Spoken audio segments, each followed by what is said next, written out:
We watch anime. We watch anime. Oh my god, we're here. It's alive. It's happening. It's not dead. The podcast is real. It's been a while since we did a podcast. I even forgot to keep releasing the old episode. No, I didn't forget. I don't want the show to become flooded with old episodes. If you haven't noticed, the last couple uploads are episodes that had been recorded live but had not been edited yet into actual episodes. So good job.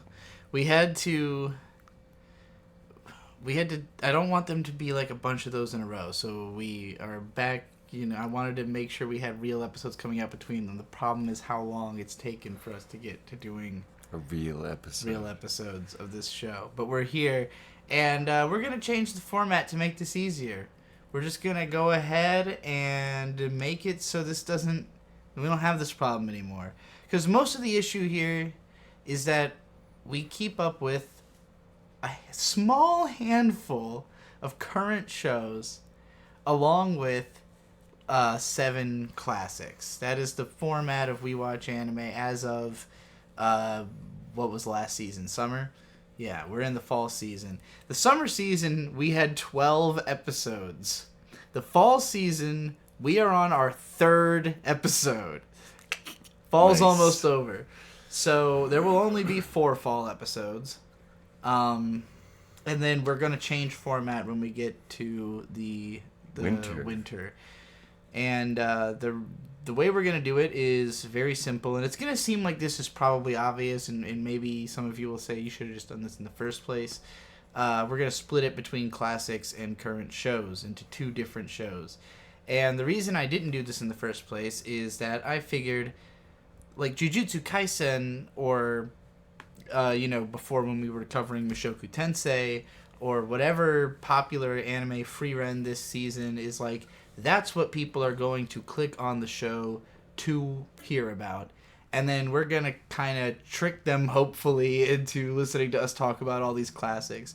But the deeper we get into those shows, because I mostly picked super long-running shows, I think the more impenetrable that's going to become, where, like, new season starts up and we're talking about episode 1 of a new show, and then episode 50 of Monster, and 75 of Maison Ikkoku, etc.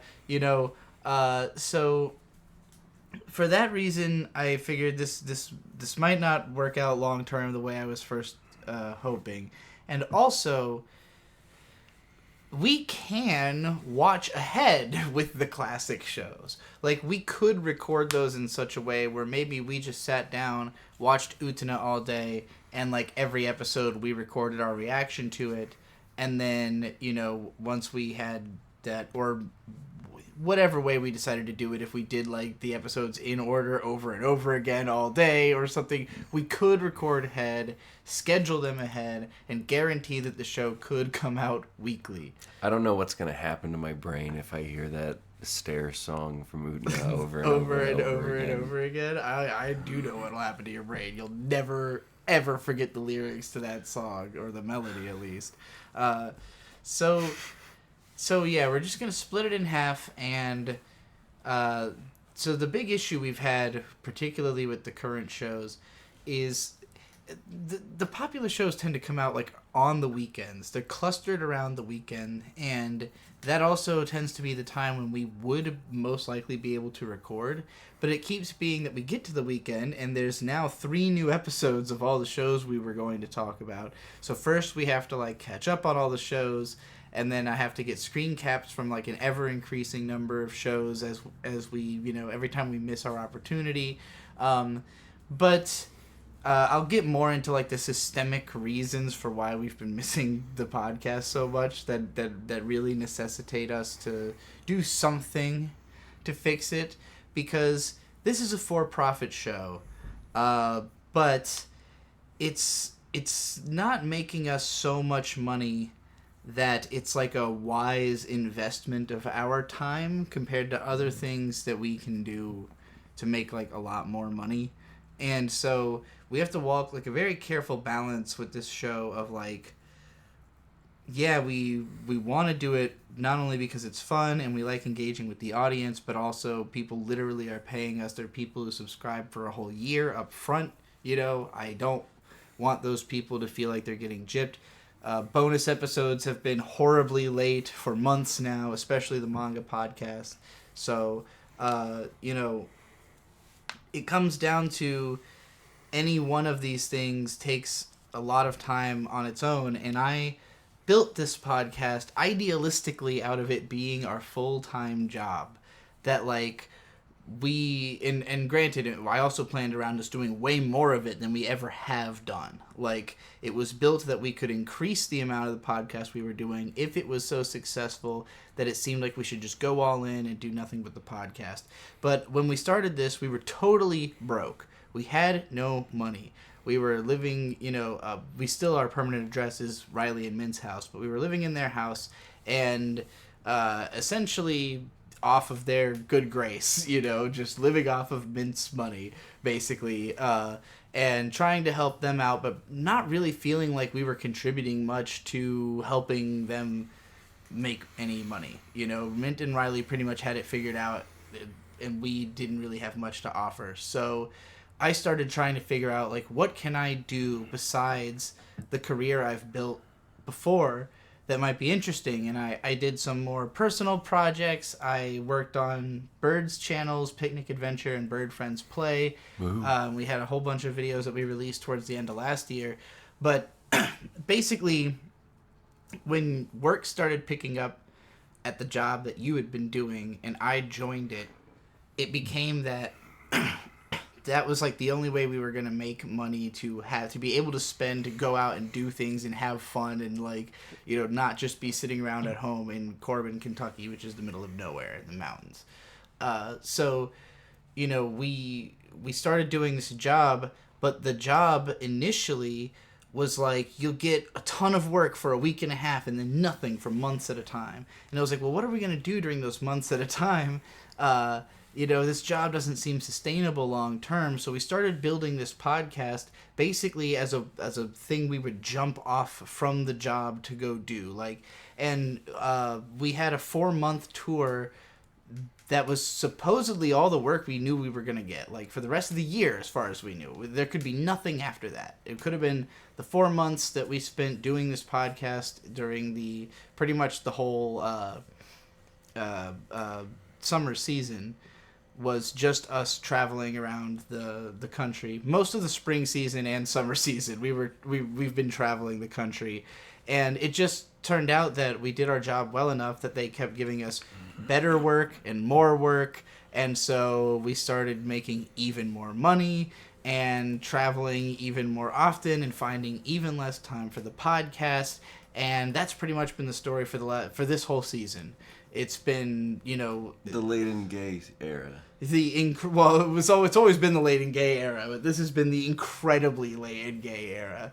And what it really comes down to is when we were during those 4 months that we were doing the job and the podcast, it was pretty grueling.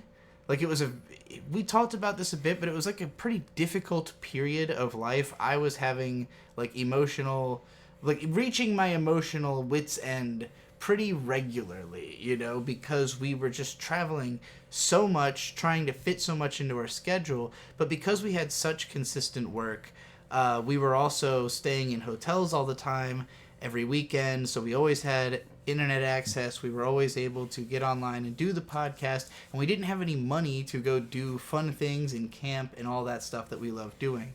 So when the 4 months were over and there was like a 2-week break in work, where initially we thought this is going to be when we catch up on the podcast and, like, you know, really get ahead.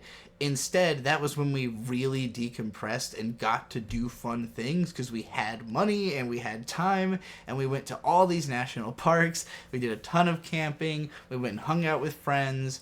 We just totally went, like, inwards on ourselves, and then we had to go back to work. And so there wasn't, you know, an opportunity to catch up on the podcast or anything like that. So we've stayed in... It's been more like a going back and forth between having a bunch of work really intensely, making money, and then because we have money, being like, wait, we can go live, we can go camp, we can go see these cool places, you know, and not feel like we're just doing nothing but grinding ourselves to the bone to make some money. But that comes at the cost of the podcast. Like, if we're always out in the woods where we don't have internet and we're doing things that are just more interesting than watching anime, you know, going out to Yosemite, touching grass. Yeah, exactly. Seeing Yosemite Valley is more memorable than anything you will ever see in any anime. I promise. You go there, and that moment when you're like, when you crest into the valley and you see Half Dome, it's like, what the fuck? This is real? Is this the real life? Is this just fantasy? I hope I don't get caught in a landslide. But yeah, so having fun, living life to the extent we can, and we're doing this very ruggedly, I will add as well. Like, I think a lot of people who don't do the stuff that we do is because they're imagining that it should involve more, like, I don't know, material or money, or like, I guess I never cargo imagined space. that you could do, cargo space. I never imagined you could live the lifestyle that we do. We just live very ruggedly, you know, like, we're okay with, hey, if being in this place for the next 3 days means we don't get to shower or change clothes because there's no amenities, that's fine. I'll go in the river. I just want to see the thing. I'm not going to remember how I smelled. I am going to remember what Half Dome looked like, you know? So, like, there's an amount of, you know, willpower to rough it up, but also, like, it does cost some money. And so, like, again, during the period where we were just grinding and working and we couldn't even afford to go do this stuff, the podcast was more inviting because it was like, well, if this takes off, this is our meal ticket instead, and we don't have to do the job, we can do this, and if this makes money, it'll leave us time to do this and go camping, to do this and do fun things. All three at once is almost untenable.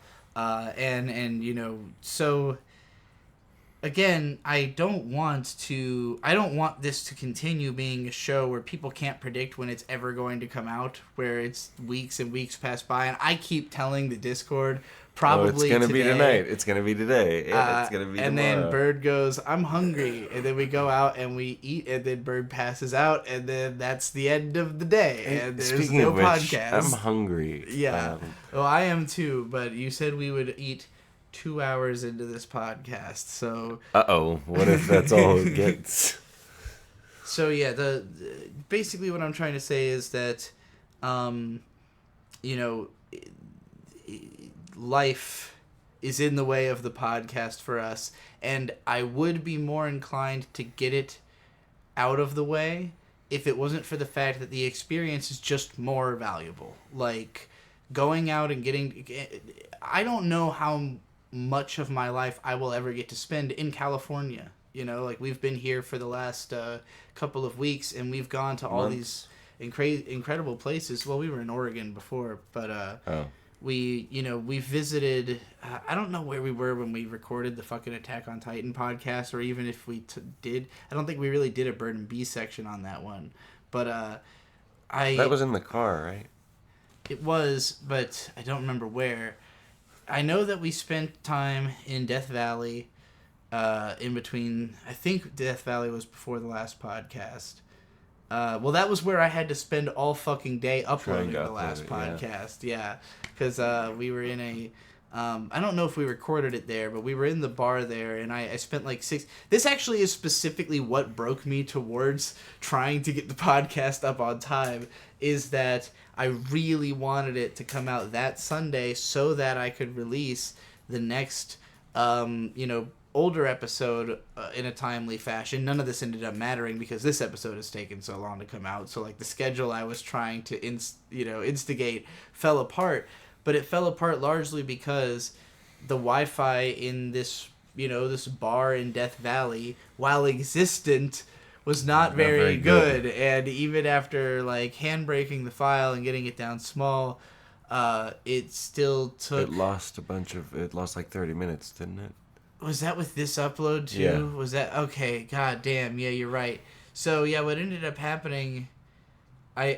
No, I think this was the re-upload. I don't remember if this was the fixed or the broken version that I did in the bar, but I sat in this bar all goddamn day, like 6 hours literally, with nothing to do. So I was just kind of spacing out, and I think you were there with me for like 4.5 or 5 of those hours, and then after you left, there was like a break in my mind where it occurred to me that like this had now equaled a work day. Yeah. Like this was. And granted, I've said before, it takes like 20 or so hours of work to do one of these podcasts when it's not tacking on 10 extra episodes, but 20 hours a week is a part-time job. And that when the part-time job goes into overtime of 5 hours, that's when I'm like, this is way above and beyond the pay grade of the job. The job makes $600 a month. We make $600 a day doing our day job on most good days. Now, we don't get work every single day. Once again, we've had more spaces between stuff than we had, but the work pays better and is easier. So it's really hard to look negatively at our regular job, or at the experience of seeing all these amazing places in California that I've never even heard of until we just happen to be. Hey, we're near Barstow. What's near Barstow? Oh, Calico Ghost Town. This whole interesting thing. And all of these places I've filmed, we've got content about this stuff that I just have never found the chance to edit, because that also is basically creating a side career, going through all the footage, turning it into videos, trying to get it released in a timely fashion. Like, any amount of doing YouTube content is adding on another thing. So I do want to add on another thing, because I want YouTube success in a way that will take me away from the day job. As much as I like it right now, I still want YouTube to take off more. But it can't be We Watch Anime, because the effort to reward ratio just isn't... It's not there for us to go all in on this show to the abandonment of regular work. But I think it's possible to create a show that has more explosive growth potential and could become that show. But it's all a risk. It's all not guaranteed, but I've got a great idea. I'm launching another podcast not long after this episode comes out, I think. We're going to record it either tonight or probably tomorrow, because you look eepy already. But I just forgot I existed. Sorry, it seemed like you had a whole thing, so I was just you can chime in anytime you want if you have anything to say about any of this. Sure. You're also part of this here podcast. Oh shit! I forgot. But do you have any input on any of this? No. Okay. I'm excited for your new podcast, honey. Yeah, comments on comments. It's a show. It's the only show on the internet entirely dedicated to comments and commentary. And I'm really surprised how this doesn't exist. Like, I thought for sure... Are you sure it doesn't exist? Because if you do this and it becomes big, H-Bomber guy is going to call you out.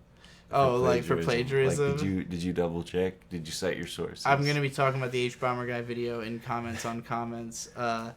Basically, yeah, I mean, I've been fascinated with comments the whole time I've been on the internet. It's like the biggest reason I make content is to get comments. And I think I read and respond to way more of my comments. And I get way better comments than most people on YouTube, because people know that I read and respond to their comments. I'm fascinated with commentary, reviews, analysis, people talking about other people's content. And there's been a huge boom in it lately that I'm going to talk about. And also, the main component of this podcast will be reading comments in goofy voices and then analyzing them. So I want to have like voice actors and basically anybody with a good microphone who wants to come on and read dumb comments with me and, just something that's way more accessible than this show, because we watch anime. The biggest problem with talking about anime is always that you have to get people to watch anime. Yeah. Whether that's care about anime. Yeah, we've almost never been able to, like, sight unseen sell this show to somebody that we talk about it with. We can't really get co-hosts who aren't, like, there for the very first episodes, you know? It's just too unwieldy, and I don't know a better... Like, I've tried to talk about anime for 10 fucking years. I don't know a way to make it any more streamlined than this. This is, like, the best idea I've ever had for... How do we make an anime show really easily on YouTube? What if we just stopped talking about anime on our anime podcast? I've seen that work quite a lot. No. This is... We Watch Anime is going to remain pure. It's going to still be a travel and anime podcast. But Comments on Comments is we'll call it a literature and drama podcast. It's about how bad everyone is at writing and also existing, but vis-a-vis their writing, you know? I don't know if I want to be around when you record this. You're going to make fun of me a lot. What else did we do besides we went to Death? Oh, right. It was the whole Turkey week. That's a big part of why we haven't recorded. Turkey for everyone. Yeah, basically, because I guess it was like we finished work in Oregon, and then we basically bolted down to California so that we could spend the holidays with your family. I think we recorded the Attack on Titan one maybe right before Death Valley, because I know we stayed at like just some random... Salton Sea. Was it Salton Sea? No, that was after Death Valley. Yeah, but we went back there. That's true, but I'm just saying there was some random spot in California on the way down. Oh, it was the volcano. There's like this one field. I don't think this is where we recorded that episode, but there's this one area where it's like just lava fields. And we camped by the lava fields, but we didn't. It's like mostly known for 400 caves, but we didn't have time to go in the caves. We had to have talked about this. Well, anyway, we did Death Valley. We ended up, the LA area was both where we had work and where, your family's in San Diego. So we did all this work in LA, and we went down to San Diego. We saw the family. We did the whole Thanksgiving, multiple sides of the family Thanksgiving diaspora, which also involved camping, because your dad got us a campsite on the beach. It was fun. South Carlsbad State Beach was very beautiful. It was a cool place. We got some nice pictures there. And then we went up to Temecula, which... we stayed the night at this random park we barely saw because we got there late and woke up and left early. But then we went to this cool, Oh, hang on. At that campground, at, midnight, there were a bunch of teenagers making noise, apparently. I was asleep, but you were awake for this. Yeah. And I was woken up when a couple of hunters at a different site just started screaming, "You better get out of here. I'm going to call the police. I'm going to call the police." You have 15 minutes. Just shouting at these kids, way louder than they are being. Like, the kids were being obnoxiously loud late at night when I was trying to sleep. But then that guy, that guy woke me up. 30 minutes into the kids being loud, wakes us all up again. Anyway, so California is it's really difficult to find camping where the people aren't total dog shit in California, because it's just all the worst yuppies from LA running off into the woods because it's wintertime and those places are too hot everywhere other time of the year. But we had a bunch of just weird campsite experiences where people are being loud assholes. But I know we ended up at the Salton Sea, but I think we did that. Yeah, we left Death Valley to Salton Sea, then did all the family stuff. Then Oh, God, I've got everything fucking backwards. Who cares? None of you can follow any of this. This doesn't mean anything to anyone. No, it doesn't. We went all over California. Wait till Picnic Adventure comes out. Yeah, literally, I can't with the geography. I'm not telling you a story. I'm not, like, really giving you interest. Like, I can't remember details. It's all a blur in my head. Like, everything before... I know I was about to go over, like, the olive oil place... Yeah. I don't know how to talk about that in a way that would mean anything to anyone. It's an olive oil grove. It was really magical and cool. There was a dog. The dog was pretty cool. Oh boy, great story. Amazing images in my head. No idea how to translate that into meaningful content. Do you host a podcast that is like roasting people for bad literature, by chance? All right, you want to talk about anime? I'd love to. Have we said we watch anime yet? We did that at the very beginning. I just wasn't sure. All right, get up close to the microphone. No, you had to sit up. You had to adjust your body. I can't sit up. Every time I move this chair to sit up, it like slides. See, it's sliding. Just like adjust your body in such a way that you're not slouched and are sitting like upright. Yeah, there you go. Yo, what up? Yeah. It's your boy Skinny Penis. All right. This is Jujutsu Kaisen. Oh yeah, and we're looking at Toji Fushiguro right now. It's hard for me to mentally pull myself back 5 episodes. Wow, has it been that long? It has been that long. And this has been maybe the largest quality spike I've ever seen in an anime. Like, the most excitement I've ever experienced from a show that I was not really experiencing much excitement from before that point. Yeah. And then just being, like, totally into it. I feel like you experienced this with this series at some point. When I read the manga, yeah, and watched the movie. Is there, like, one specific thing that you would say, like, oh, that's it, that was the turning point, like, now I'm in? Or was it just, like, oh, I'm kind of intrigued, and then the manga just kept getting better? Probably the Mahito fight that we're watching unfold in the anime at the last episode we're going to talk about, and how that unfolds. Okay. So it wasn't even the annihilation of everybody in Shibuya, but, like, the fight right after that made you go, you know what? This series is awesome. Well, and everything that comes after it is also very awesome.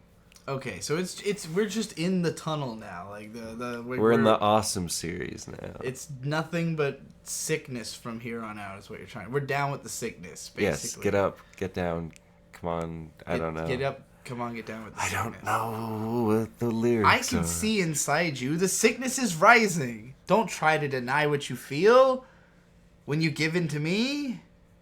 Oh. All right, so.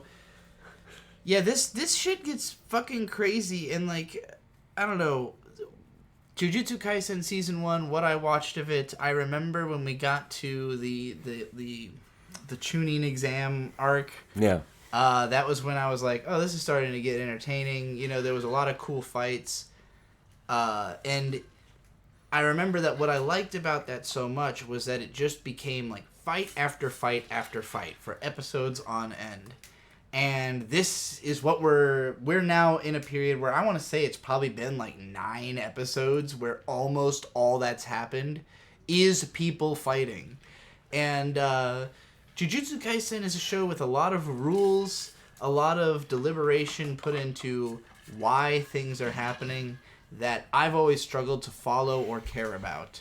Because for me, the characters and their dynamics come first. Like, what does this mean emotionally? How is this going to affect the story in a meaningful way? A lot of that is hard to grasp when they're just talking about the technical details. Yeah. But then what's so great, I think, about this is that all of that has been set up and now it's kind of done. Yeah, it's like, all right, doing it. We did it. We explained all the powers. Now just watch them bounce off of each other for, like, nonstop 10 episodes. And it's interesting because up until a certain point, I was kind of comparing this to Hunter x Hunter's Chimera Ant arc. Because in Hunter x Hunter, there is a lot of stopping to explain everything going on, and while there's some like cool fight animation in that show, there's not usually like a ton of back and forth battling. There's not like guys swinging at each other for like uninterrupted minutes on end. It is way more conceptually driven. So like when you watch the Chimera Ant arc, for instance, you've got like 35 episodes of just setup, just explaining why the next thing is going to happen, and then 35 episodes of the thing happening, which is like 2 hours worth of incredibly deeply deconstructed shit going on. In that show, it actually plays out the opposite way of this one, where it's like every single punch being thrown has a paragraph written about what it means, but it's easy to follow what's going on because it is so micro-analyzed. Whereas with Jujutsu Kaisen, it was kind of confusing because they were introducing so many concepts for so long. But then it just kind of rips into fighting, and now nothing's being explained and none of it makes any sense. But you know it's all justified narratively. Like, if I were to raise my hand and go like, wait, why can he do that? Then I might like go back in my head and, oh wait, that's right, they did explain this. I guess he does have that power. But what this represents in terms of like what's happening on screen is just nonsense. Like, the most insane, over the top, ridiculous, crazy fights you'll ever see. So why don't we, I guess we'll just start with this first one. I mean, the last episode had ended with, you said his name's Toji, right? Yeah. That's Megumi's dad. Toji, we had the whole backstory arc at the start of this season explaining this guy. Yeah, which was a fun arc in and of itself, and it set him up as like a real badass dude with tude. But he's been resurrected as like a way meaner, like just evil incarnate, just out for a fight, looking just like basically a machine that detects the strongest thing in the room and goes to fight that. Yeah. And so he had emerged in the last episode and kicked everybody's ass. I think a couple episodes ago. And then... Oh, wait, no, right. Yeah, you're mentally further caught up in the show than where we are in the episode. So yeah, he resurrected and he beats everybody's ass, and then Megumi, his son, who I assume has no idea who he is, doesn't recognize this guy in any way, shape, or form, but he summons like the most badass demon possible so that it will pose a distraction to this guy. You know, like, hey, fight this thing for a while. And so that's basically where this episode kicks off. I don't think he does that for this guy. Does he? No? Oh, no, you're right. No, that's for when Sukuna shows up after this guy. For this guy, he's just fighting... Rabbit escape. There's this amazing fight scene where like 500 rabbits are doing kung fu against this dude. It's... So Rabbit Escape can just summon a shit ton of rabbits so that Megumi can escape. That's why it's called Rabbit Escape. That's it. Isn't that a fun technique? It is a fun technique. It's very, very fun in action. I realized, like, I just skipped ahead, like, 3 minutes of episode because I was like, well, they fought. They fought a lot. Like, I don't want to analyze every single detail of the fight. It was very cool. Well, I don't even know if that happens in this episode, the whole Sukuna thing. It happens at the end. Okay. I just meant what we just saw, the fighting with the rabbits. This is this guy who is trying very hard not to get involved because he's like, I'm pretty sure I will die based on what I'm witnessing here. Yeah. So how do I keep Panda distracted and keep him from running into the action and getting us killed? But then, of course, some people show up and are like, hey, you douchebags, what are you doing? Actually, I don't even remember what the fuck. Those are transfigured humans, I think. I took a lot of screen caps. Okay, so yeah, Toji's not done yet. I didn't think so. No. They have like quite... So they have a big fight scene, and then eventually Toji kind of wakes up and asks Megumi...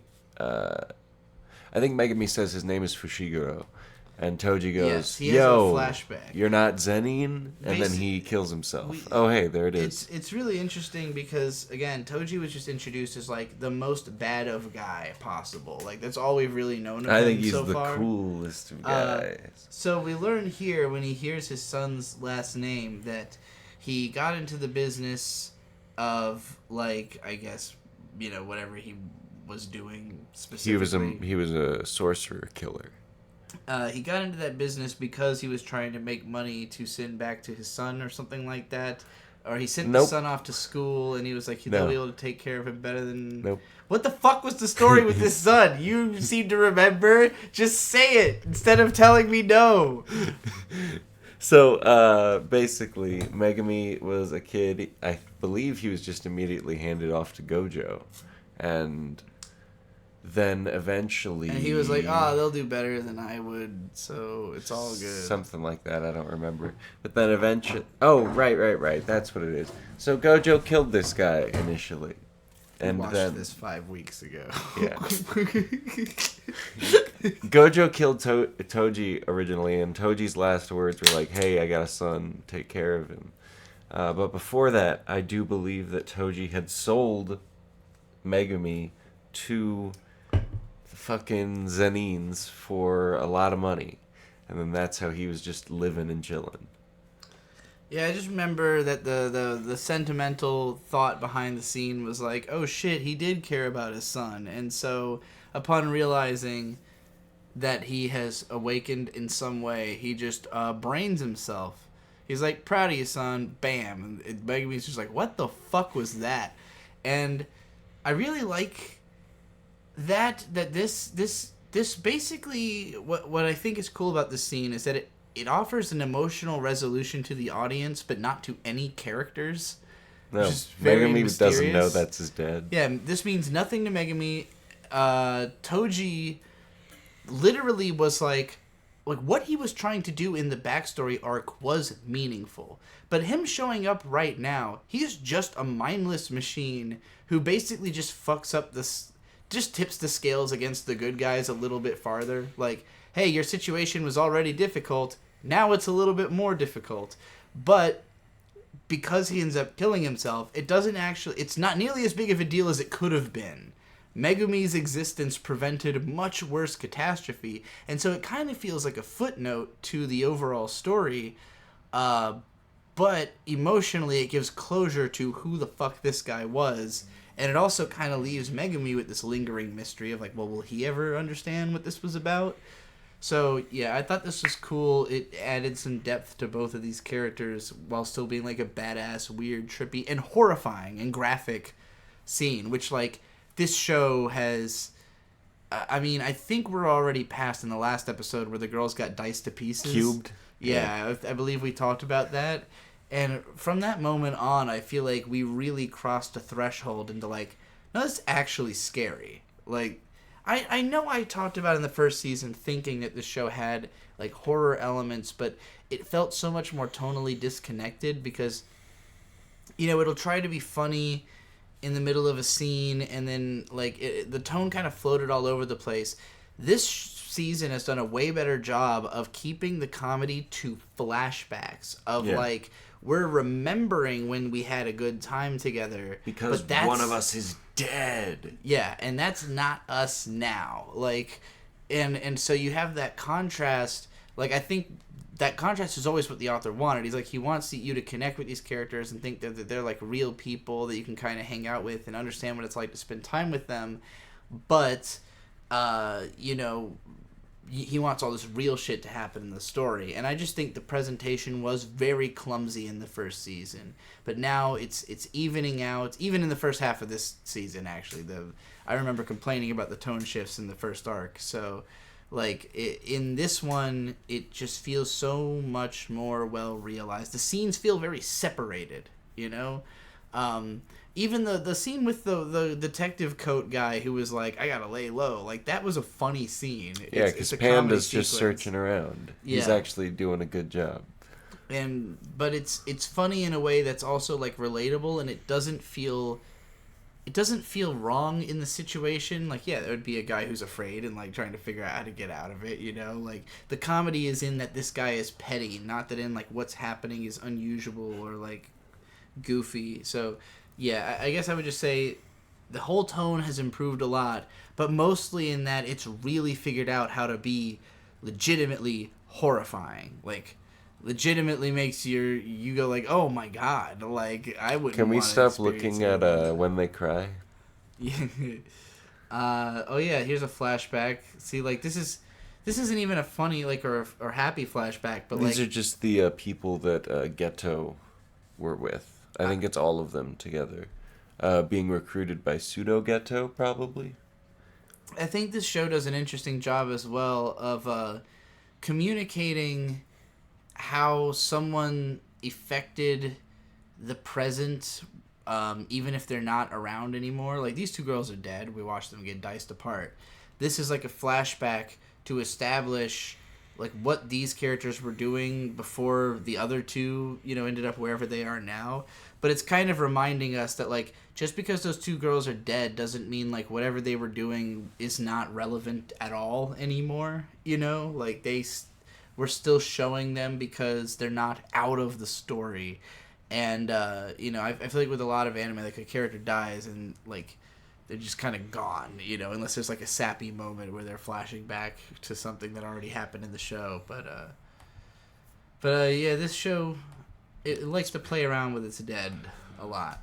So this is where shit gets really nuts because Sukuna and Jogo are fighting, and if Jogo can land a hit on Sukuna, then Sukuna is going to kill everybody in Shibuya. Turns out, in their fight, they pretty much do that anyway. Yeah, they do pretty much level the whole city. So this is where shit really starts getting, like, off the chain fucking crazy. Because, yeah, Sukuna just pretty much just plows through the city for 2 straight episodes. Jogo summons a massive meteor, which I think is what's behind everyone right now. Yeah. So he summoned a massive meteor. Sukuna had like 6 people held with cursed energy or something, and right before the meteor hit, he let them go. No, he just told them, if any of you moves, I'll kill you until I say go. And he made them all wait until right before the meteor hits. Basically, I think just to test if they could get away. Yeah. You know? Then this is Utahime, I think is their name. Ice Sorcerer. They like Sukuna. Yeah, this character shows up and they're like, hey. They've been around. And then I don't think they just kind of fuck off, I think. They're not in the next fight that happens. So this was just like a reminder that these two are cool. I think Sukuna just like, yo, tells her to do something. Dog, you know, like, or them to do something. So yeah, like, so this was pretty cool because I've complained about before that the power scaling in this show really confused me. And part of that is we've had some of the more powerful villains that exist in the story have just been around since the start. Where, like, the whole first arc was pretty much just about fighting Mahito. And, like, we understood that he was, like, way more powerful than most cursed spirits. But, like, by anime logic, usually the first boss is stronger than anybody you've ever heard of. But then after you beat him, you find out there's a stronger guy, you know? And that's just how the narrative moves on. But we've always known about Sukuna. We've always known about most of the guys who exist in the show at this point. Like, and I think that took me off guard because I didn't understand what the show was building towards. I don't know if the author knew what he was building towards, honestly. Like, in the first arc, I remember just hating Mahito, finding him like a boring, kind of generic, you know, cackling villain. And you had characters like Jogo who seemed like just like low-powered Yu-Gi-Oh cards. Like, it's hard for me to internalize how strong these guys are supposed to be because we're fighting them early into the show, and like when Jogo and Gojo first fight, Gojo traps him in his infinity power, and it seems like he just fucking won. Like he made that guy seem like a scrub, but he doesn't actually die. And that was like both when Mahito and Jogo did not die by the end of their arcs. I remember being frustrated because I was like, these villains aren't that interesting. I don't want to go through like having to experience more of them. But through season 2, it's done a good job of like showing those villains hanging out and building this kind of weird culture and kinship between them, and having them give these speeches about what they're fighting for that make them feel like more realized characters. Like they don't seem totally unreasonable and just like generic villains. Like they have some kind of personality. And we also have a way better sense of who's more powerful than who, because now we've got way more good guys and bad guys all over the power scale involved in the situation, where we've seen people, you know, get jobbed to the villains, or villains overpowering, you know, a large number of humans. And so like by the time we got here, I had finally come to understand that Jogo is one of the really, really strong bad guys. Yeah. That if Gojo is not there to stop Jogo, not almost anybody could stop Jogo, much less Mahito or the other guys on the team. So with Gojo gone, it's like, okay, now it's possible for anybody to be a threat. Because supposedly no one is stronger than the main bad guys, except for Sukuna, the strongest demon of all, who's inside of our main character, but not fighting on his behalf in any way, shape, or form, and totally malicious and evil. He was trying to kill him. Every bit as desiring the death of humanity as anyone other Everything. demon. He wants to kill a lot of things. And so, like, in this situation where none of the good guys could beat Jogo, you need Sukuna to do it, but also Sukuna's just gonna murder everyone else in sight to his own discretion. He doesn't give a shit, you know?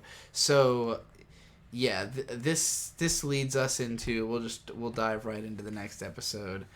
Oh, yes, this little fuckboy. He finds Megami all beat up after Toji. And I think he just stabs him.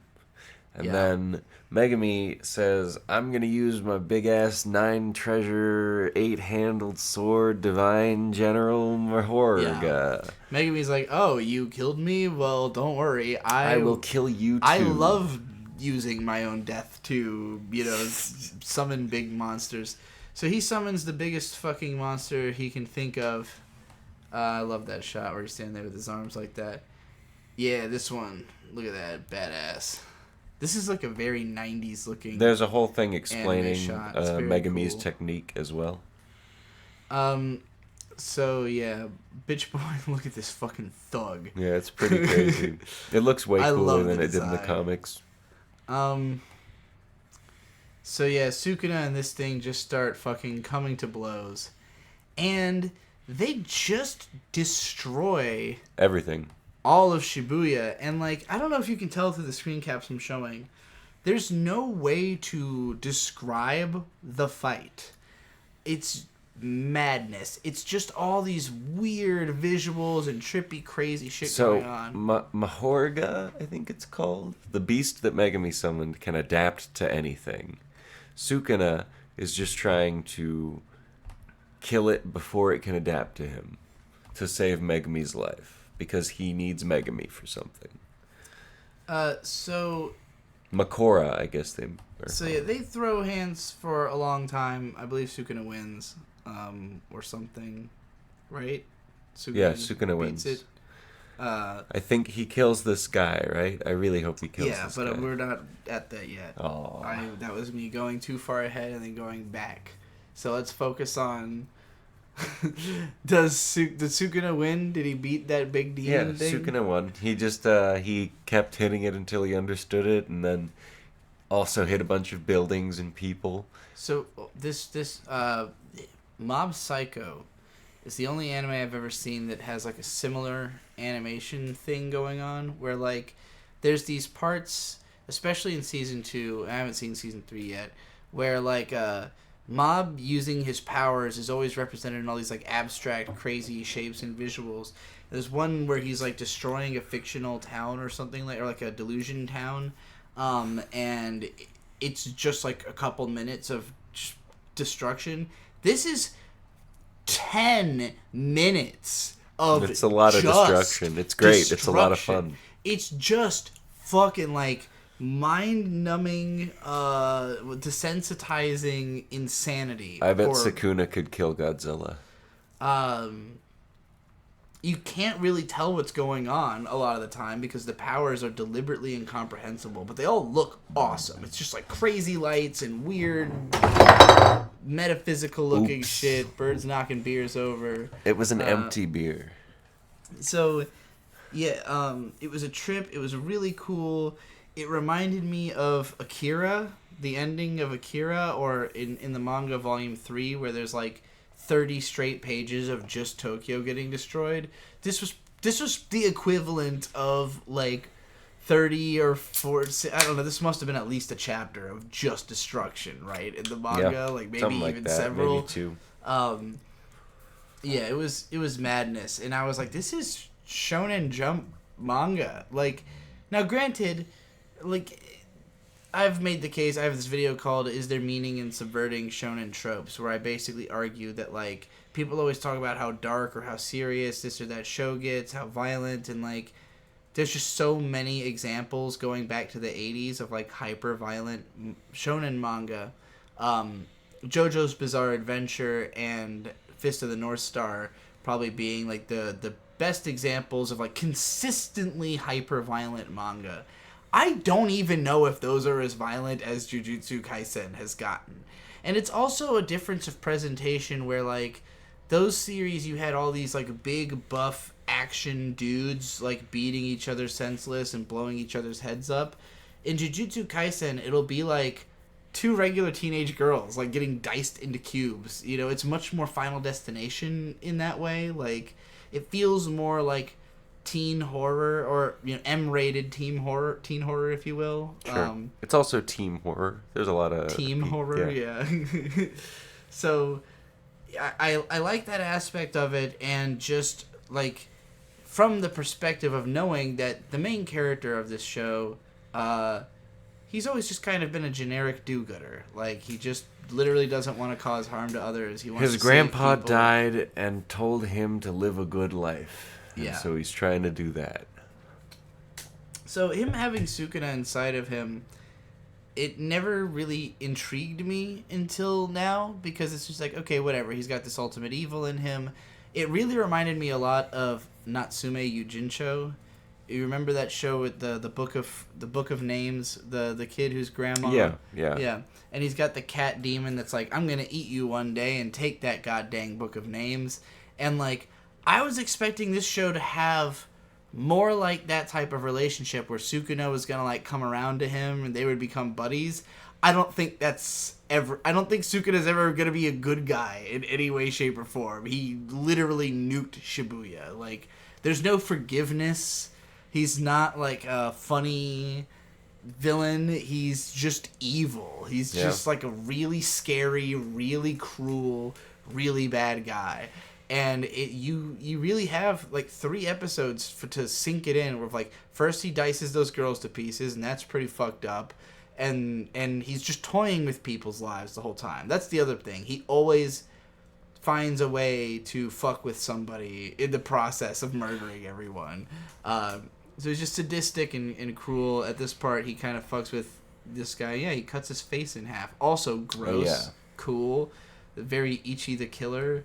And that guy's dead, so that's nice. And yeah, there's Shibuya. That's what it looks like now. Just a big vacant black hole. Oh yeah, Nanami's not dead. So like, that's the other thing. This show really loves to turn in the screws. It's always like, oh, you thought that was bad? Well, wait till you, like, you know. Get a load of this guy. It has been episode after episode of like a whole episode of one crazy thing happens, and then the ending is the setup for something that's obviously going to be just as crazy. In this case, it was like the dicing up happen at the end of an episode, and then the fight with Jogo happens, but then it ends with the summoning of the fucking big monster. Then they destroy all of Shibuya, and you're like, well, how do you follow that up? Oh yeah, let's remind us that the best character, like the most likable, in my opinion. Yeah, that's fair. The sexiest, the most, the character I would probably think about outside of watching Jujutsu Kaisen the most. You know, if I was a fanfic writer, I'd be writing yaoi about this guy. You wouldn't be alone. Let's just remind ourselves that he's mostly dead, but not dead yet. So let's have a fun time with that concept in the next episode.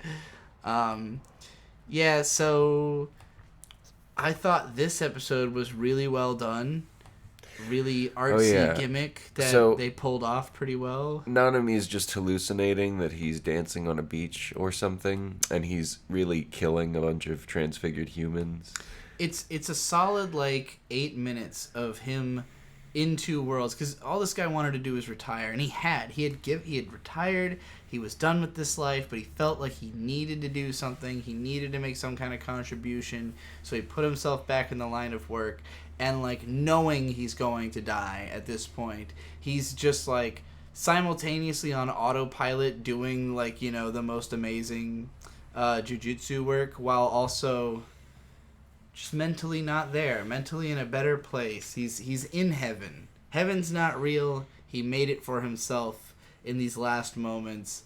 It's, the music's really great. All the music in the show rules also, I should mention. There's just one fight theme they always play where as it ratchets up in intensity, this piano comes in that's way louder than everything else and kind of pushes it all. It's like this twinkling weird piano pushing all the guitars and stuff down into the mix. It gives it this whole creepy off-kilter vibe, very maidcore.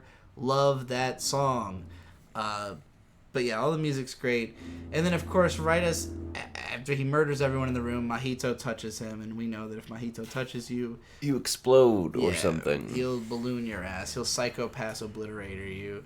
And, of course, Yuji, who, So after witnessing what Sukuna had done... He's just having a really bad time. He, grinds his fingers to against the pavement until they're all bloody, and he realizes, at this rate, the amount of good I need to do to not just simply be the worst person ever is, I don't know if it exists. I don't know if I can, But he is able to bring himself to his feet, to walk with all these voices flooding his head, looking for anyone. And he sees Nanami only after the hand has already touched him.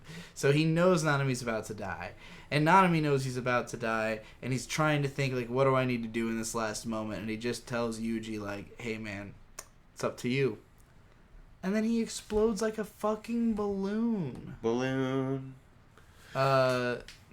then Mahito and Yuji start fighting. So this is something I think this show does really well on a horror perspective, is it's one thing to show a character die even in a really explosive violent way, literally blowing up, but I think with anime violence, somebody exploding, it looks cool, but the after effects of it are what it always stuck with me in the book All Quiet on the Western Front about World War I, that he describes when people get blown up by grenades, it'll just be a couple of arms are left, dangling from a tree, and you're that's that guy now, and this is Nanami now. He is a hand holding an axe and a pair of legs and some guts on the floor, and you just gotta kind of deal with that's literally him. That's all that's left, I think showing it so matter-of-factly from multiple angles also just adds to the grimness of it. So of course this immediately launches into a crazy fight between these two. And Mahito's tactics are so weird. What do you mean by that? Well, he turns himself into a big wall. Yeah. And forces Yuji closer to the wall so they can have this weird narrow space fight. I think in this shot he's like got giant feet. He He's keeps just having a good transforming. time. And he just does whatever he can think of in the moment, and it's very creative. It's of course, this being animation, it's a little difficult for me through screen caps to convey how amazing all this shit looks. Like, this is one frame at a time. It all looks it looks like anime. It looks normal.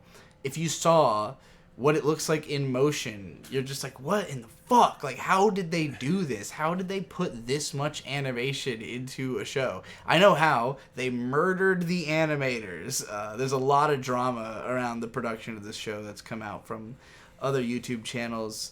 But, yeah, so this fight, Mahito keeps fucking with the fact that Yuji just can't stand to see people victimized. So, like, Yuji will see some people and he'll be like, you guys got to get out of here. And then Mahito just like comes up and turns those people into swords and starts fighting him with them. And he's like, you're a real idiot. Like, if you think that you're going to save anyone while we're doing this. Ooh, that's a weird one. Oh yeah, this is like a flashback where, again, another case where like this character just died and now we're like flashing back to when he was alive. But basically, Mahito split himself in two so that one half could go off to try to kill Megumi, I think? No, or Yuji. Okay, yeah, one half is going to go kill Yuji, who they're not supposed to kill, but he just really wants to. Because Jogo wants to use Sukuna, I think, and That's Mahito thinks that's not possible and they should just kill Yuji, I think. True. He's right.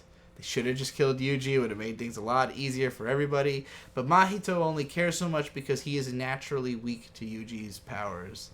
Sukuna's powers. To Sukuna's powers. So, anyway, he split himself in two and ran off. And one of those halves ends up encountering Nobara. Or Kugisaki. And so, this is one of those spaces where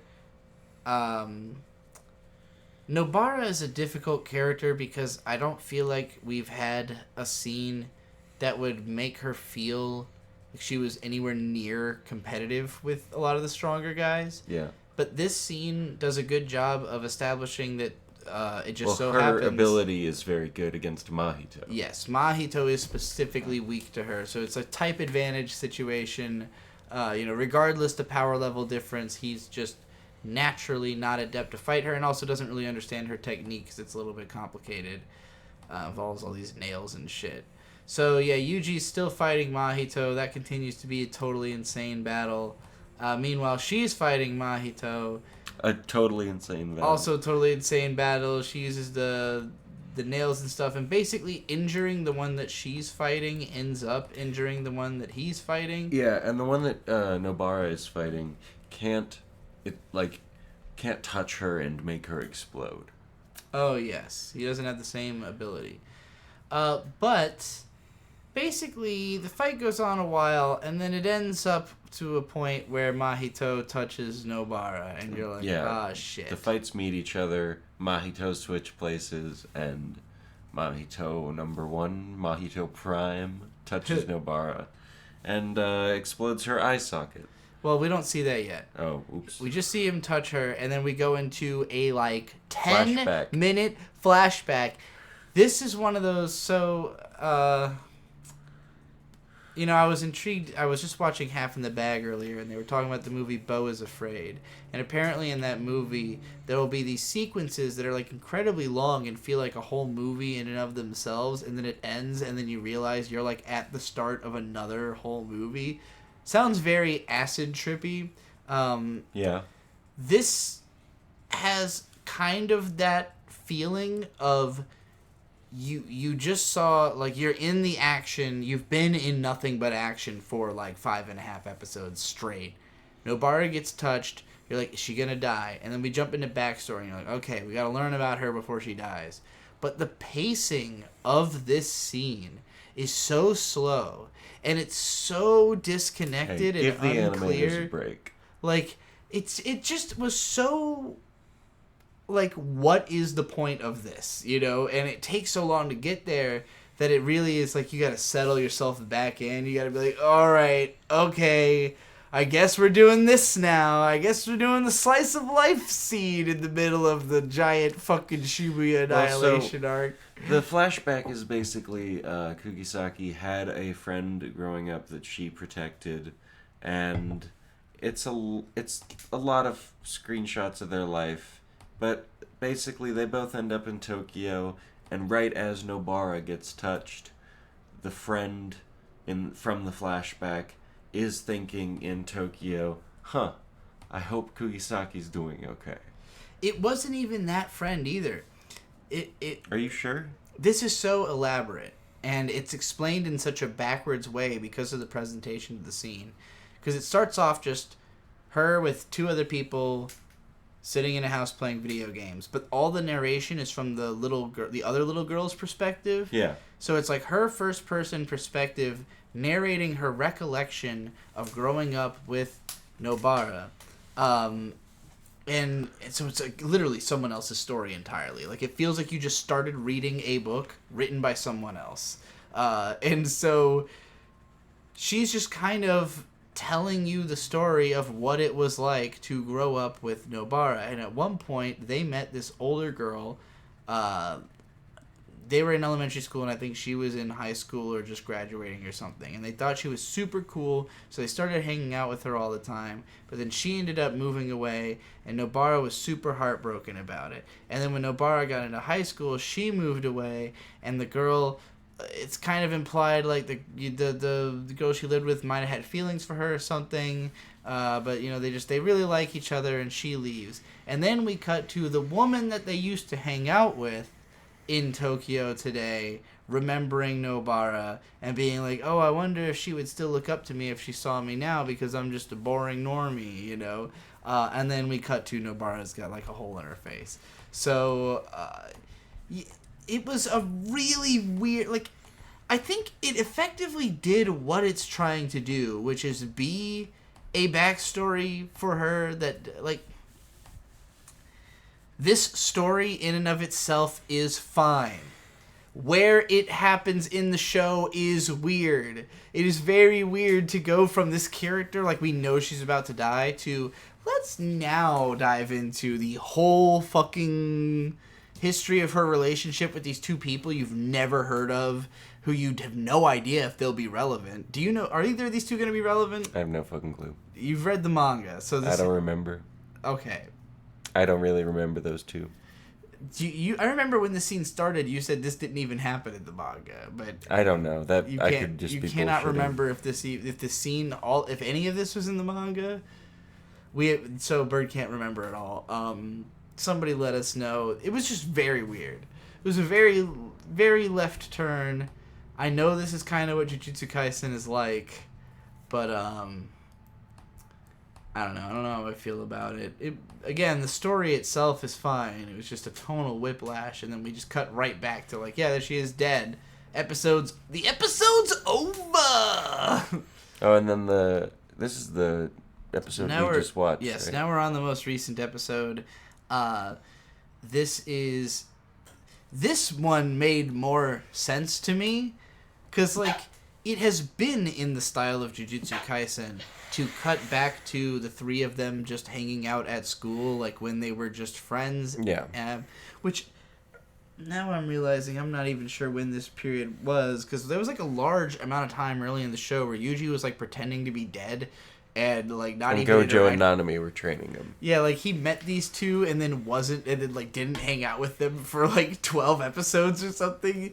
Such a strange show in terms of structure, but basically, Nobara was given a shirt by Gojo for Ijichi, the suit wearing guy. Why? Who knows? Yeah. And Nobara spilled coffee on it, so they're all trying to figure out how to get the coffee off. Yeah, what do we do? And she's like, whose fault is it really? Mine or his for giving it to me? And they're like, yours. You know, it's just like a sweet little... This is a good slice of life anime scene.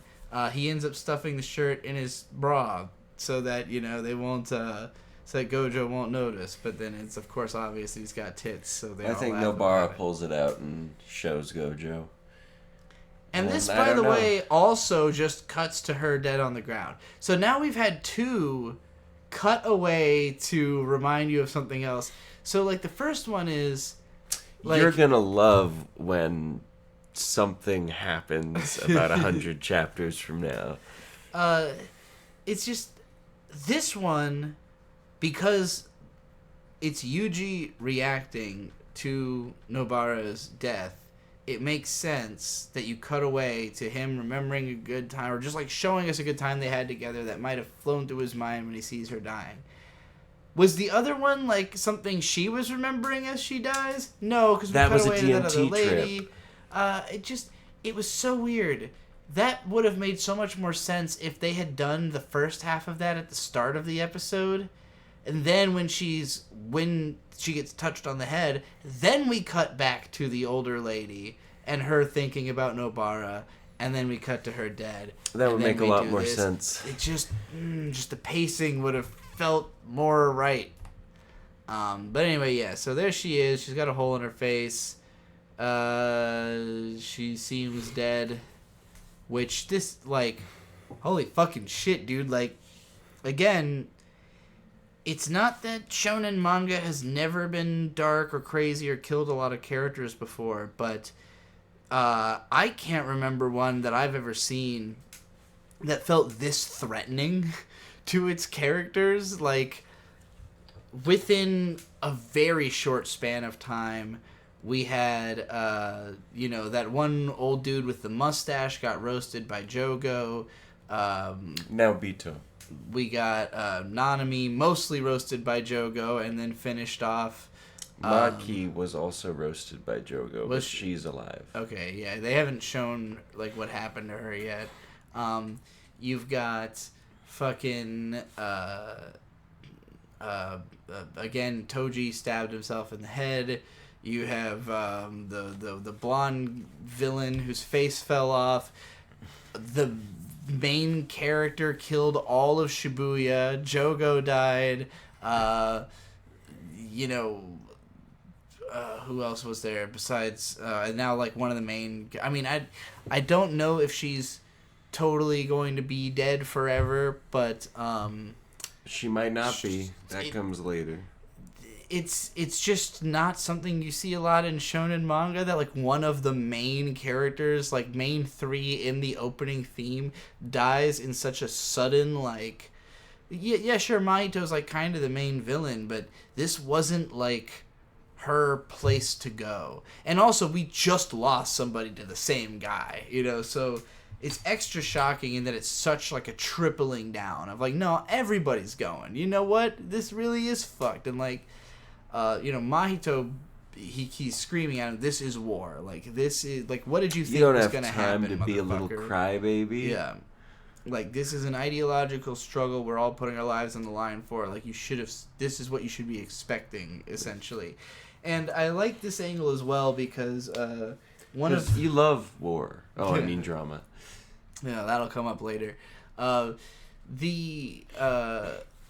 of my favorite horror anime is Shiki, and that whole show is about humans and vampires essentially going to war for similar reasons to this show, where like the vampires are just trying to exist, but they can only do that by killing people.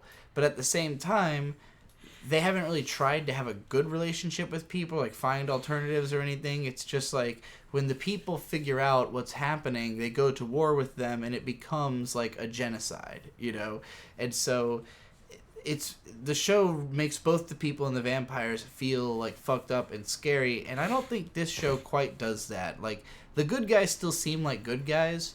The curses still seem like bad guys just by the way of their... like, they are a natural enemy to humanity. So, like, you understand why humanity feels the need to protect itself against the curses, but you also understand why the curses are doing it. They're like, no, but we have to do this or we can't exist. Like, you guys are an existential threat to us.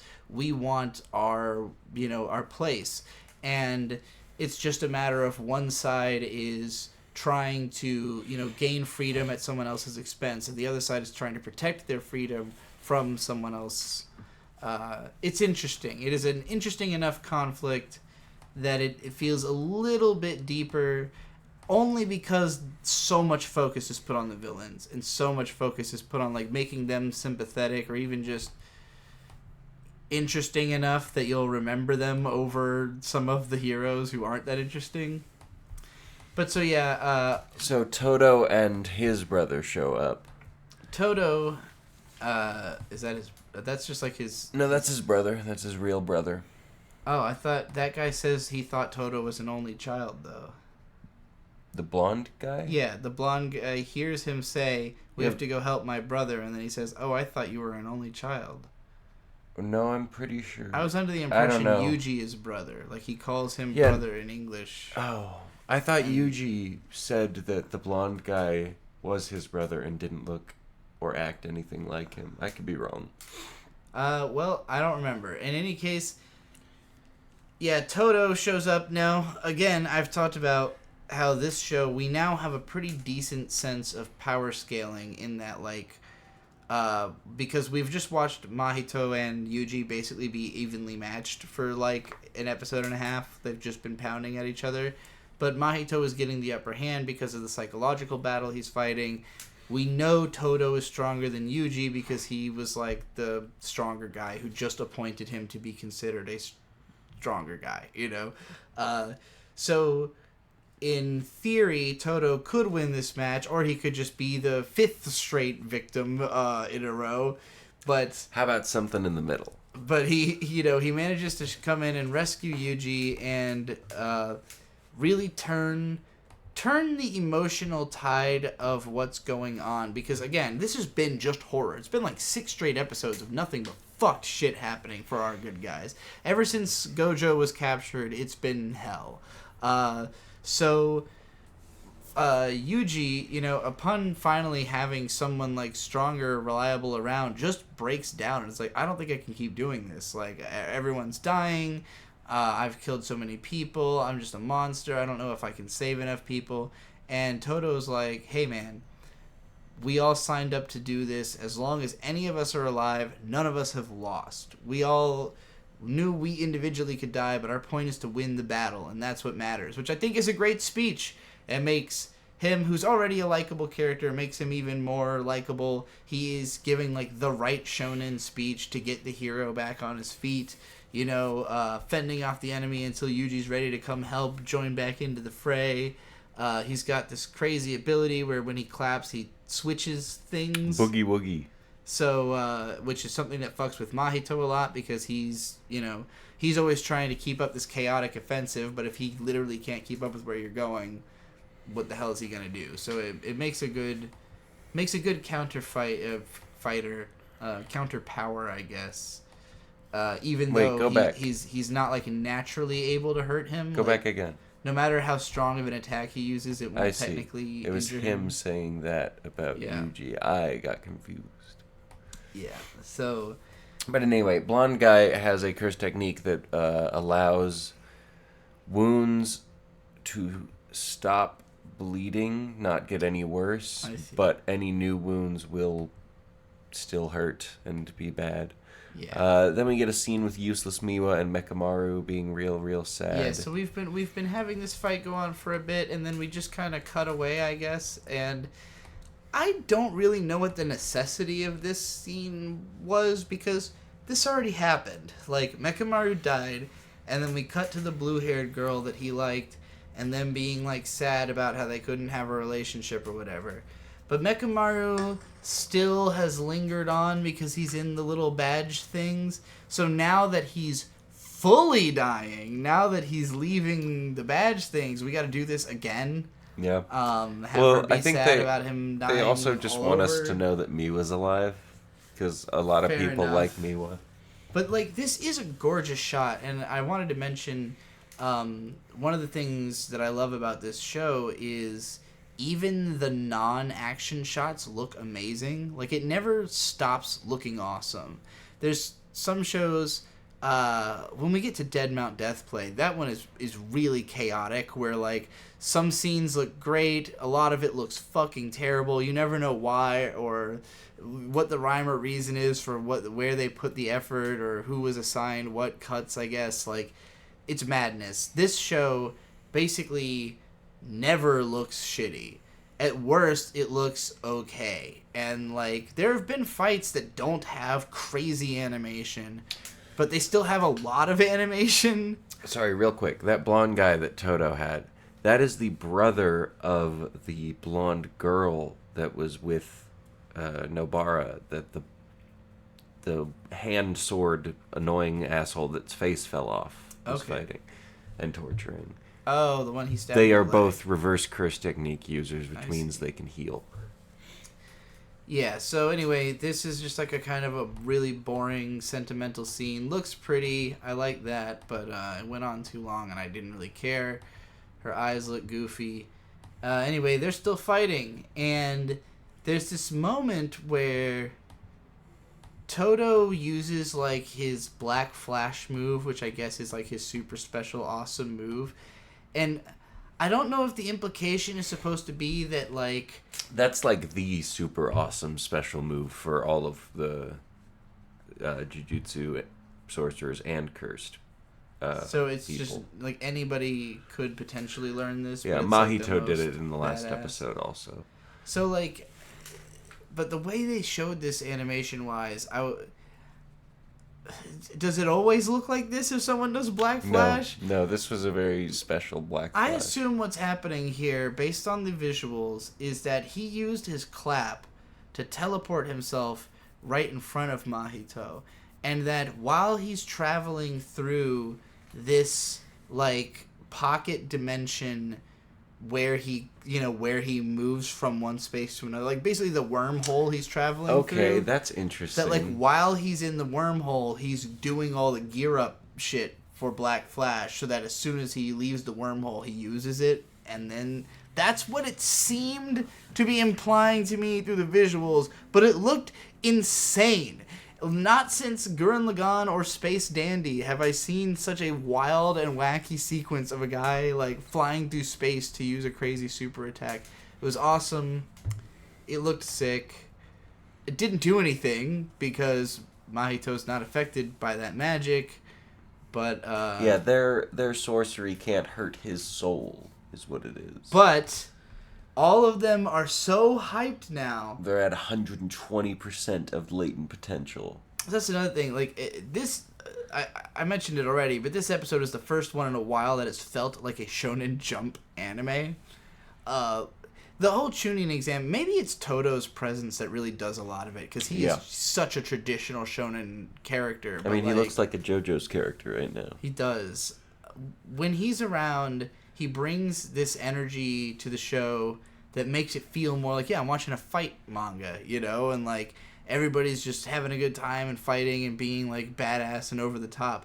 But it's particularly, they start mentioning, like, percentages and shit in this episode where Mahito's talking about, like, what percentage of each of their soul is left for use in the fight, so that we know, like, how tired they are. Basically an HP meter, he says out loud for each of them.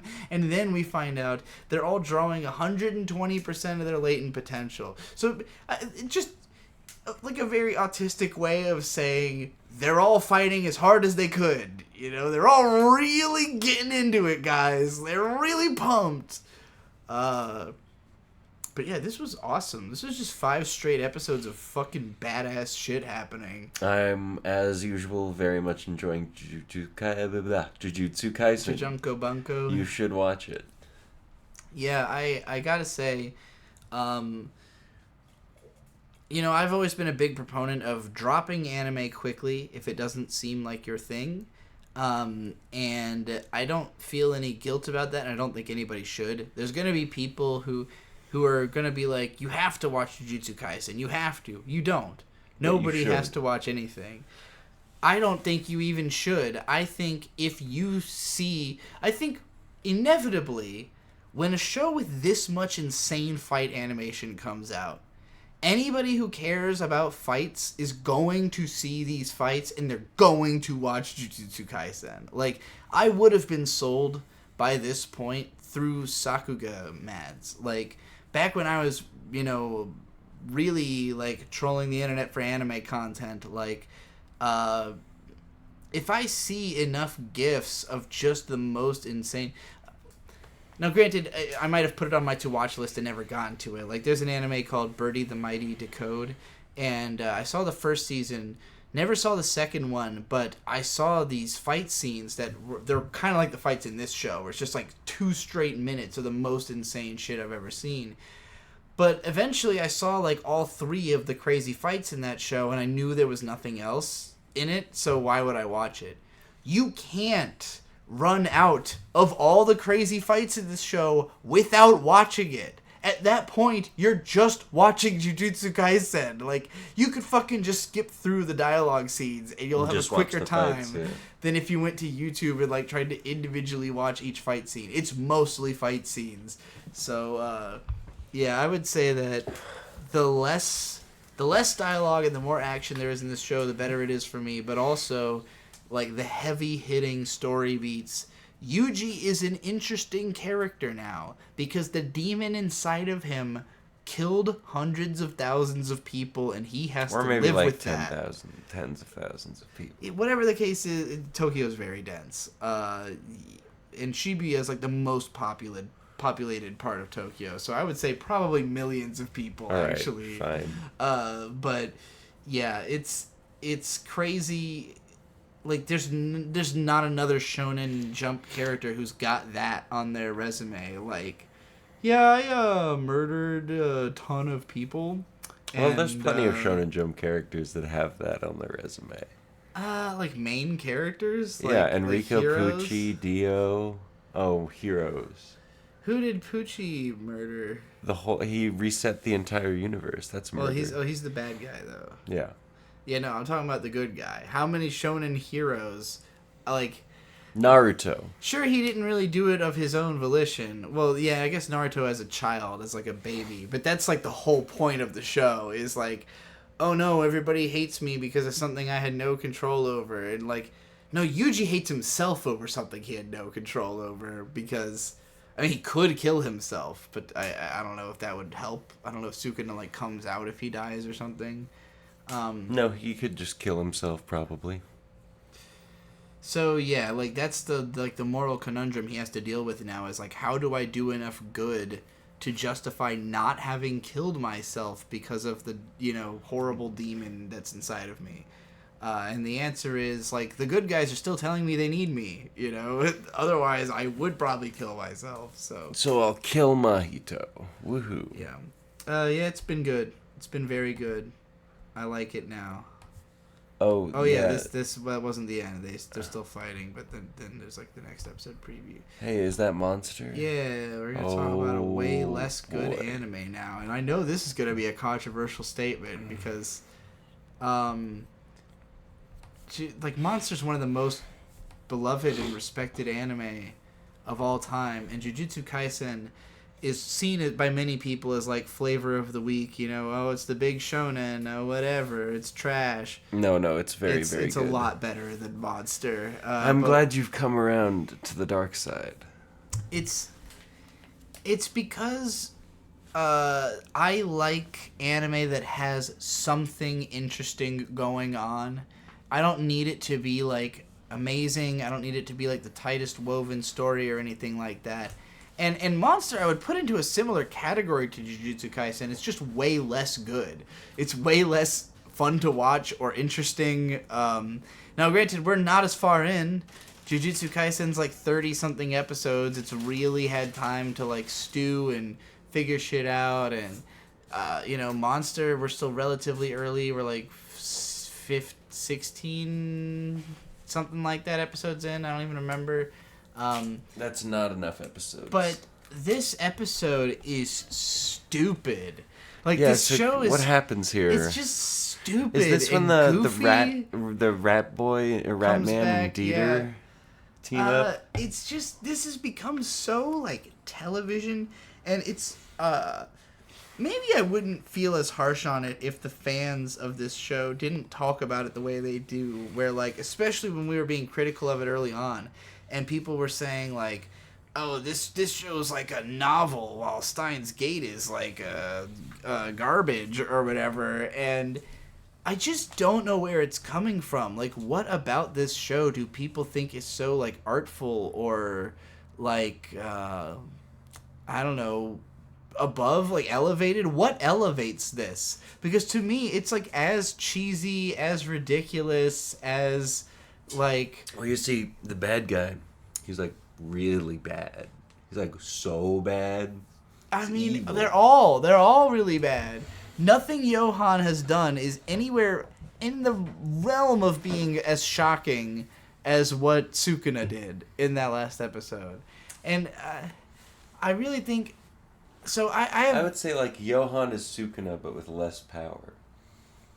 I've always had an issue with anime that seem to me like they just coast on the premise where, like, the first episode when you're just describing the plot is so clever that it makes you think, oh, that inevitably is a good story. But usually the problem is that the premise is the story. And then when you go beyond that, you're just, like, reiterating the point over and over and over again. And I know we've said this about this show already, because it's hard not to reiterate the point over and over again. But, like, it already, to me, feels like we're at, like, a shark jumping moment where this show is taking itself very seriously as this, like, heady drama. And now we've gone totally into pulp noir nonsense where, like... Well, so basically this opens on Johan's sister being a fake prostitute or something, right? Yeah, did she have huge tits before? I don't know. I don't remember. I don't remember they're portraying her as being this bombshell with massive tits, but, like, we're reintroduced to her. Again, she had been, like, practically dissociated level of, like, because she didn't have her memories. She was just like, oh, I'm just a regular girl and my life is such a mystery. Maybe but she, then like... she got awakened. Maybe she broke bad, yeah, like, maybe remembering all that trauma made her like, oh, I'm a hard ass now. It just doesn't feel like the same character instantly. I never thought I would see her posed like this, wearing this outfit in this place, just... all of it makes you go like, what the hell happened to her? To such an extent that I feel like a disconnect between the character I had previously known, which I think somebody even warned me about this, actually, because something similar happens in 20th Century Boys, where that manga, the first, like, 5 volumes, the main character is like a guy in his 30s with a baby, and then we skip to, I think she might be like 2 or so before the time skip, and then we skip to her being a teenager like 15 years later, and her dad's nowhere to be found, and, like, you have to totally get to know her character over again because she's just like now a person, you know. At least in that case, it was like a baby versus a human, so it felt like reasonable that she's different. When her dad gets reintroduced, he also feels like a totally different character to a way less reasonable degree. But yeah, it's just a weird thing that, like, why does Naoki Urasawa like to just write a character out for a little while and then have them come back totally different? I can't remember if we talked about on the last episode that you have now seen all of Pluto and loved it. I do think we did, yeah. I like Pluto a lot more than Monster. Pluto Monster was like... sucks so hard. You were like, Pluto's like maybe my favorite anime ever, and Monster, you have like no engagement with at all. It's just not interesting. What is so different? Like, what did he do so right in Pluto that's missing from Monster? And Robots. Sit down, please. You're standing there. Oh, look. This little chair hurts my back. Robots, that's it? Yeah, I mean, robots. It wasn't like something about the writing or... Oh, well, it's only 8 episodes long.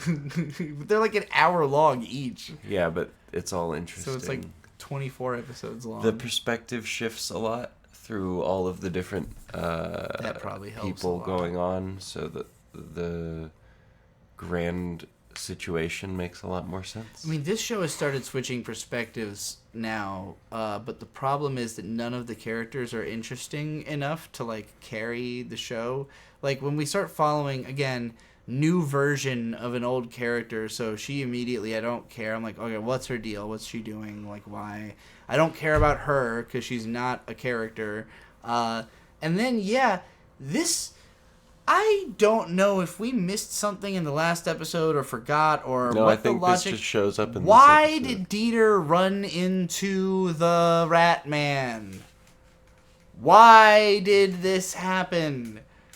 Maybe they just ran into each other and both realized they knew Tenma. I don't even think it comes up. I don't remember why they team up. They just, like, run into each other. So Ratman is a guy who was around for, like, an episode and a half, who had a little adventure with Tenma and then disappeared from the show. And now he just reappears with Dieter, who's not with Tenma for some reason. They just stumble upon each other and start an adventure together. Tenma's not communicated with. Does he know Dieter went off with this guy? What the fuck is going on? Like, it's just these two are together now. I was like, what? Why? What? Why?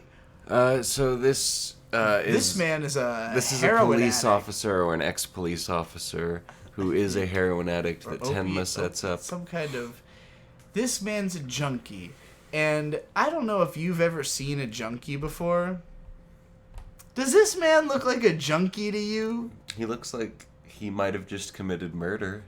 Does anything about the way this guy looks say heroin junkie to you? But his internal dialogue did. His very well coiffed hair, his nice little touched mustache, his very, very expensive duster jacket and pants. How is this man hurting to get his... Like, this dude's in deep withdrawal. Like, he shows up and he's like, I gotta get my smack, dude. I'm fucking freaking out, man. And Tenma's like, I've got a gun on you. You gotta tell me what I want to know. And he's like, what the smacks? I'm not giving you smack. You gotta tell me what I want to know. And I'm like, how... Should have brought some smack. That probably would have helped. How does this rich German guy become desperate? He was a police officer. So, like, he has money. He has access to drugs. Well, he was fired because... No one in the world will have an easier time getting drugs than a cop. He was fired a while ago, like a couple years ago. Why hasn't he sold his clothes? He's wearing a $600 duster jacket. Who is cutting his hair? He's got a $300 haircut. Where does he go to shave his mustache? The man has a house. He's not homeless. He's not disheveled. He's not a fucking drug addict. Maybe his wife works. How does he not know where to get smack? I don't know where to get smack. You're not a smack addict. Yeah. This scene specifically was like the jump the shark moment for me with this show, where I was like, this is the last episode we watched, his like ex-wife burned the house down. That was funny. That was cracked out. That was wild. Introducing the girl with tits and everything, like, I just felt I immediately had the sense like, wow, this is getting trashy quick. Like, this has gone from, like, serious scotch swilling, let's muse about the nature of man, Nazi experiments, whatever, into, like... There's some Nazi experiment stuff in this episode. Cartoons. And, yeah, just, I don't know, this is the least believable drug addict I've ever seen. So anyway, this girl, she's in a bar. There's some weird Illuminati shit going on, I guess. No, like, they're neo-Nazis. They bring her into this room and have her stand in the middle of this eyeball. I would have been so fucking concerned. And then this weird... I don't remember what this guy's name is. It's like Mr. fucking... Babyface. Tiny dude, rich guy. He just comes out and is weird and creepy. He's a mobster. He's like, hey, I'm the little weird dude. I'm a cartoon character. Again, it's very like a Batman. But he basically explains that they're trying to worship Johan, and they know that if they have her... I forgot she suddenly pulls a gun out in the middle of the scene, and I'm like, what are you fucking do? Like, I'm surprised she didn't get gunned down immediately. Yeah, that would have made a lot of sense. I don't know how that's not what happened here. Maybe because they know that Johan would kill all of them if they did that. maybe. This whole scene was so fucking cheesy. This character is cheesy. She's cheesy now. She's like a femme fatale now with a little tiny girl gun walking into enemy goofy mob boss caricatures. So much. This has gone so far. Meanwhile, Dieter and Ratboy, I don't even know what they're fucking doing. I don't remember what they are doing in this subplot. They're accusing a man. Of what? I don't remember. It's just like they needed Dieter to be out of Tenma's hair so he could go have an adventure, so they stuck him with Ratman and gave him a stupid B-plot about nothing. Hey, remember these guys? Fuck them. Tenma talks to this prostitute in this alleyway who's trying to, like, I guess her friend... This is literally the Batman. Have you seen the Batman? Remember when Catwoman's prostitute friend is captured by the bad guy? Yeah, the Batman. Yeah, I just watched that. Yeah, the Batman. This is the Batman. It's the Batman. Is this not literally the same thing? It's the Batman. He meets a hoe in an alley Batman. who's trying to save his hoe friend from some weird mobster cartoon character. This is a shitty version of the Batman. Tenma is the shittiest Batman that's ever existed. So, yeah, he talks to this woman, and she's like, you got to help me, and then he gets hit by a truck.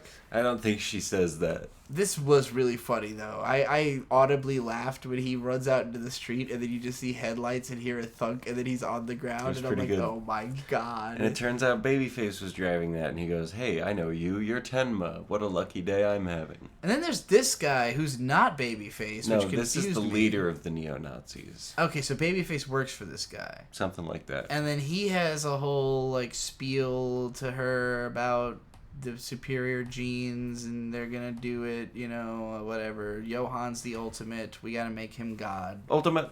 Meanwhile, Babyface is tied up Tenma, and I guess they're gonna whack him in the balls with a rope or something. Oh, yeah, they do. Oh, yeah, to the end of this episode. So she's, like, at the fancy dinner party, and then she goes into the bathroom, and then the kidnapped woman that the prostitute is trying to find. Oh, yeah, talks to her through the sink. Starts talking to her through the pipe in the sink. So the way the scene is portrayed, she's just standing in the bathroom, and then you start hearing a voice coming through nowhere, and then she, like, looks in the sink, and she's just, like, talking to the sink, and I was like, this is beyond, like, a lot of ridiculous shit happened in this episode, but it's all standard ridiculous shit.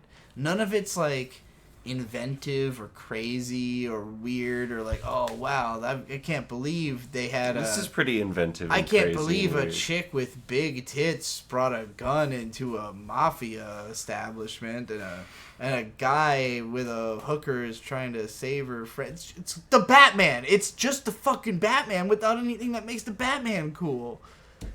There's Nazis. Oh, I've never seen a story with Nazis. Well, you know, this show came out a while ago.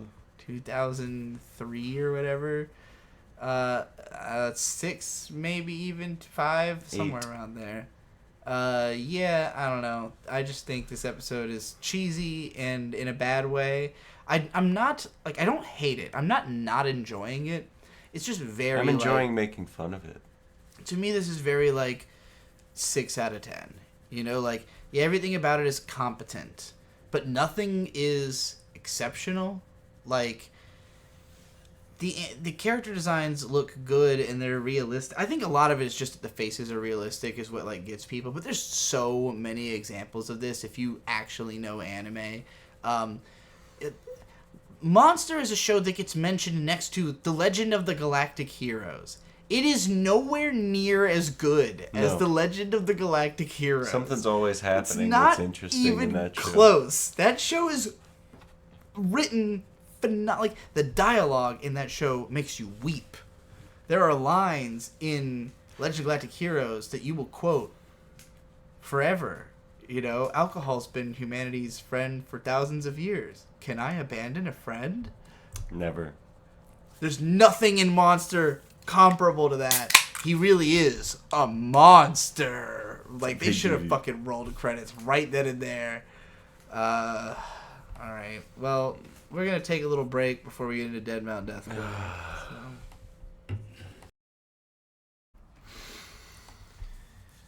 I'm alive. Oh boy, man. It really took me back realizing how many Dead Mount Deathplay episodes have come out since we last talked about it. It's quite a lot. It's like 6 or 7, right?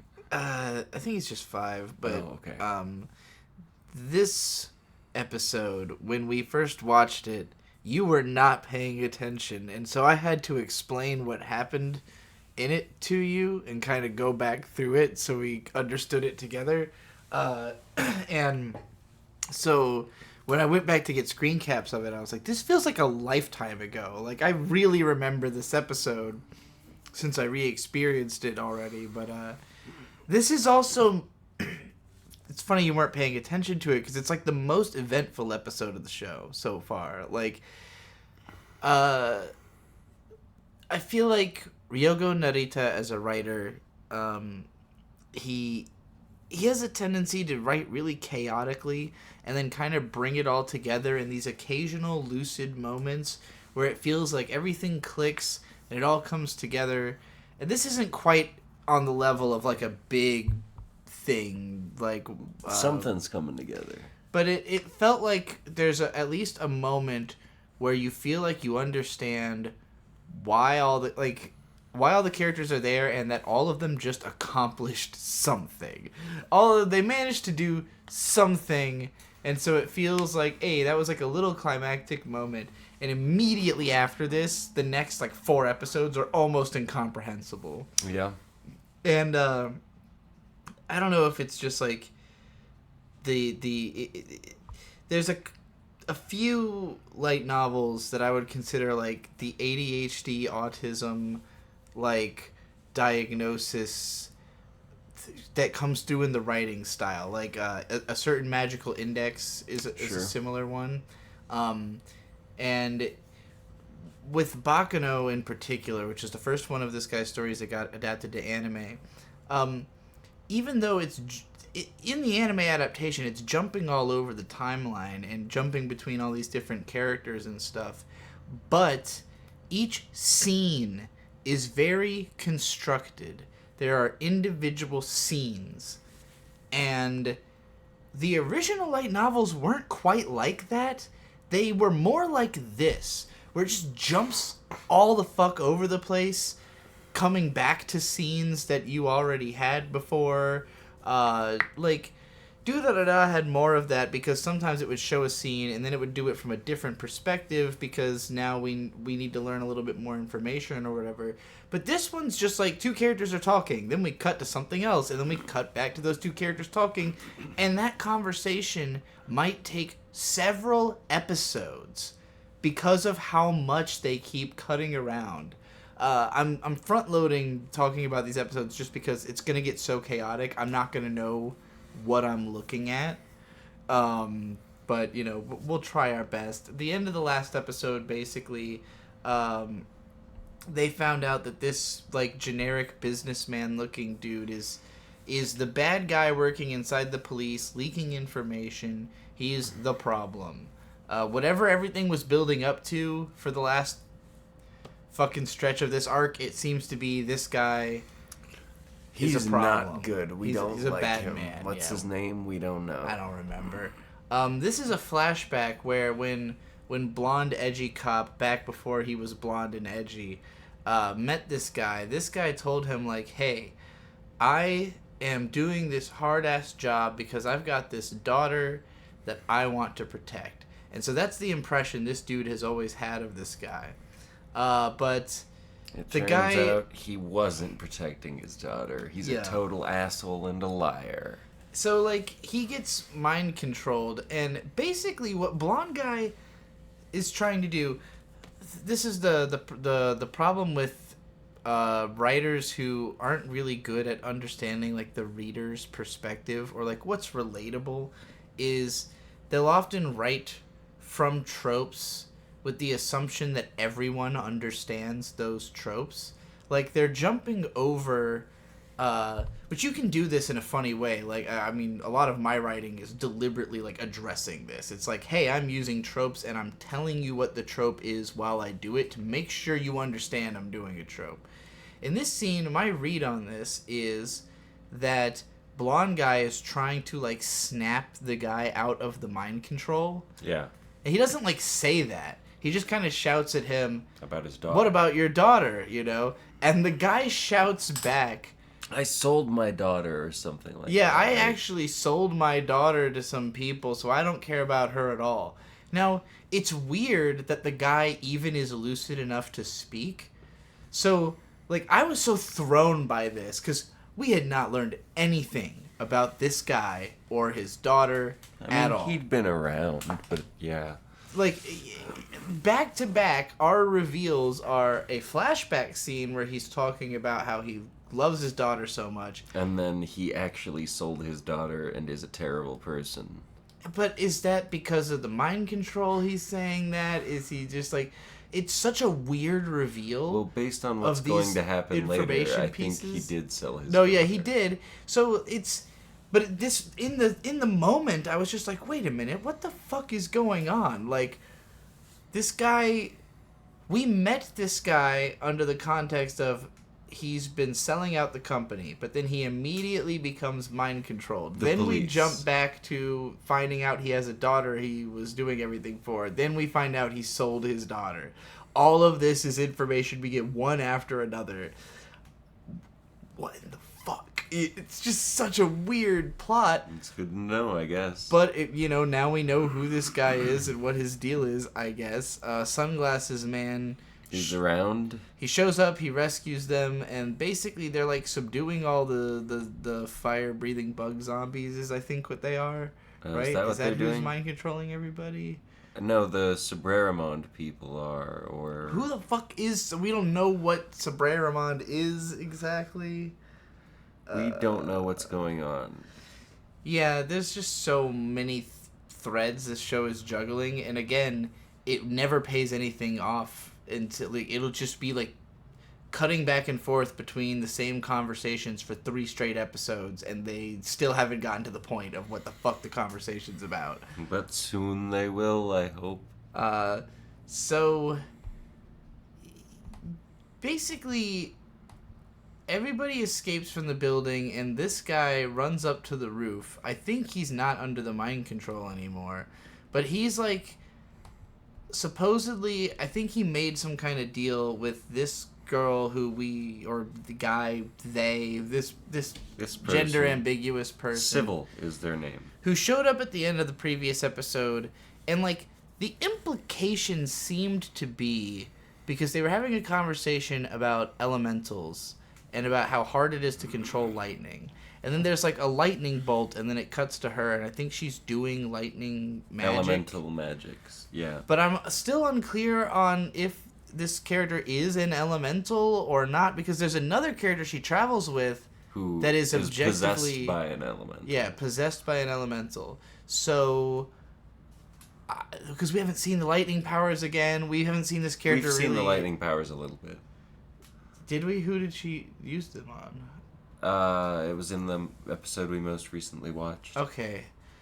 So, yeah, I don't know. I'm just still really unclear on who this person is. All we know is that they're very powerful and very, very haunted, and we'll learn more about that in another episode. But, basically, this guy's under the impression that his daughter is dead, and that this person's about to help him escape. And then... they're like, no, actually, I'm about to fuck you up really bad, and your daughter is here with me. To fuck you up. Turns out the jacked girl is the daughter. That jacked girl. And apparently they did a bunch of... whoever the fuck he sold her to did a bunch of experiments on her. So, yeah, that's why she's all jacked and got shark teeth and everything. She heals really fast, too. And basically she decided... like, her purpose in life is murder dad. Gotta track down dad and murder him. And, like... who hasn't been there? Just kidding, I love my dad. Yeah, this is one of those weird moments for me where I was... This show, its morality is very difficult to grasp. Because... obviously, the show is, like, anti-murder. Don't enslave children broadly, seems to be the big moral of the show. Don't mess with the weak. Basically, it seems like Because I guess what I'm trying to say is this girl, we don't know anything about her, except that she looks like they look like good guys. These three characters look like good guys. They look like they could be bad guys, though. They look like they're meant to be introduced with a bad guy air and then end up being good guys, which is the case with almost all characters in Ryoga Narita's stories. So I got the impression she's a good guy, but then she's like, I'm going to murder my father. And it's like, this is all we know about this character so far. So I'm like, all right, maybe she's more... Well, her dad did sell her to people that experimented on her. It's a weird emotional state of being to be in where I'm like, yeah, I appreciate that this guy deserves it, but I also, like, I don't know anything about this character other than, like, she is trying to hunt down her dad for vengeance, and now that's happening, so it's like, good for her.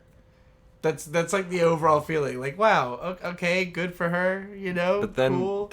Doesn't he get sniped by the mask people? Yeah, so these two who showed up in the first episode of the season, and then we saw them a couple times, very briefly. Did they? Very briefly. I don't remember. Like, I only remember seeing them in the first episode. And they finally show up again. They shoot that guy in the head right when she's about to kill him. And they have no idea why they've done this. They were contracted to it. They're like, I wonder why they wanted us to do that when she's in the middle of something. And someone tells them it's like petty revenge. I don't remember who from. But basically this pisses the girl off. She comes and she's like, I'm going to beat you guys' asses now. And they're like, we're done. Like, she's probably going to murder us. But then... all of these people from the informant business, you know, you could see Sword Girls there, and there's a couple of people. Clarissa's gang, right? Yeah. I don't even remember who those other two are. So they show up and they save these two from being murked. And then, you know, everybody starts talking. They do talking a They're lot. cutting between other conversations, and it's kind of unclear when these conversations take place relative to each other. Also, we're cutting back to the police station.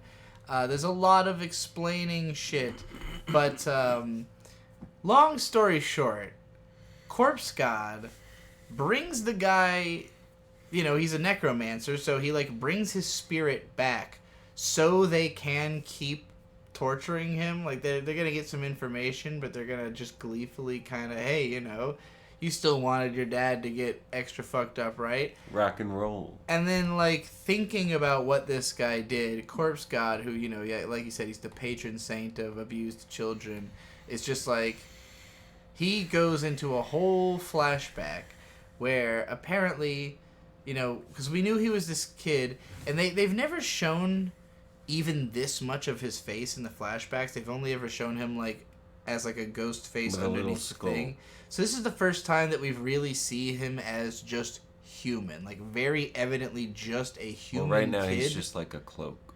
Well, you see his face there. Oh, I guess. Yeah, and then this guy stabs him and murders him. And so he... I think it's his dad, right? I don't think so. It's just like a guy who wanted to rob the children or something. I don't know. In any case, he gets turned into a skeleton that's got a brain in a jar. Skeleton with a brain in a jar. Skeleton. And he's visiting... This person standing in front of him is the king of his world. Now... Not a prince? No, this is the king, the emperor. This is the guy. Now, it's important we note, like... The way this show started was like Corpse God is an enemy of the state.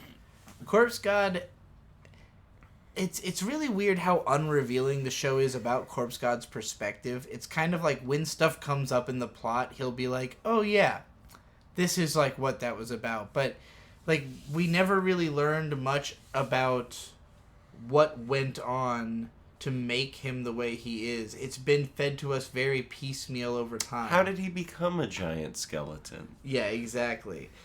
Or even a skeleton. Now we know why he's a skeleton at all, because he literally got killed and necromanced himself to stay alive. So he is literally a skeleton.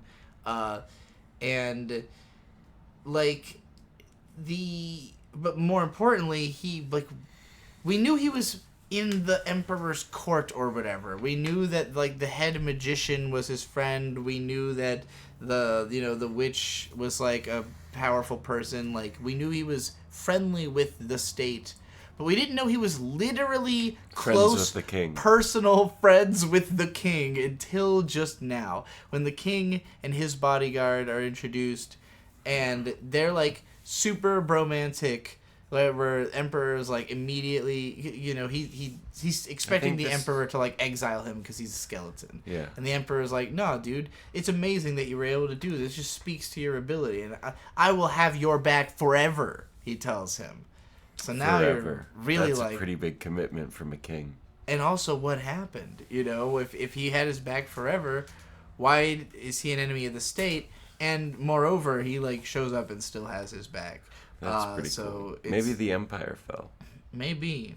But basically, yeah, he was originally going to get vengeance on the guy who stabbed him, and the Emperor told him, you don't need to sully yourself by, like, wasting time on a nobody. But in spite of having this flashback, he's like, yeah, I know this guy's a nobody, and I know I shouldn't waste time, but I'm still so mad about what happened that I'm just going to torture this guy for a while. Because fuck it.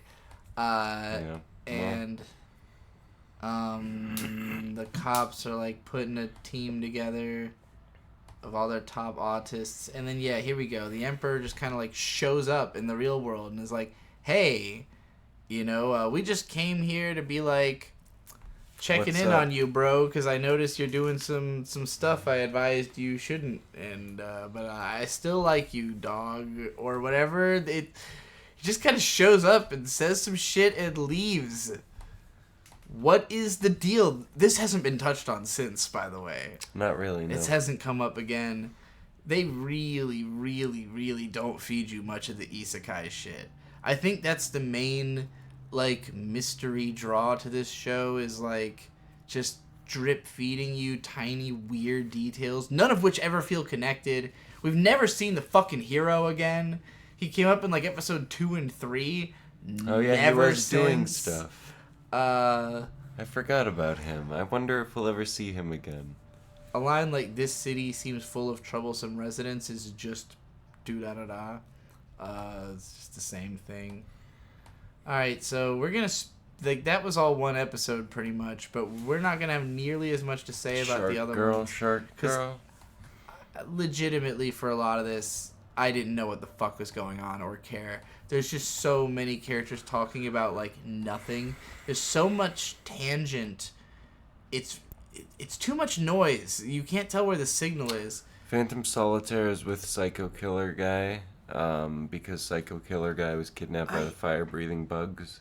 I feel like this interrogation started in the... I don't think so.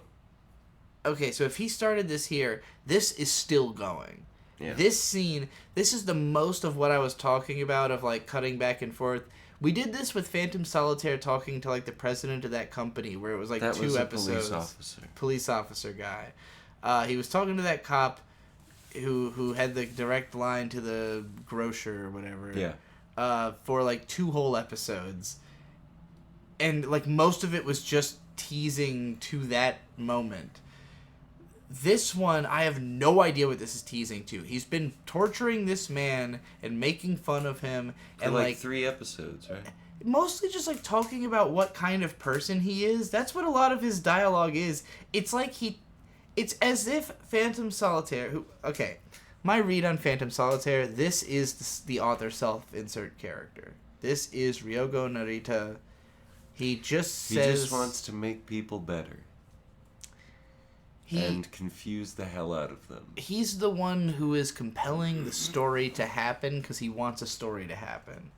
And he is always, like, just saying aphorisms and, like, stuff that I know the author must think. Like, he is, to me, the voice of Narita. And I think there's always been a character like this in his stories. In Baccano, it's Rail Tracer. Who, like, believes that he's God because he just always wins in the universe. And, like, Narita's ability to make that happen, is like him speaking through the character. Like, yeah, well, I get to say that the character always wins, Yeah, that is true. And then you've got... Just like Gojo, until, he doesn't. Yeah. Well, I'm sure Rail Tracer eventually dies of just old age, because I don't think he ever becomes immortal. I'm not sure. I don't quote me on that. I haven't read past where the anime goes with Bakuno. But I know it follows like his whole life. With they have kids and shit, who have their own spin-off books. But Do-Da-Da-Da, it was kind of the opposite type of... Like, the same type of guy, but the opposite intentions, where Rail Tracer's, like, kind of a slant good guy. And Izaya is, like, the main bad guy of Do-Da-Da-Da. But he, like, just wants to create chaos. He's, again, the instigator of the story. He says all the cool stuff. He is the heart of Do-Da-Da-Da. And in this story, it's Phantom Solitaire. He's the guy who just is Narita, but the weirdest thing that he does, I guess,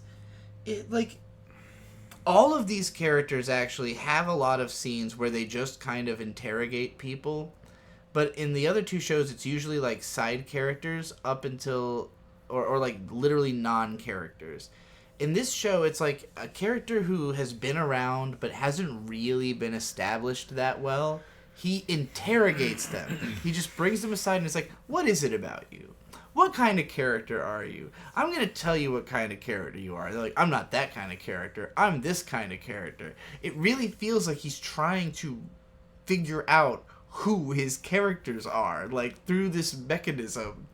It's a fun way to do it. I just wish it was a little faster. Yeah, it takes way too fucking long.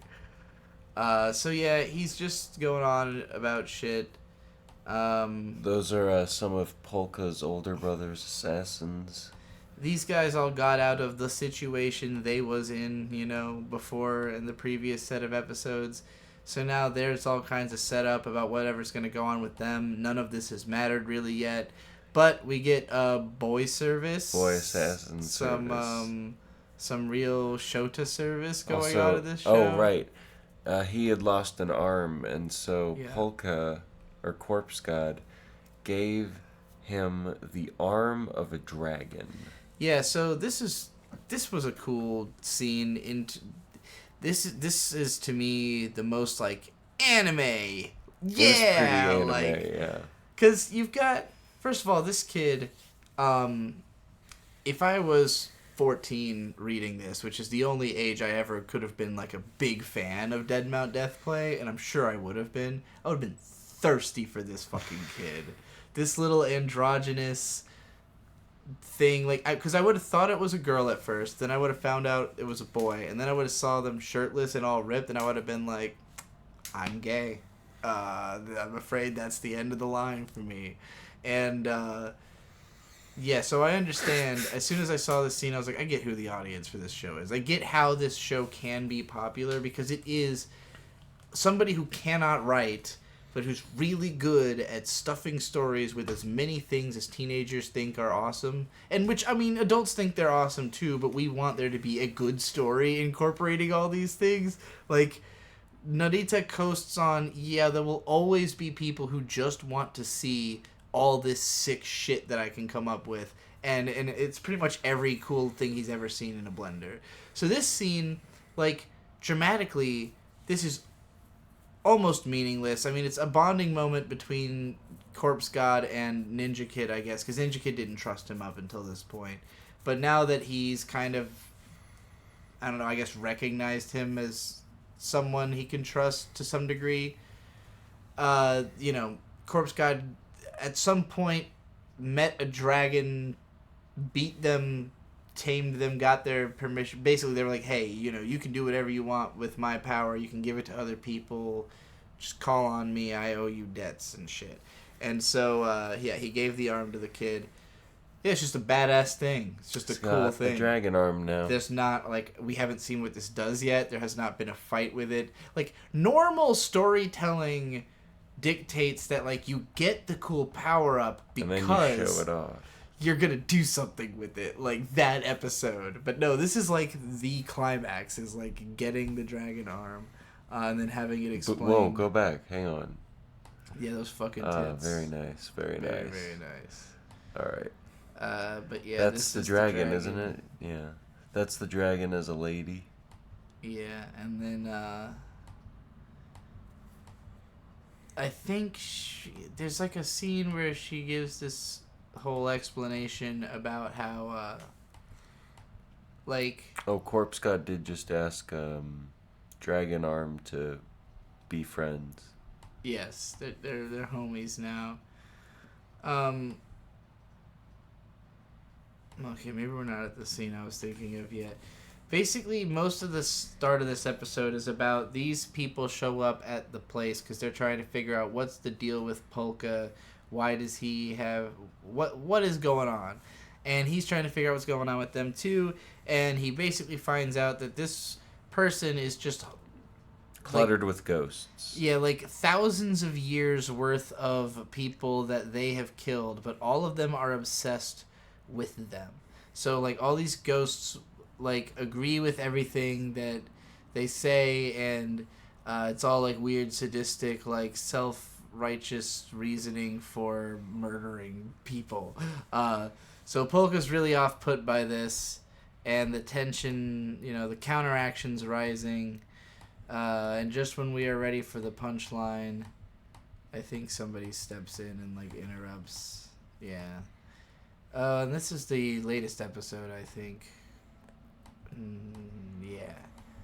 Yeah, they show up. So the tall guy and this girl are Polka's older brother's assassins. The reporter's here. All three of them are here. They're all about to fight, I think. I'm so unclear on the motivations of a lot of these characters. Also, I wanted to mention the animation quality has dropped considerably for the last few episodes. I feel like I skipped an episode. I feel like we only just covered 3 or 4, and there was supposed to be 5. I can't remember. Apologies if I skipped an episode. This has been a brain-scrambling set of episodes. Like, ever since the Emperor showed up and then didn't do anything again, I've just been like, when will it all make sense? I know the pieces fit. I saw them fall away, mildewed and smoldering.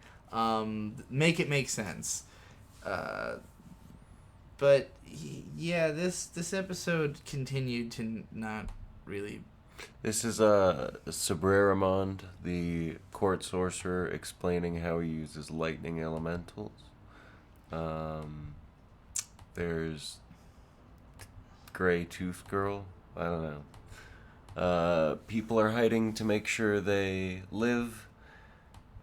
So he basically concludes that person is Sabreramond, right? Something like that. I mean, their name is Sabreramond, at least. So Sabreramond is that name that all the drones are saying, right? Yes. So, question mark, they walk out with the polka fucking shark. Yes.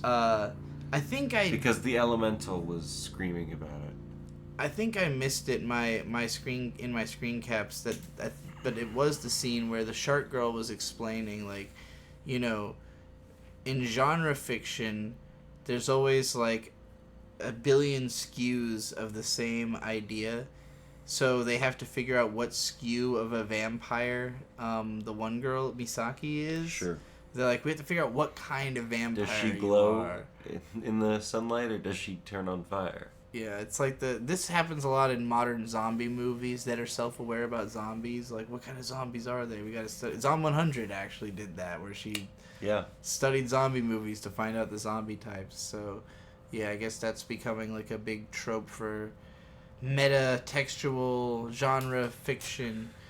But yeah, so the element tells them they need to steal Polka. It takes everybody else a minute to realize it's happened, and this is still going on, not really going anywhere. And oh right, the way this ends. Turns out the elemental is like a defense system or something. Well, a bunch of people pointed guns at the girl who has the elemental, and then the elemental just started killing people with parking bars, like concrete parking things that you don't want to run over. So yeah, the basically cool, violent scene at the end of an otherwise nothing burger episode. Yeah, this is like the one scene where like you wake up and you're like, all right, this show has like action and violence in it. It was pretty cool. It's not just meaningless plotting conversations about characters' powers that we're never gonna fucking see used, apparently. But yeah, this was nice. So that's the end of Dead Mount Deathplay, thank God. And we can move on to talking about shows that didn't have 5 episodes for us to catch up on. This episode was so good. Oh my God, you're right. I had forgotten that this is maybe the most memorable episode of Revolutionary Girl Utena. One of the greatest anime episodes of all time. Many people have called this pointless or filler or confusing. I call it a masterpiece. Watch it again. You know, when you don't know what's coming, it might be difficult to really fully... I don't know what's coming, but I loved it. It was wonderful. So, and you start off... I found it very moving. The episode starts off seeming like it's going to be shit, because it does the whole first episode thing again. You're like, oh, great, this minute and a half of the backstory for the 4th time. But then, so yeah... Anthe is staying up late watching infomercials, really. Yeah, pretty much. The implication seems to be that this is how she obtains the Kaustin Dior bell. She is for sure behind this. Yes, this is definitely Anthe's doing. I would describe this episode as Anthe's vengeance. And what's so great about... to me, like, the mainest main characters in this show are Utena, Anthe, and Nanami. Sure. They're the ones who get the most attention and screen time, but they have very different personalities. And Utena and Nanami's personalities are both very loud, and Anthe's is very quiet. And so even though Anthe is around through, like, the whole show, if you're not deliberately paying attention to her and what she's doing, you will just not notice. I know this because I first watched the show when I was, like, 16 or 17, and I remember... until, like, the last episodes when we finally learn what her deal is, I just had not, like, registered her. I didn't get who she was or what was going on with her. And, like, rewatching the show, if you are paying attention, I feel like she's got tons of personality. It's just that she is guarded and subtle and very manipulative. And she doesn't want anybody to know shit about her. That's part of the point. But the people who are the most invested in her, everybody on the student council, most of them are just stronger than her, and she can't really do anything to stop them. Like, they're very driven. She's kind of trapped within this system. She doesn't really see a way out, so she just kind of listens to those people. But Nanami is not somebody that she really feels the need to fear in that way. Yeah. Nanami will never win the duels. She's fucking a child, you know? Like, she's an idiot. She has the heart to be a duelist, but there's no reason to think she's ever going to beat, enough of the other people, particularly Utena. So I think Anthe, without trying to reveal herself, takes vengeance on Nanami. And what do we know is Nanami's biggest problem? Her relationship with animals. And Anthe loves animals. Anthe loves animals. Nanami treats them like objects. She treats them as ploys. She murdered a cat once. She tried to imply that Anthe was a bad person for having animals that Anthe actually does have. And so it is through animals that Nanami is always victimized. There was the elephants, of course, chasing her through all of India. That was the and best Japan. episode besides this one. And so yeah. Oh, sorry. But yeah, this scene otherwise doesn't really have any meaning. Like, if it was just a random scene of Anthe watching an infomercial, then it has nothing to do with the rest of the episode. But I'm pretty sure this is her plotting what's going to happen. So, as she tends to do, Nanami is throwing some big, expensive, stupid party to show off her very cool dress. Just very, very cool. You can never fault her fashion. She always looks amazing. She's always wearing some kind of, like, yellow and green. Really stands out. You can fault her fashion soon. Well, okay, yeah, that's true. You can fault her fashion sometimes. But yeah, she basically thinks she's hot shit, and the point of this party is that she got a new piece of jewelry she wants everybody to see. So, spending money about the money you spent, basically.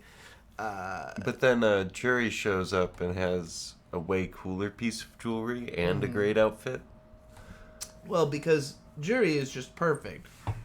She looks amazing. She's a genius.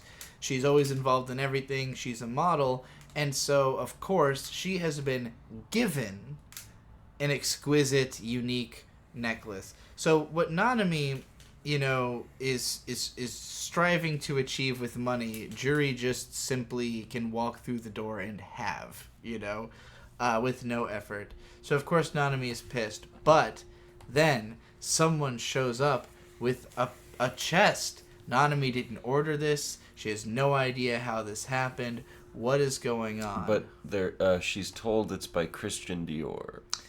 Sebastian Dior is the name. But yes, it's a clear parody of Christian Dior. So the funniest thing about this for me, this is the first fashion brand I ever heard of is Christian Dior because of analysis I read online of this episode. That's funny. I didn't know it was a reference. I read people talking about Utena pointing it out. And once I became Dior is now they just call themselves Dior.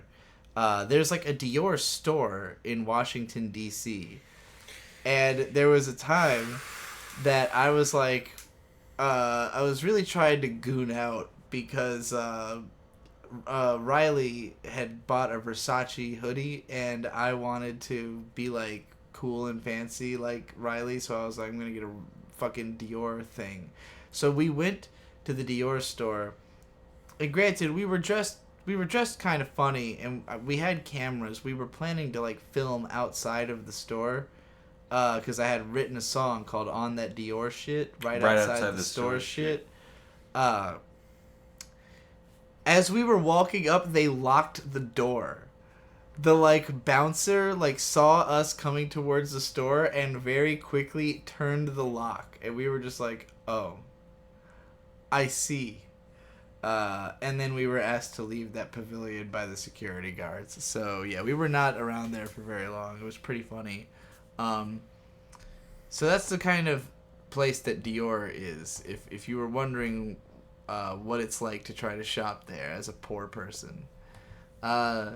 So anyways, right there at the party, she puts on the bell, and everyone's reaction is immediately just stunned silence. What the fuck are you doing now? Yeah, and she just won't stop wearing it. She sees it as, I received this special gift. This is very similar to, you haven't seen A Christmas Story. No. In that movie, the main character's dad, he wins a, I think they call it a special prize or something like that. It's a very specific phrase that he keeps referring to it as.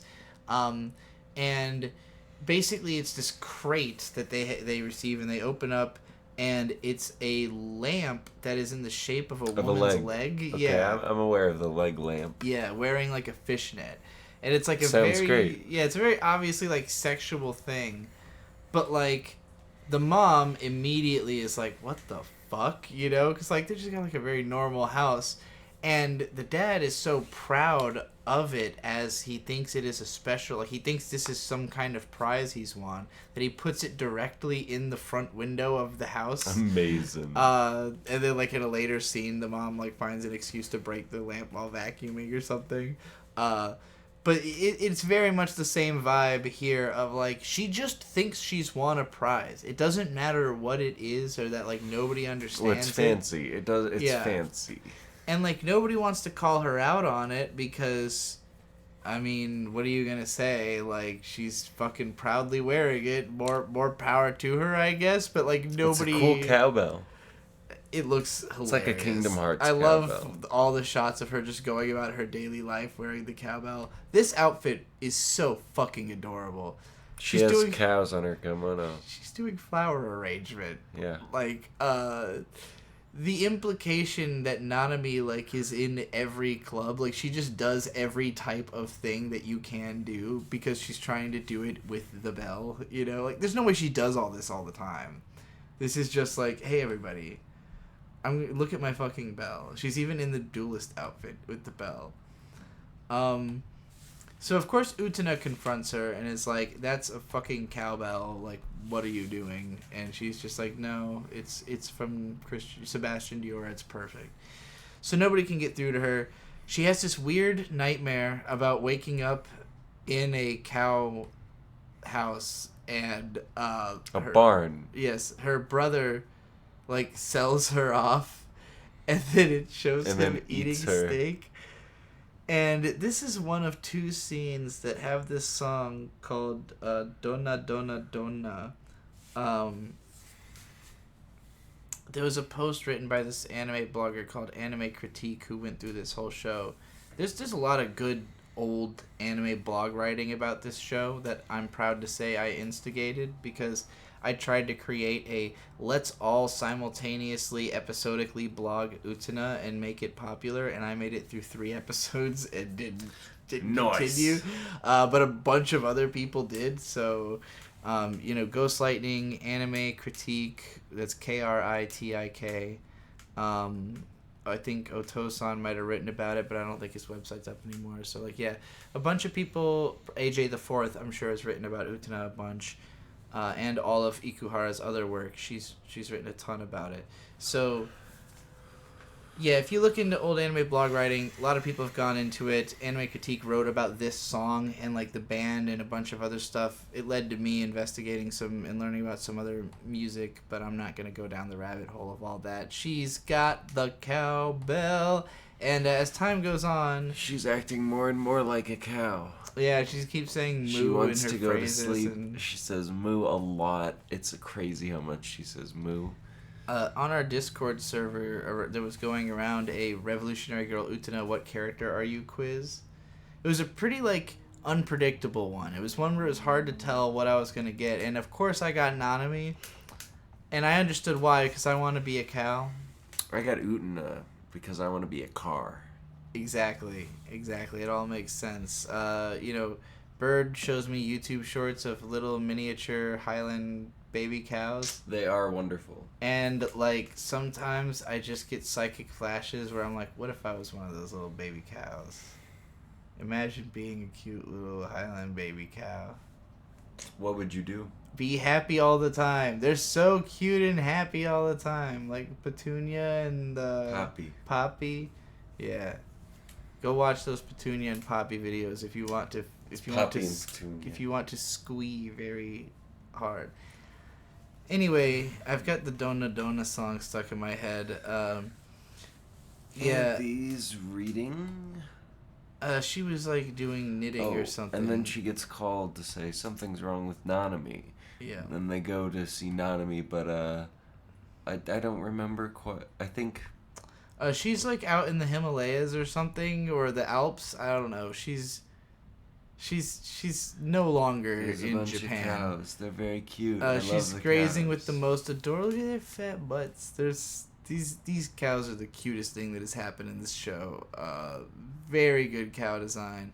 Nanami as a cow is the funniest fucking thing in the world. We're not even at the full transformation. I might have to make this my new Discord avatar. Actually, is Cow Nanami. That's because cute. It's such a good screen cap. Also, all her guys are pretending that they're turning into cows. You know. Wonderful.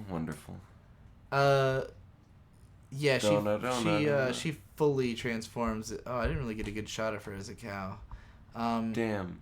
She fully transforms into a cow. They have like a... oh, of course. The other reason Anthe set all this up, throughout the whole episode, she is knitting this red sweater that she then gives to Utena during this fight so that Nanami will charge at it because she's a bull.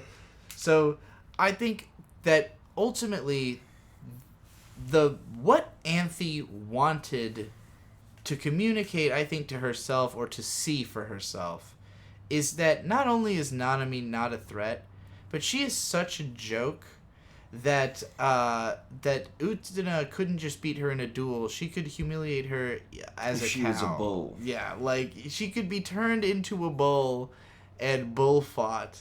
I really think Anthe did this for her own amusement. She was just like, I really want to see that bitch turn into it. Like, she found out there is a Kaustion Dior bell.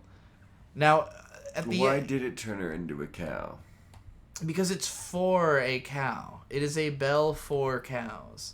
So Anthe ordered this to give to this cow, which, look at this fucking mighty image of this bellowing cow with this beautiful bell. Good cow. It was actually a Kaustion Dior bell, incidentally, they say at the end of the episode. So, yeah, like, Anthe bought the bell, and supposedly she just bought the bell for this cow and just made that sweater for whoever she made it for, just just all incidentally. None of that was connected. She definitely didn't time it all or send it to Nanami's house and know exactly what was going to happen. She did. She must have. But yeah, that's... she's in a dueling outfit. That's Revolutionary Girl Utena's one of the greatest episodes of anime ever created. Let's take a little break before we do like 5 or 6 straight episodes of Pokemon. Also, I need to see if the new episode is out yet. Actually, before I cut us off, I want to mention, before I fucking forget, shout out to the subtitle team for Pokemon, because the lead of the sub team comments on every episode of this show, usually are exclusively about the Pokemon segment.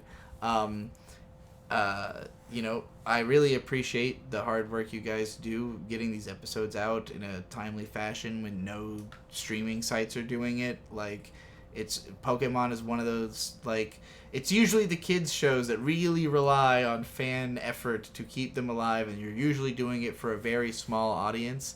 And Pokemon Horizons has gotten really good. So, like, I know it's going to be hard for this show to catch on even to the level of the old Pokemon shows that all had Ash. But, keeping it alive, keeping the spirit, and all the comments have also been really good. I can't remember what your username is, but if you go into the comments and you look for the really long comments about Pokemon, usually there are notes on the translation about, why certain words were chosen, or about the Pokemon's name, stuff like that. So yeah, just lots of really good comments. Check those out if you like Pokemon Horizons.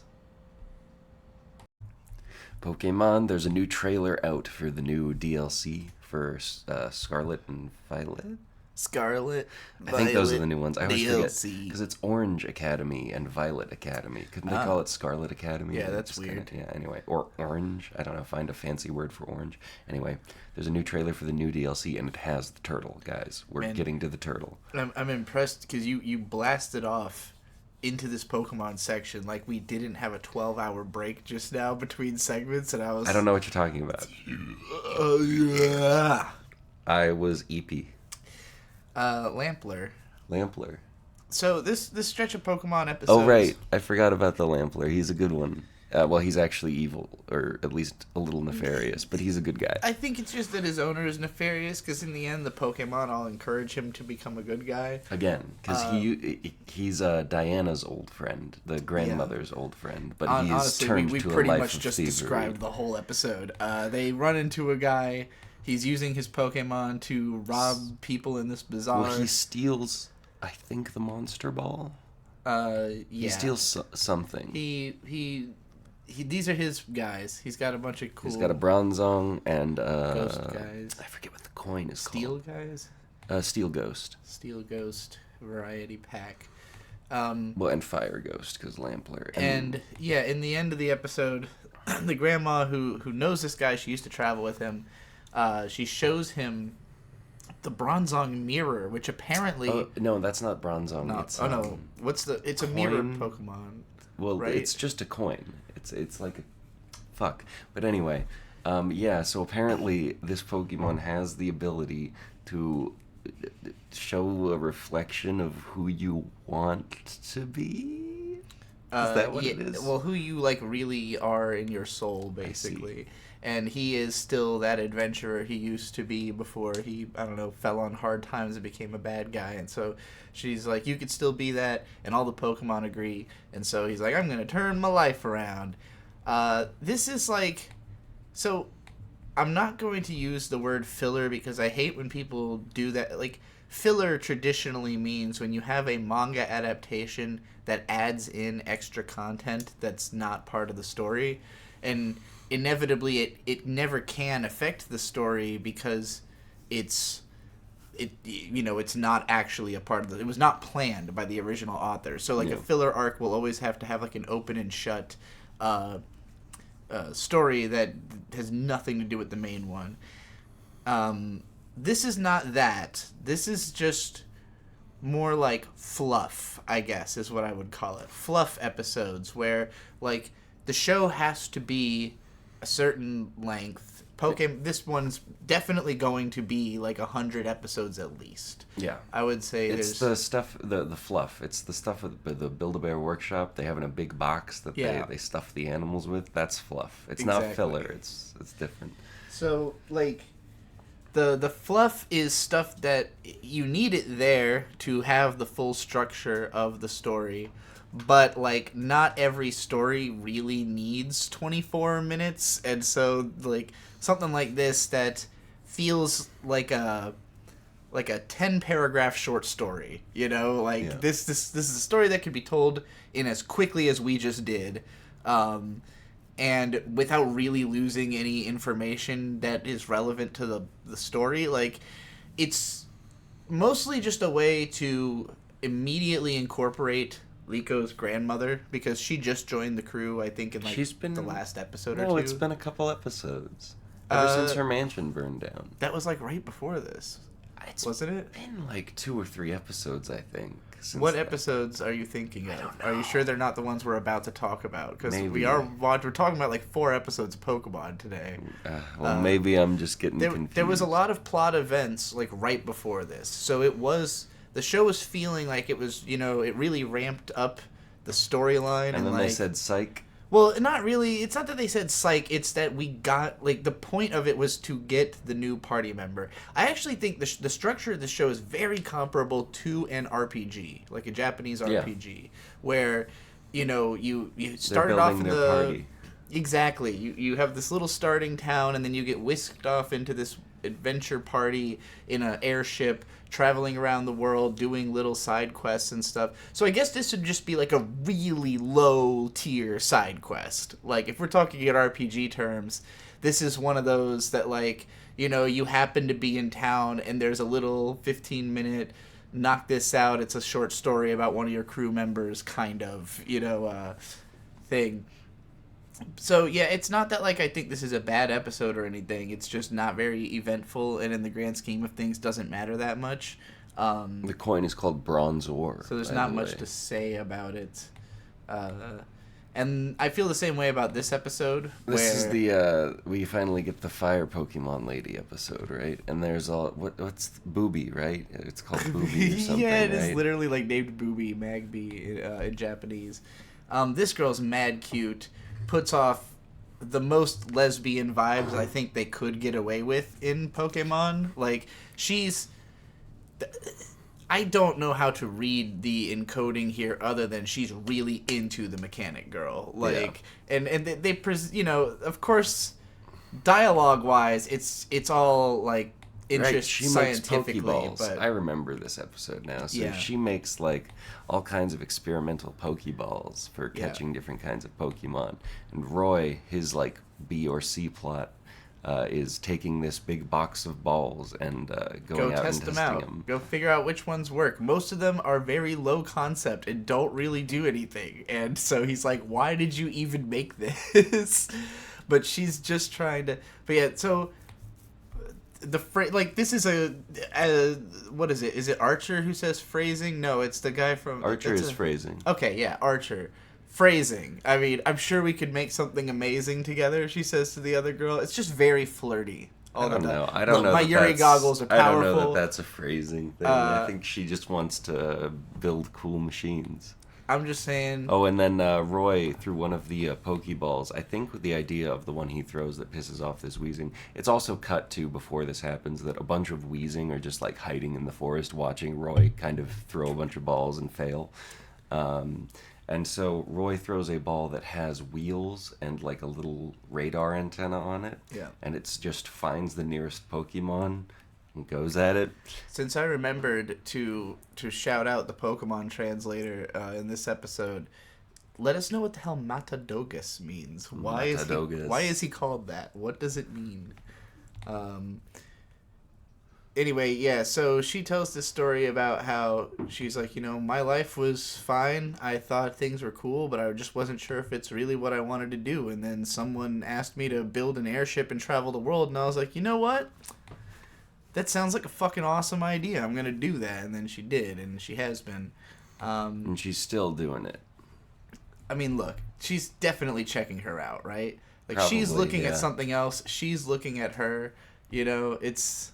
I'm just saying, the signaling... Oh, yeah, and then Captain Pikachu is there. Kicks all the Weezing's ass. Look at this. I mean, come on. Yeah, it's very cute. It's Yuri.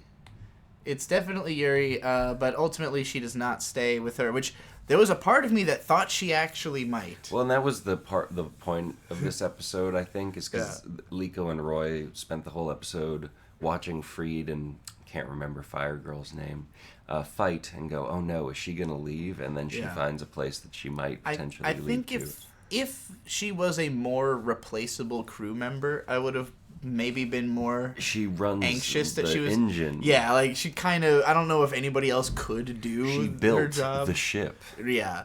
But at the same time, it is very much in the spirit of Pokemon to raise this question every once in a while of like, hey, you guys are always traveling, always adventuring, but this is a spot that maybe you feel at home. What if you stayed here? And sometimes, like, Brock is tempted by every woman in the world, but in the Orange Islands, that's why he wasn't around. He went to go work for Professor Ivy, who's like this insanely hot chick professor. So, of course. I'm going to look this up real quick. Yeah, she had like a really deep voice in the English dub. She has like big ass titties, and she's just like another professor who, as soon as they meet her, Brock goes off to work for her. But then nobody liked Tracy, his replacement. So eventually Tracy dipped back out, and we got Brock back.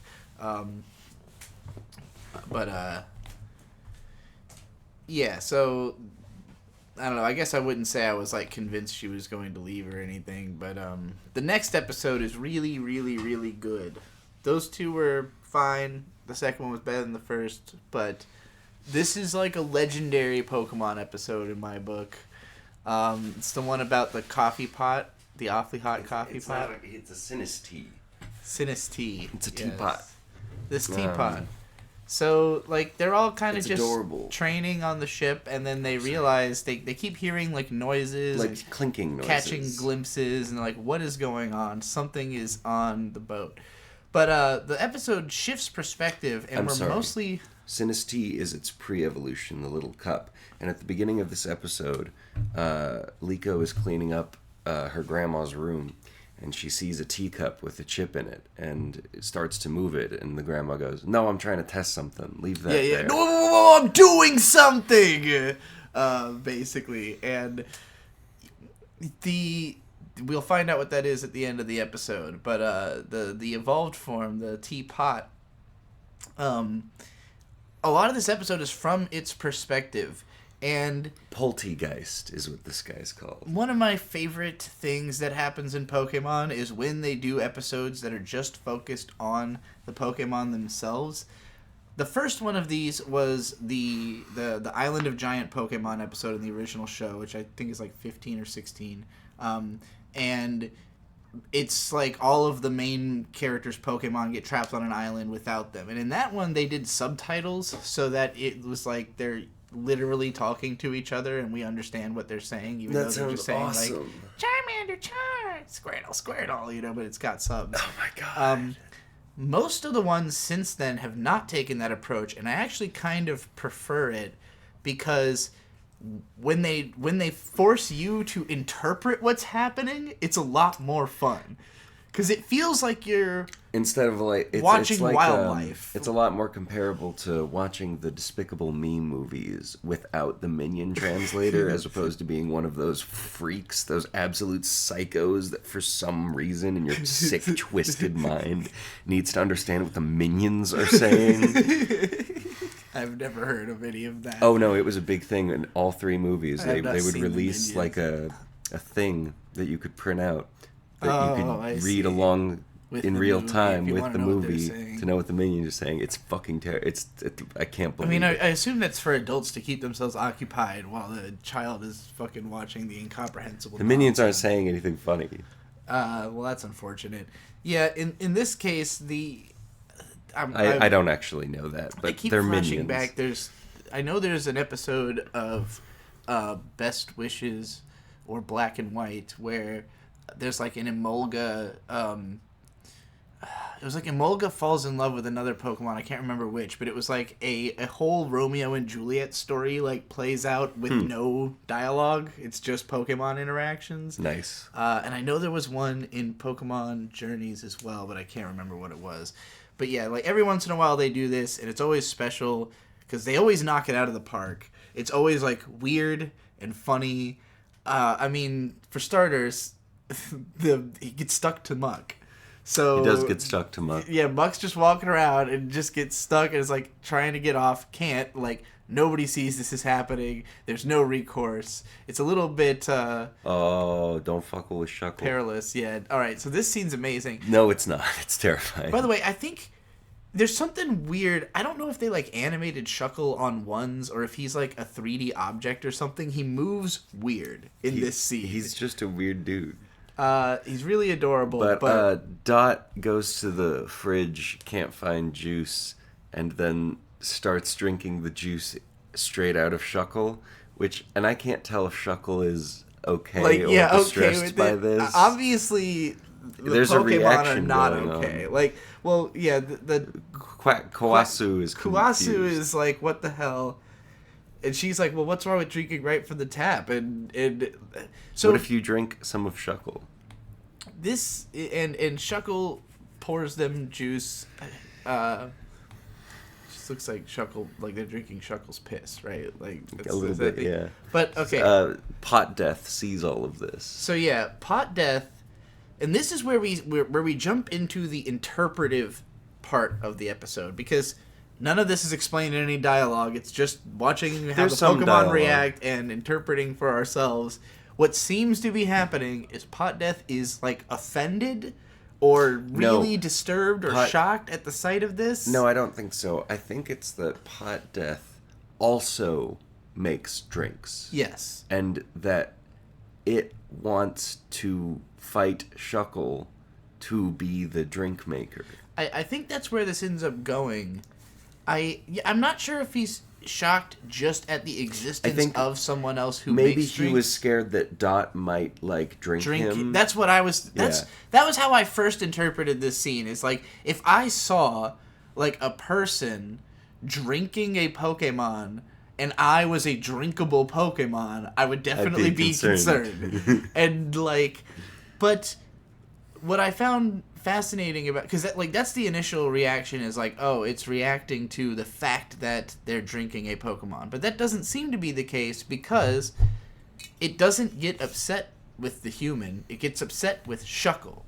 So then my interpretation became that he's upset with Shuckle for letting this like, hey, you shouldn't be letting yourself get drank from directly. I don't know. Because, well, and so part of why I interpret it this way is that I think there might be some form of manners between drinkable Pokemon Okay. that this could be me reading way too much into think this. it is. But the way I looked at this is like, because Kuwasu was disturbed by Dot drinking directly from Shuckle. Sure. So if the problem is that Pot Death saw Dot drinking from Shuckle and was like, it's not okay that you let her do that, you know, because I don't want people drinking directly from me. You better let me pour my shit out, bitch, or I will slap you across the face, you know? Like, I suppose. so I thought this might be like a mannerism dispute, but ultimately Pot Death is like, I want to fight you, Shuckle. And there's this really and cute... Captain Pikachu is the ref. Yeah. Oh, and yeah, it is very adorable. Well, where Shuckle like comes very slowly, is pushed back. He's like really Snorunt. happy about it. Yeah, this was adorable. But yeah, so Shuckle is very blasé about being challenged and pretty okay with it. Subotsubo, which I only mention because that's how he talks in the anime. It's adorable. Shuckle's so cute. Pot Death is also very cute. They're all fucking adorable. Pot Death just kind of makes like squealing noises. No, it says like Pot Death and stuff. Does it? Too. Yeah. I guess I just but didn't it does know what also its make a name lot of was, squealing noises. probably. But yeah, so Pikachu, basically Pot Death alerts Pikachu to its concerns, and Captain Pikachu's like, hey, I got you. We're going to throw down the towel. You're going to fight that guy. Shuckle, get over here. You're fighting Pot Death. Shuckle's like, down. So then, in the middle of the night, Nyahoja hears it. Hearing noises and Hogator, what's going on? I think Hogator's just like up. I think he was up anyway. Well, and then they find Kawasu, who's acting like he doesn't know what's going on. Look at that face; it's hilarious. Hello, I'm a duck. He's like, "Oh shit! I've been spotted by humans." So it turns out there's a Pokemon Fight Club here on the boat. It's pretty great. They're all watching. There's no humans. Everybody's around, and Pot Death phony form. What does that mean? I don't know. I'm gonna look into that. But this was another interesting thing in this fight. So that like is open to interpretation, because Shuckle knocks a piece of Pot Death's pot off, which now looks like what was shown in the Pokédex entry, but that had not been, that injury was not there before. So that made me think maybe Pot Death was trying to break off a piece of the teapot, and that's why it wanted to fight Shuckle? Like, maybe, yeah. Like, hey, I could get this, piece taken off if I bat against that hard shell. Because they don't really fight for very long, and it seems basically the fact that they're fighting, So it seems like the difference between the forms, phony and antique, are that it's in a real pot or a fake recreation or remade pot. I see. If phony form lacks a stamp of authenticity and requires a cracked pot to evolve, antique form has a stamp of authenticity, requires a chipped pot to evolve. So this is a cracked pot, I assume. But maybe it needed to be chipped, and then it can pour into an authentic chipped cup or something. I would also like to remind everyone very quickly that there is now a matcha form of this Pokemon called Poltergeist. This is the first version. What the hell? I've never seen that before. Where did that come from? It's from the new one, I think. Yeah, Teal Mask. I think I caught a couple. And then he turns into a matcha cup. Oh my god! Sinistra. Yeah. That's fucking adorable. Yeah, I love him. He's very cute. I did not know about this. But yeah, basically, like, putting up a fight causes everybody to like, the teapot. Pot Death. Yeah, Pot Death. Like, they're all like, you know what, you're chill, so you don't have to keep fighting. Shuckle likes you. Everybody likes you. Hey, look, we're all Big singing Pokemon a happy fucking time. magical song together. And then they all start eating berries and drinking the juice. The Pot Death juice. pours them all out a cup, and so they're all drinking Pot Death juice. And there's like a whole bit where initially like Roy wanted to go over and like investigate, and Liko's like, I think this is their time. We should. This is a safe space for Pokemon. Yeah, this is a Pokemon thing. We got to stay out of it. But then there's also this great moment where Hogator, who joins the party, carrying these berries, slips on some spilled juice. Right, that had also been a thing throughout the episode, is that he kept slipping on spilled juice all around. That was how they knew that it was on the ship. And they all catch him as he's sliding across the ground. How did Chuckle move that fast? The other turtle. I like how the Slugma is just chilling on the coal guy. He looks so happy. Although that is adorable, actually, now that you mention it. I hadn't even really thought about it. But yeah, he's literally sitting on a hot, burning fire. And then Look at him. Next Look at episode. how fucking small the small ones are. Yeah.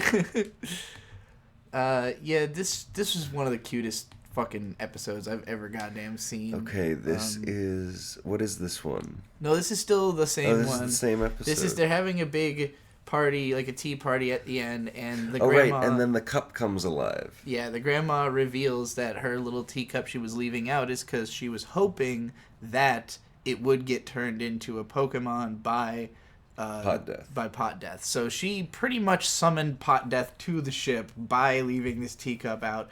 Liko's grandma is the best. Hang on. She just rules. Everything about her is awesome. I just noticed that Murdoch's apron has a gulpin on it. Oh, yeah. It's pretty cute. It's adorable. Yeah, there she is, all excited about her cup. Yeah, cup's alive. I want to be just like Liko's grandma when I grow up. Wait, it was explaining it just a second. Oh, he looks so eepy. Eepy. They're all eepy. They all got the itis. Ooh, look at him. Alright, so then, yeah. Oh, right, this is the Laplace episode. Yes, so now we're getting back into plot. Oh my god, they have Floatzel and Weasels. I love it. Very cute. Very good.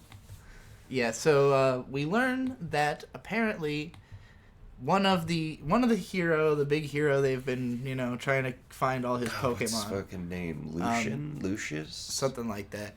He had a Lapras and Laplace, as it's called in Japanese, which is like a real name, or like it's like a gem, right? A gemstone or something. Lapis? No, that's lapis lazuli. I know Lapis is a thing. Maybe it's a place. In any case, Lapras, apparently, around these islands, whenever there's a fog, will lead sailors out of the fog. And so it's got this... But they lose some goods also. Yeah, they always seem to lose a bunch of shit. But they're all thankful. They all think Lapras helped them. They just don't know why they lost their stuff, their cargo. So basically they're going to go investigate. They turn the ship back into a ship. Yeah, they go boat mode. Hey, it's a transforming ship. It truly is a JRPG in anime form. I dig it. But basically, they end up in the fog. They realize Laplace has a move that can make this fog. Yeah, they kind of become sus of Lapras's intentions, and then hey, they get raided by fucking Ambipom. And Toad's Cruel, I think, is there as well. I can't. Why don't I have a screen cap? You don't have a screen cap of Toad's Cruel? So they do a bunch of plotting to figure out how they can go back and stop the Pokemon, or figure out what's going on at least. Oh yeah, he does the Rising Voltecker. Yeah, to get rid of the fog. There's Toad's Cruel. Which I had never seen before. I like him a lot. Yeah, he's a cutie. But yeah, basically this is an op. There's a whole gang. So this is a curious moment. Oh my god, moment. look, they're a couple. It's the two big Jellicents. They're so adorable. There was sort of like they showed the shadow of like what looked like a ship. So it was kind of implying that this could be like a Team Rocket thing or something, but no, it's a Wailord. It seems to just be Pokemon, which is really interesting because I don't think we get an answer to this yet in this episode. No. It's the start of a two-parter. There's also a Mandibuzz on there. There's that hideous coral dude on there too. Barbernacle, yeah. Is that a Bidoof? And a really weird looking Slowbro. I don't know if that's like a... That's like a new version. That's Bidoof's evolution though, isn't it? Yeah, isn't he a water type? I guess so. I think they're all either water or flying. A Slacking or Ambipom. Fucking the sloth guy. Yeah. Oh yeah, I guess he's not water either. So yeah, there's all these dudes who are doing this Actually, what's that fucking dude up there in the water? Like at the above next to Barbernacle. What the fuck is he called? He's a ghost type. He's a ghost water. He's like an anchor, right? No, he's like a ship's steering wheel. No, I think he's a ship's anchor, and like half the anchor's underwater in this shot. But and he has a steering wheel on the back of his head, I guess. Yeah. So yeah, there's a weird Pokemon thieving operation, and then Lapras, it turns out, has all these badass scars. Yeah, he is like an anchor. Delmise. Ghost and grass. That's a weird combination. Yeah. Yeah. But yeah, Lapras looks fucking awesome. I didn't get a shot of the scar on its face, but it's got all these cool scars, and it's like, I'm gonna fuck you up. So that's Pokemon Horizons. I like it. The show is good. It's been fun. It's been a good time. Oh my god. Pokemon Paldean wins now. Remember the last episode? Nimona kicked that kid's ass again. Yeah, no surprise. I like that I had liked that the episode ended without telling us who won, because dramatically it fit with that story. But I also like that they went ahead and told us, yeah, he lost, by the way, in the next episode. Funny. So, this kid, fat one, he's in the newspaper. Yeah, he's in newspaper trying to get a club. good story. Kawasu is so adorable. I really hate that they gave this kid like a woman's voice, because he's like, I understand they're trying to make him sound young. He's like obviously just gone through puberty, or like in the throat, like, you know, he grew up tall suddenly, but his voice still hasn't changed. But he just sounds like a lady. And it doesn't sound like a little boy. Like, it's just not a good performance of a little boy. Maybe voice. he's an egg. I mean, I guess, but yeah, it's just like, I just don't care for the voice acting very much in this. The journalist decides to go to a Team Star base and try to report on Team Star in like a salacious bad report. I believe the idea. It was kind of funny the way they presented how he has this idea, because he's at the newspaper club. He wants to write about that one girl's victory, her winning streak. Yeah. And they're like, nobody's going to care about that. We need to write about edgy shit. Let's talk about Team Star and how they're all these really bad guys. And he's kind of like defeated, but then when he's talking to his friends later, he acts like he just has the idea of true. Like, you know what? I'm going to go talk about Team Star. I'm going to make a salacious article. That's what'll be a hit. So he goes to their base and pretends to join them. He sees the Team Star car. This is a Pokemon, right? It's a car with 3 Pokemon in it. So there's one right there, and then there's one there, and then there's one on the other side as well. So there's the one on the front. I think it's like Vavavoom or something like that. And then the other little ones on the sides are Vroom. Okay, cute. Or it's Vavoom, I think. So, I have not played Scarlet and Violet almost at all. I never made it to Team Star. Yeah.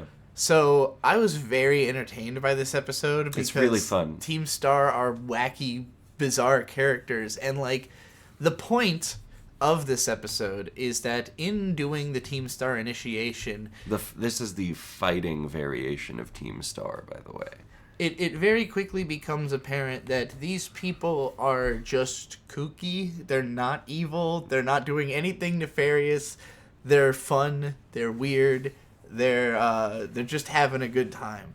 Their training regime they put him through, he spends the whole time pretty much... It's a lot of workout. I don't know. It's not that bad. He pretty much spends the whole time just kind of confused about like what's happening. But the Quaxley is loving it. The Quaxley's having a great time. I should note. And this girl, her energy. I mean, she's great. Just the face paint, the absolute territory, but the like double skirt, or I guess it's a jacket and it's like this outfit, like just the outfits in Pokemon aren't supposed to make sense. But it's amazing. Like it's well thought out because you could make this outfit. Sure. Like this, it's not unrealistic in the sense that it wouldn't exist in fashion. It's unrealistic in the sense that it's it's fashion. It's almost like a She's maid got a outfit tie too. It's so strange. But I really like it. I really love her design, and I'm sure this is just something like she probably is in the video game, right? Yeah. So yeah, like she's one of the bosses you it's fight. not really something you can credit to the anime, but I like the designs a lot. And then yeah, Kuasu evolves, the kid's stunned, Waxlong. and then the car goes out of control or something, and they have to calm it down. They give it snacks. And so... And then they have a moment, this Quackqual or something, I don't know. The evolved Quaxley and this trainer have a moment where the trainer realizes, oh my god, you've just been trying to help me have a good time. So he comes away from this feeling defeated because he did not get what he came for, which is the article he wanted. Well, he wasn't going to sell out Team Star for having the car either. Yeah. I've definitely known people who are like this, but I am not... I can't understand being the type of person who is this character where, like, you go into a situation with a certain intent, and then when it doesn't meet that intent, even though you had, like, a great time, you still feel bad about not having met the original intent. Like, I know people who think that way. For me, it's like, if I start having a great time, I don't give a fuck what my original intent was anymore. Like, this is a new train, you know? But he walks away from, like, all that experience feeling like, oh man, well, I failed. I'm a fuck up. I didn't get any story out of it. And Quaxley's kind of like, hey, look at me dance. I evolved. Yeah, I know, like, right? I don't know if you remember that we had a great time. I evolved and you accomplished a lot today. But he expresses this in the form of dance by showing literally what he can do now that he could not do before today.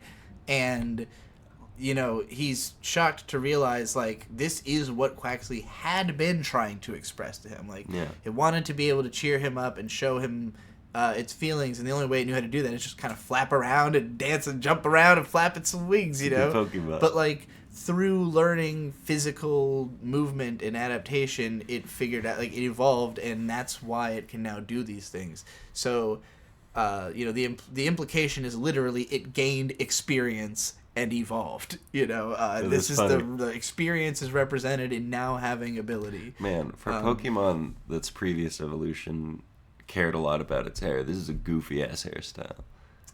I like the designs of this whole generation of Pokemon. No, but I picked this starter. I love them. I don't like how humanoid they get. That's true. Like, all of them start off perfect, and then they get just way too humanoid. The crocodile just becomes a crocodile.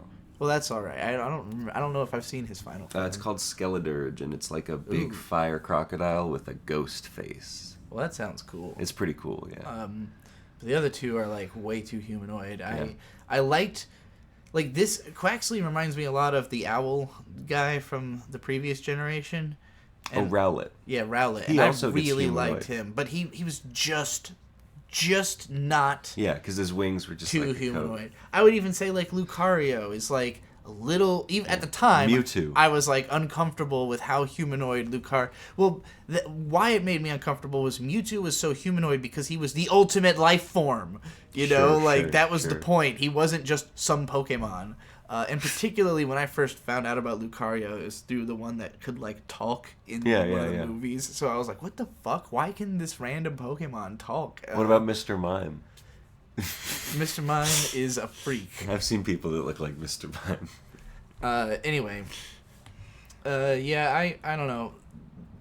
I actually thought this was, like, the strongest episode of this so far. I really liked it. It was just cute. Because Team Star was entertaining, and, like, Quaxley's evolution seemed a lot more meaningful than whatever the fuck was going on with the Pokemon in the other two episodes.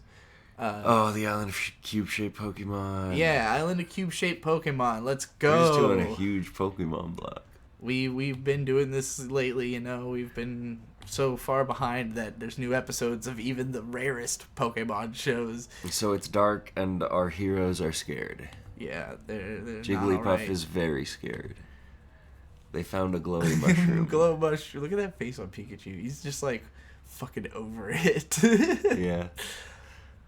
They fall down a large chasm again. How many chasms can there be? Mainly what this show is about is Pokemon falling down very chasms. large They chasms. find a bunch of berries. Hey, at they least. landed in fruit, so everything's good. At least they get to eat.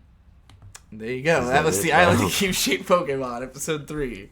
Show's Fucking very cute. mesmerizing entertainment. All right, we got to catch up on Dr. Stone now. Dr. Stone. So in this episode, they are pretending to be a bunch of very strong hooded spear people. I'm trying to hooded warriors. trying to mentally put myself back a few episodes. I'm pretty sure. So they're about to fight all of the island's big warriors, and the fucking Keenro starts kicking ass, and then Ryusui is about to fly the drone up to catch the thing, but then he says, I have a sailor's instincts, I can't do it. And Senku also realizes something is off. And so they don't do the drone, and then it turns out that, what's his fucking name? Jafar. Just call him Jafar. Jafar took the earpiece off of Kohaku and has been hearing their conversations the whole time. And so he used Kirisame as with a fake petrification device to test their loyalty. They caught on, and I think they just ran away. Yeah, they literally just run Maz away. chases after them for quite a while. Then, what's his fucking name? Jafar. I know. Anyway, they're trying. I don't remember what this exactly is. He's doing super fast trajectory analysis as it's coming at him to try to figure out exactly where it's going to be. I see. This guy realizes his gun has been stolen. Gone. Magma and, took it and escaped with Gen. Yeah. Well, I think Gen's just chasing after him because he's the only person who noticed that No, he ran off Magma with knocked the gun. him out. And Oh, okay, that's what it is. Never mind then. Magma stole him. So yeah, they've taken the ship, and while the bad guys have the ship. While they can't understand how the mechanical parts work, they know how boats work. Yeah. So I just gotta say, this is it's hard to talk about this in more terms than just like describing literally what happened especially this episode. But I love this whole arc finale that's happening here, because we already knew that the plan was gonna go awry. Gen said so. He was like, every time you make up a big plan, it's just gonna go horribly just goes terribly. But they did a really good job. Ibarra. His name is Ibarra. They did a good job of hiding how it was going to go wrong, where like it feels like the plan is just working up until literally the thing is in the air, and then they realize like, wait a minute, something's not right here. And then like from this point on, it becomes really unpredictable, because it's like, how much did Ibarra account for? How much does he understand Everything, the situation? Man. He talks to himself and talks about himself in the third person. He's always plotting. And so it becomes this back and forth of what can they think of to do, and what did he either not account for or doesn't come up with a solution for right in the moment, because he's also a smart guy and also inventive. They do a great job of making this guy seem like a real threatening villain. Yeah. He starts off by design acting like he's not the big bad. He's like, no, I've got the strongest dude ever on my team. He's the bad guy. But it's like, that guy, as soon as he meets with another really strong dude, they're basically locked in stalemate. I think they got turned to stone, no, it's about to happen. So, but the two strongest dudes basically just get stuck fighting each other, and meanwhile, the actual underhanded, cunning, evil dude, who is also really strong, really comes into his own, as he has to basically fight off everybody. So it takes all of the crew and all of their ingenuity to beat this one dude. He really was that bad man. Well, this one dude also had a lot of people with him. Sure, but by the time we get to the end of this fight, it is basically it's just Senku versus Ibarra. That's true. In the end, Senku's the one who beats him one-on-one. But, well, not even, because he has to resurrect people to win the fight. So that's not true. It is. He has to resurrect Ryusui in order to win. He doesn't resurrect Ryusui. He does. Does he? Yeah, he resurrects him and then he gets turned back to stone. I don't think that happens. We'll get there. I don't know about that. But so maybe basically, you're right. these guys find the chief who's been shattered by Ibara, and Yuzuriha's like, I can put him back together. So, this crew... We flash back to Soyuz's... Soyuz, yeah. He memories. Remembers all of childhood. He remembers everything ever. Which, they actually narratively justified this. Apparently, the king, in order to pass down the 100 Tales, has always chosen the woman with the best memory to have children with. And so they've just been building genetically for hundreds of years a really good memory. People, the king and his woman will always have the greatest memory imaginable. And this is also why Soyuz was exiled from his island. Yes, because Ibara knew that. He witnessed the king being turned to stone. Yes, and Ibara was like, you may be a baby, but I know you've got a good memory, so fuck you, you're gone.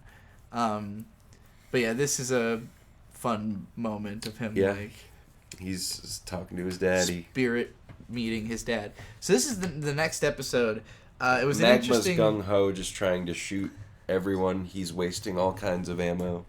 Yeah, this is an interesting episode break because on the previous one, it's like Magma and Gen are about to go to the ship, and then it starts the next episode, and it turns out everybody else is also going to the ship, so they're kind of just reunited. It's two teams. So there's the people that are putting the king back together, and then there's these guys.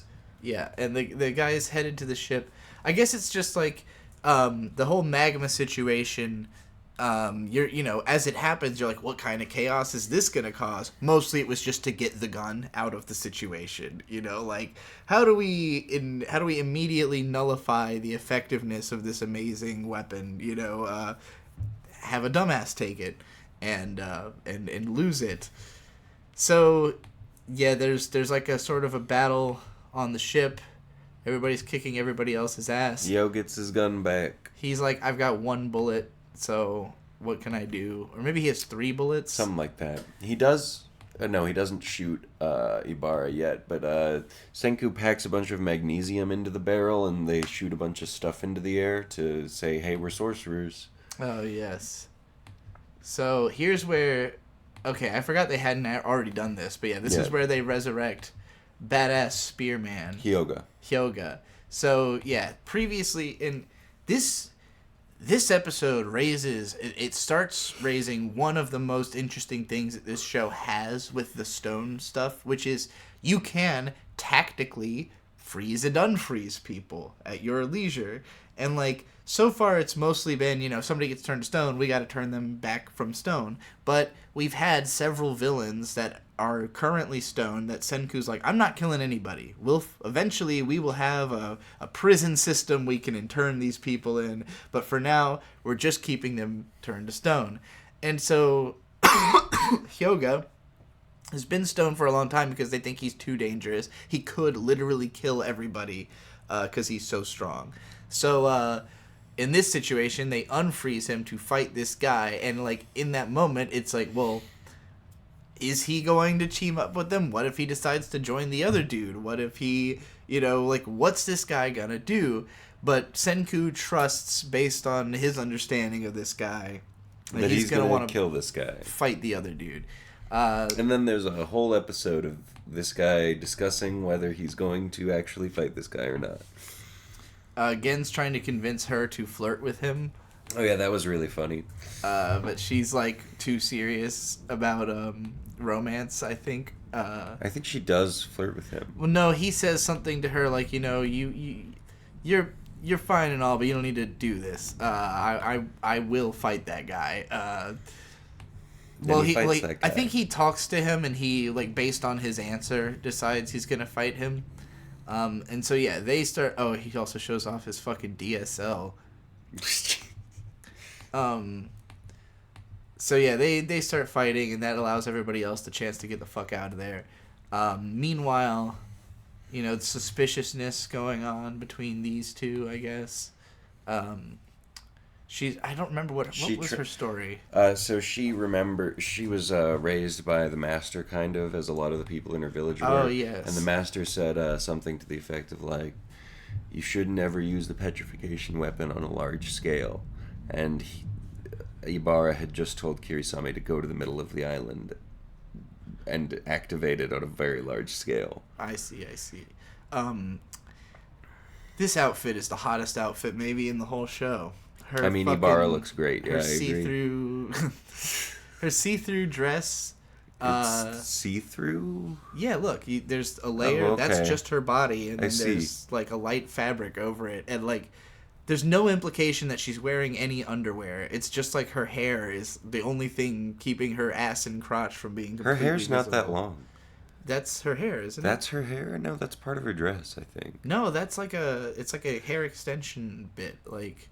Wow, I thought her hair was like dreadlocks. She's got dreadlocks, and then she's got like in the back like a like a long ass extra thing. Nice. It could just be. I thought it was part of the dress. But I think it's connected to her hair. In any case, she's just naked. She's just naked in like a negligee, and she's got the best. They always draw her with like her hips are really far apart, and she's got like a hell of a thigh gap. Like she's got big ass legs and a big ass gap, broad thighs, tiny waist. Basically, she's really fucking hot, is what I'm trying to say. Ibara petrifies her. Yo finally lands a shot. Yeah, shoots him in the hand, I think. Yeah, and then he drops the petrification weapon. Yo has the petrification weapon. Ibara dives into the water, activates the petrification weapon, takes the petrification weapon back.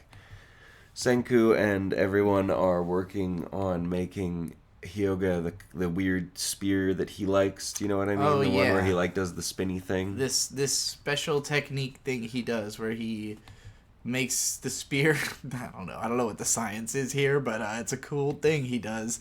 And so, there's a great speech here, and this is some like top tier wisdom, for people to understand about the world and society, why society matters, what is the effectiveness of having a society, because the disconnect between these two is initially the island spear guy.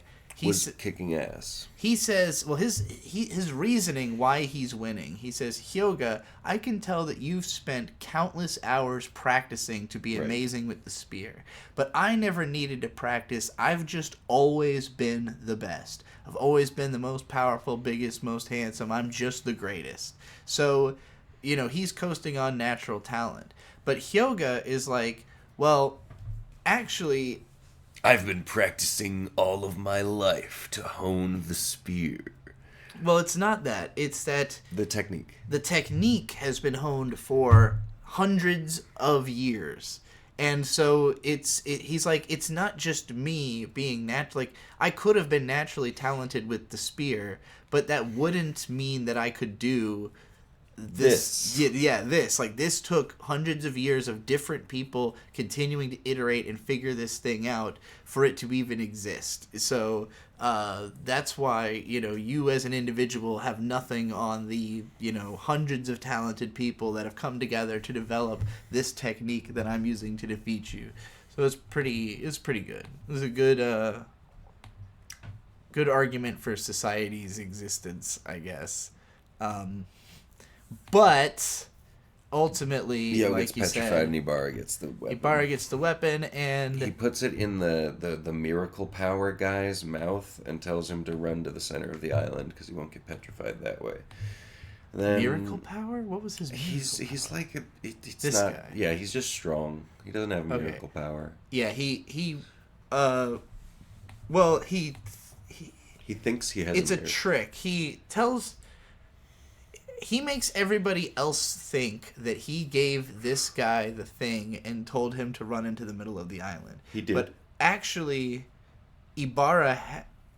No, the guy... Oh, okay. This guy doesn't know he has swallowed it then. He does, I think. Ibarra told this guy, if you make it to the center of the island, you'll be outside the radius of the stone thing I'm about to do. Maybe. But that's a lie. He actually gave him the stone first and told him to do that, and the stone activates from inside of him, right? Yeah. Yeah. So, yeah, this guy does not know he has been fed the Rashid. Ibarra just told him, run to the middle of the island or else you're going to turn to stone. So everybody else is chasing him because they think he has the device, not realizing that he doesn't know he has the device and that it's already been activated. Because Ibarra said something like, he said like the amount of seconds it would take for him to get to the center of the island and the radius that would encompass the island, leaving behind just Ibarra out on the ship. And so that's exactly what happens. Literally everybody gets turned to stone. And this is a really, really good stakes-raising moment because... before when like everybody who was on the ship got turned to stone, it was dramatic and effective in a way because it cut down the cast and it really put focus on like certain characters. But it also like we knew they were going to be able to resurrect everybody. Like we knew that was going to be the plan. With this, we don't know. It's so totalizing. It's like we know everybody could be resurrected theoretically if anyone is left. But what if no one's left? What if everybody got turned to stone by the bad guy? And my favorite moment is this one between these two guys because they realize we're not going to get let out. Like, even if the good guys win... We're probably petrified forever. Yeah, like, we might never be unpetrified. So, like, this could be it for us. And the last thing Island Guy says to him is, like, I do want to learn your spear technique, actually. And then they...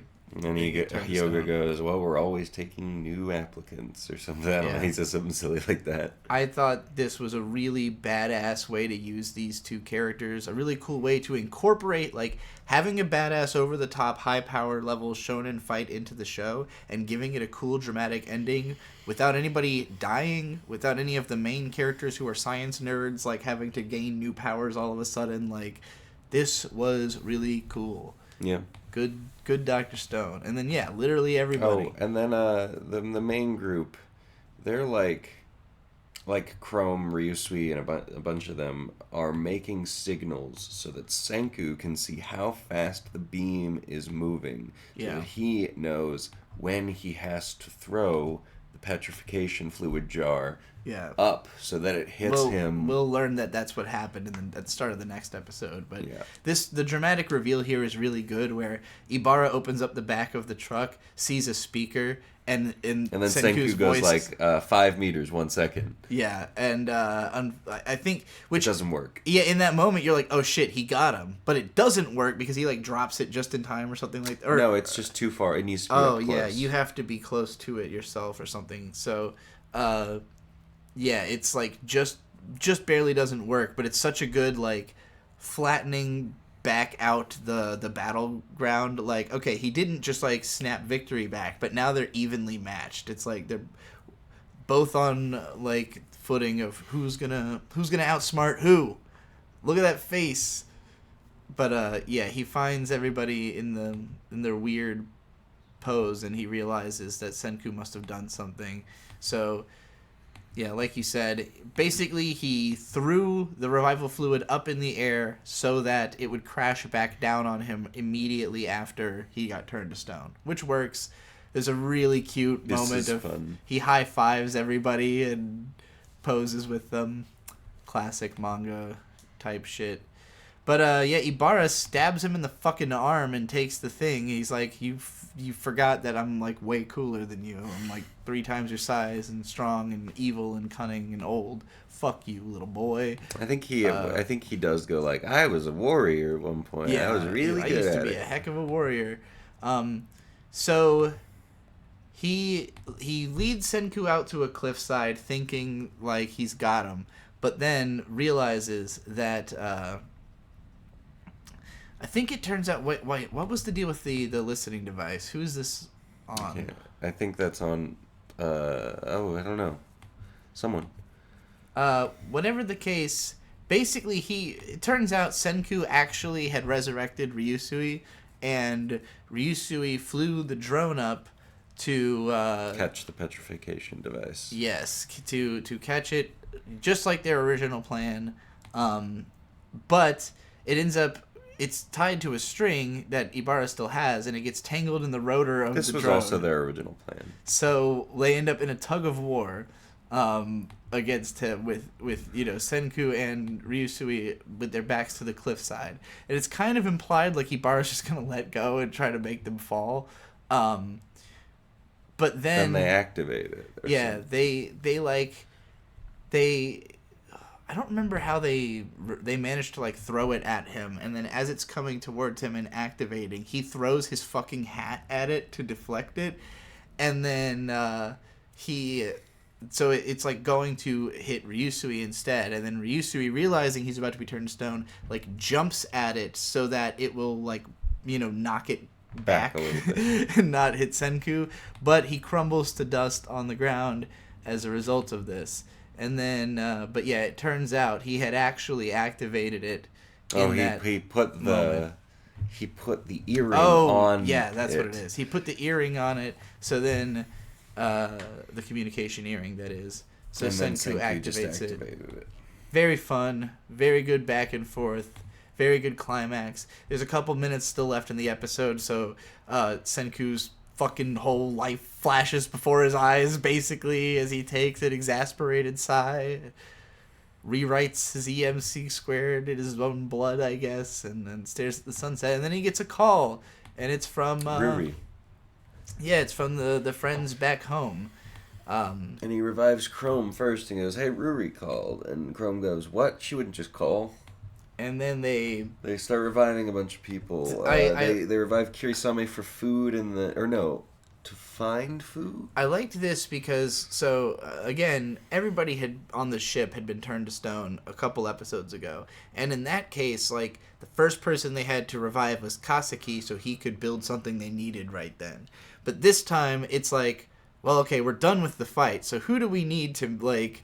We need Taiju to lift things. We need the cook. We need they get Amaryllis so she can go to the food and get the supplies. They get, what's her name?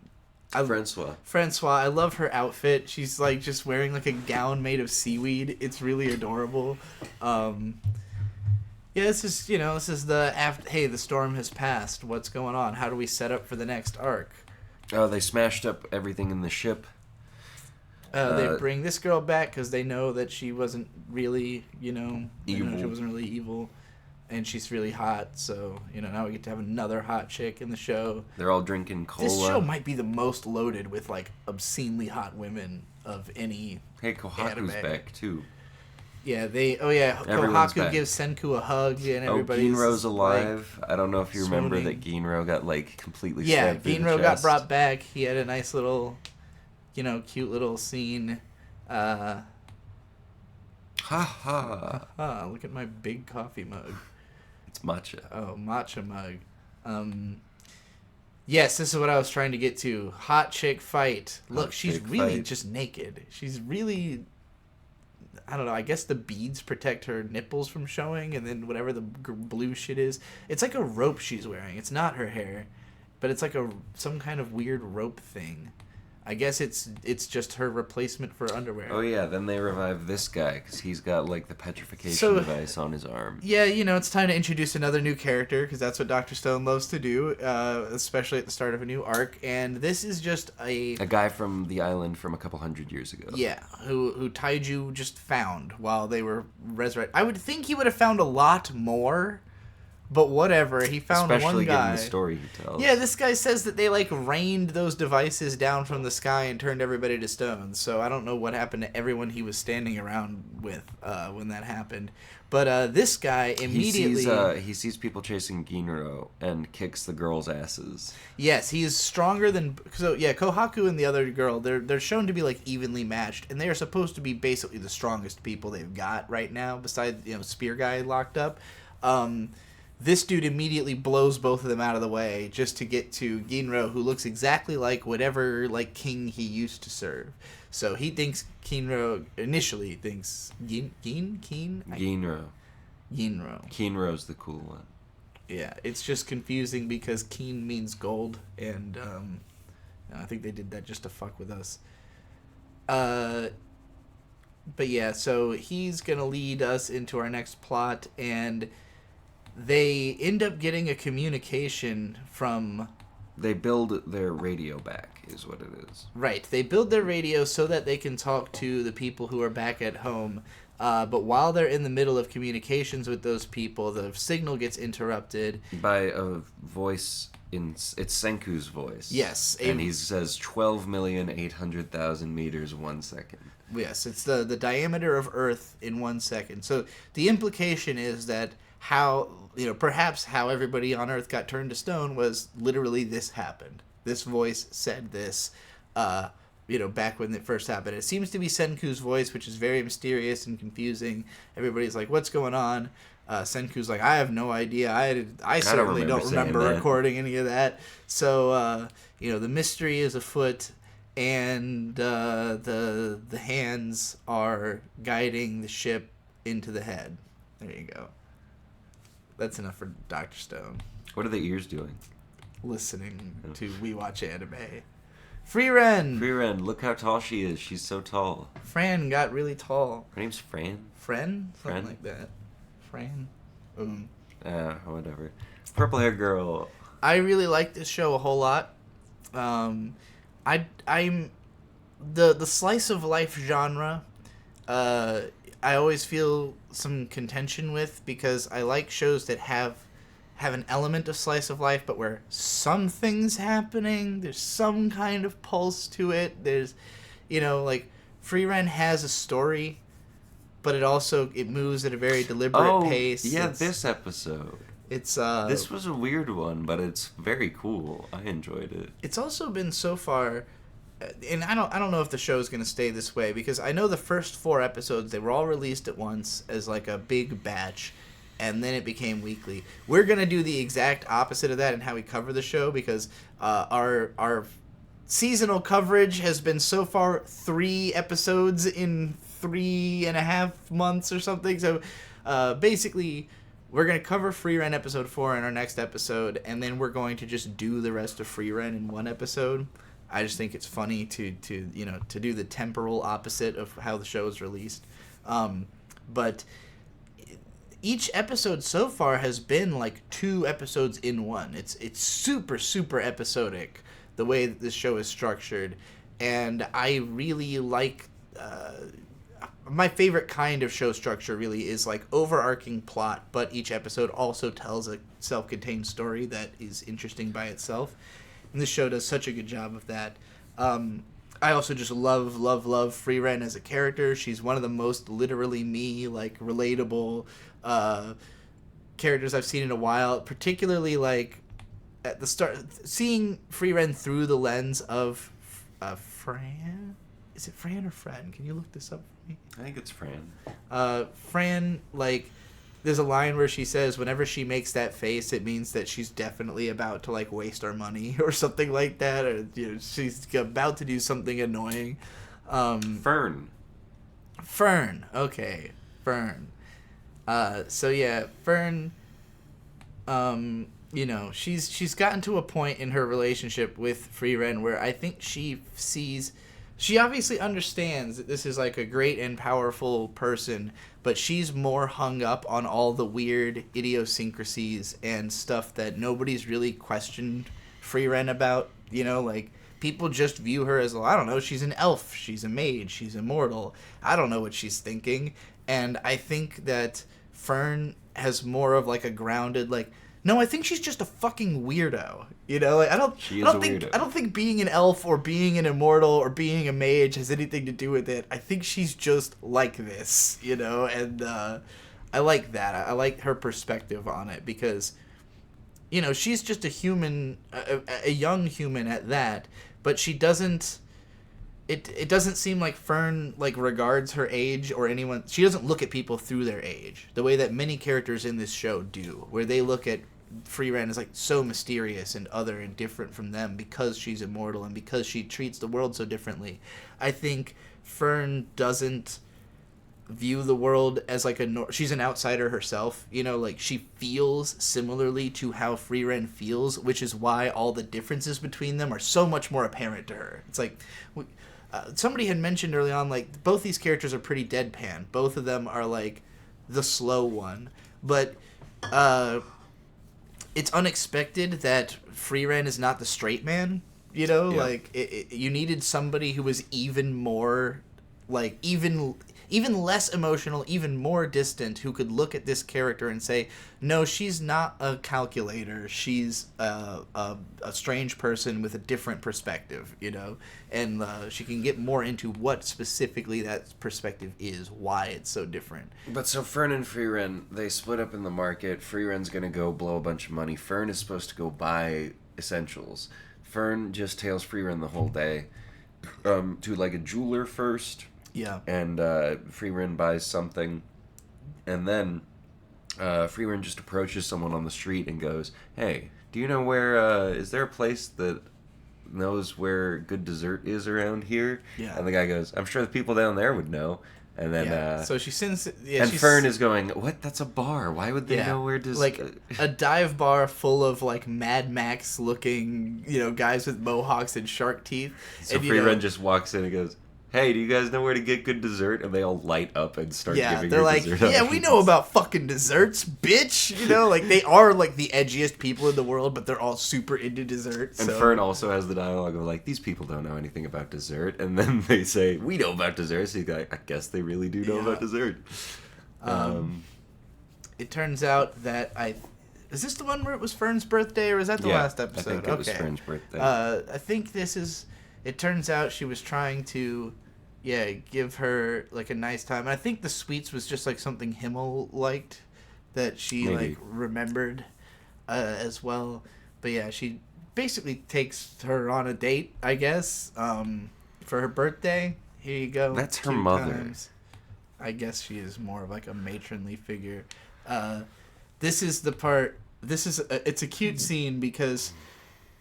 I think it's like Himmel's talking about how he likes sweets, and she's like, oh, that's the first time I've, like, internalized a detail about you. Like, I don't really know anything about you guys. Dwarf says, like, something about something he likes, and then Priest starts to go, and I like to drink. I know what you like. And they're like, damn, it's pretty bad if the only thing she remembers is that you're an alcoholic. That's the only detail she's caught on to. I thought that was cute. So yeah, they have a nice little time, and then we go to the second half of the episode, which again is like a totally different story, but this one does some really, really good world building, because... So basically, Frieren is testing Fern's defensive magic over and over and over again, and then they go to a village where Himmel and the party at one point sealed some kind of demon lord. It's not the demon king. He was like second in he was the I guess head mage of the demon king. So this guy was considered the most powerful mage in the world during his time, which was only like 60 years ago. Like this episode is about the race of technology, about like how fast things become outdated. And the perspective of somebody who's living through all of that, who takes that for granted, like that's normal. Like, of course, 60 years, magic is going to have evolved massively. Moreover, Frieren's part of why. She is personally responsible for making sure that magic evolved rapidly, so that by the time, like, the reason that she is coming to deal with this now is that the seal's breaking. The seal is breaking, but also, like, she has made sure that this guy is just bitch made by modern standards. Like, there's no way he could have beaten them based on how magic has evolved in the time that this guy's been turned to stone. His thing is called Zoltrak. Yes. What it is. So Zoltrak is a death spell. It's basically just like a lightning arrow. It's a piercing spell. It just like goes through stuff. And at the time, it was like the fucking atom bomb of its era. Like everybody was falling to it. It was unstoppable. Everybody was using it. But as soon as they turned him to stone, they started making defensive magic that could defend against Zoltrak. Well, that's not what it was. It was that they powered up Zoltrak.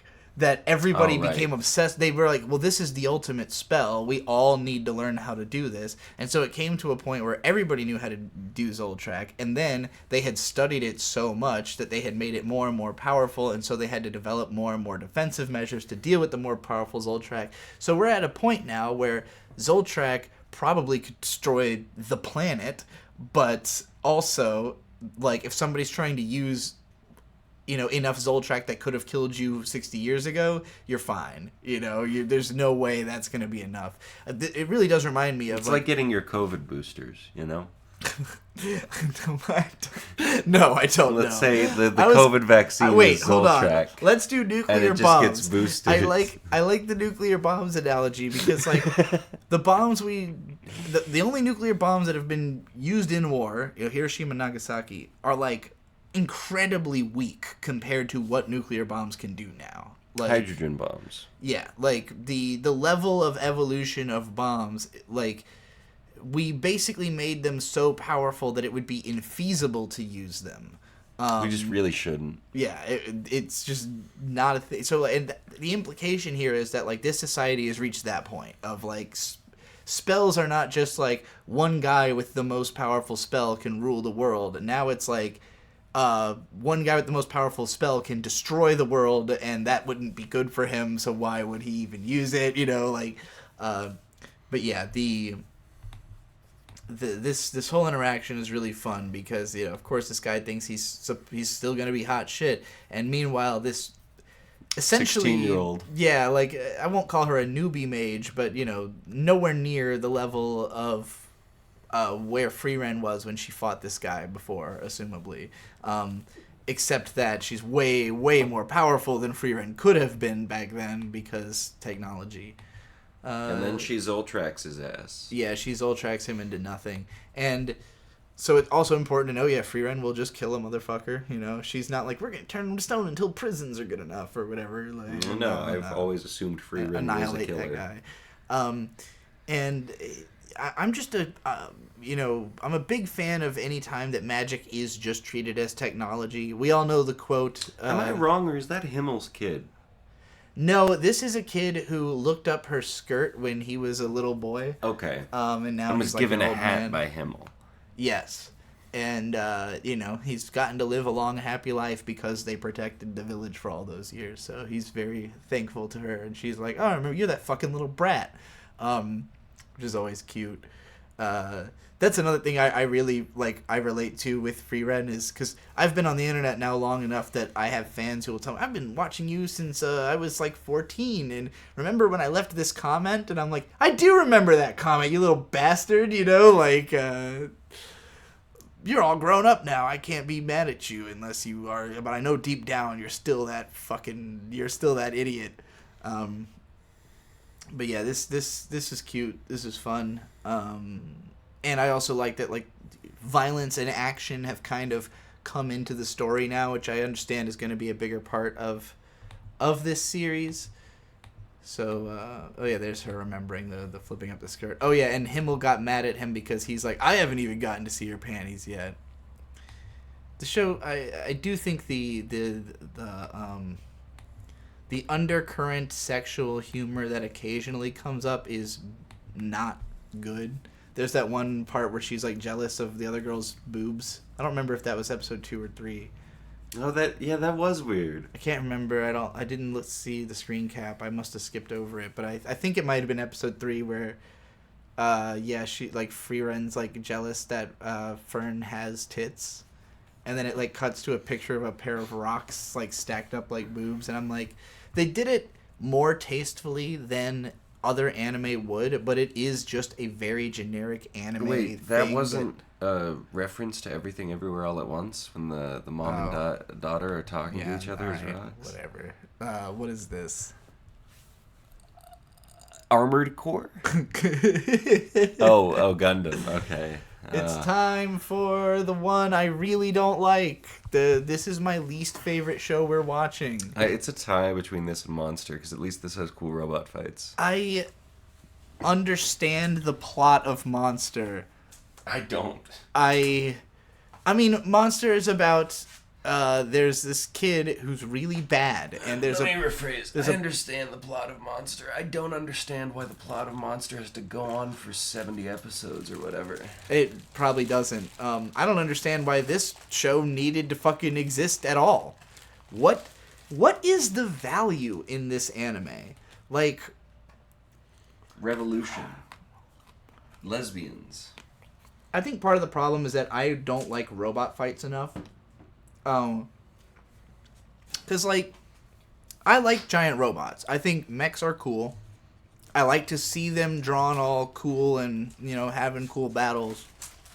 But, I really feel like it's hard to have it's hard to do a mech fight that's like watching Jujutsu Kaisen. Because, You'd have to animate the mechs down to human size for it to have any meaning whatsoever based in reality. I don't know. There's been, because there's a lot of Gundam anime. A lot of it has done action really well. I like action scenes in Mobile Suit Gundam, the original show. Sure. But it's because the stakes are incredibly high. You know that people are going to die for sure in every battle. Might not be main characters or whatever, but someone's gonna die. And not that many main characters fight either. Like, it's mostly Amuro going out. You know, there are sympathetic villains who you think could die as well, or do. But more than that, like, the action isn't about, like, looking cool or being flashy. It's a lot of the times really goofy. Like, it's cumbersome and ugly, and, you know, it's more meant to feel real than it is meant to feel cool. And over time, Gundam has evolved such that they want to look cooler and cooler and have, like, all the crazy bits flying around and all the, you know, the just whooshing and flying. But, like, I feel like the bits are just a way to get around animating cool robots fighting. Yeah, that also is definitely a part of it.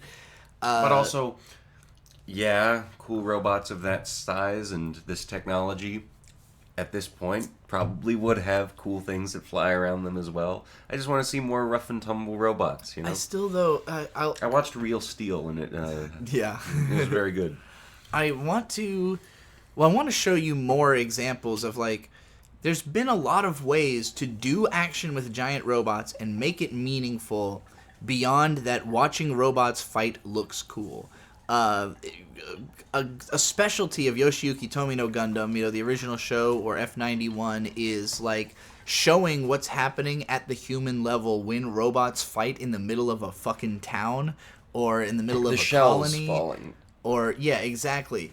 And they've done a ton of great examples of that. 0080 has some great stuff like that. Like, show the human casualty of the event of giant robots fighting. That's what makes it so epic and makes the scale feel big and makes it feel like, in this show, the fights mostly take place in a totally disconnected fucking, like, in a some practice random field. wasteland. Yeah, some stupid fucking anime wasteland that's easy to animate, you know, or easy to draw as a background.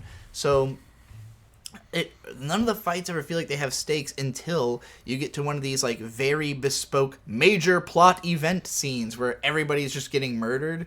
Which was kind of only, like, the prologue episode and then the last episode of season the first one. season. Which I'm hoping we're going to get a lot more of that. There's some soon. kind of, like, threats of murder in these couple episodes we see. Yeah, there's a lot of threatening violence, but not a lot of it happening. I think... So, this is really funny. Beatrice has these espresso beans covered in chocolate, and she left them near the computer's exhaust, and so they've melted. Yeah, the white chocolate one totally melted. Yeah, white chocolate blows. I'm a white chocolate hater. We're now talking about chocolate because Gundam.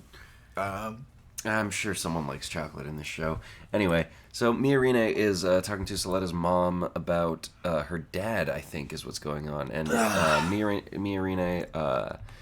it's revealed to her that her mom and the dad were working on something that would be really good for humanity, and that all of the murders that have happened were for a point or whatever. I don't know.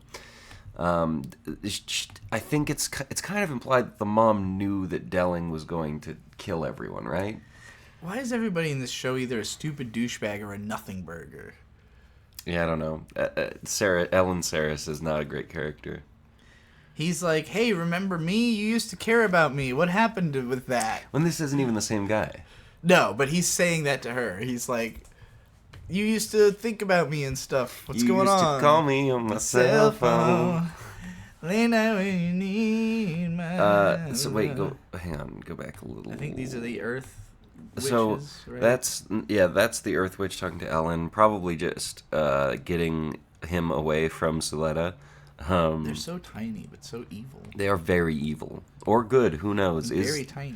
This is an Earth No, that's an That's Earth the other Witch. witch, right? Yeah, that's the other Earth witch. And she's got a Haru? They're just like being threatening and around. I don't know why no one has just murdered them. I don't know how they got into the fucking school.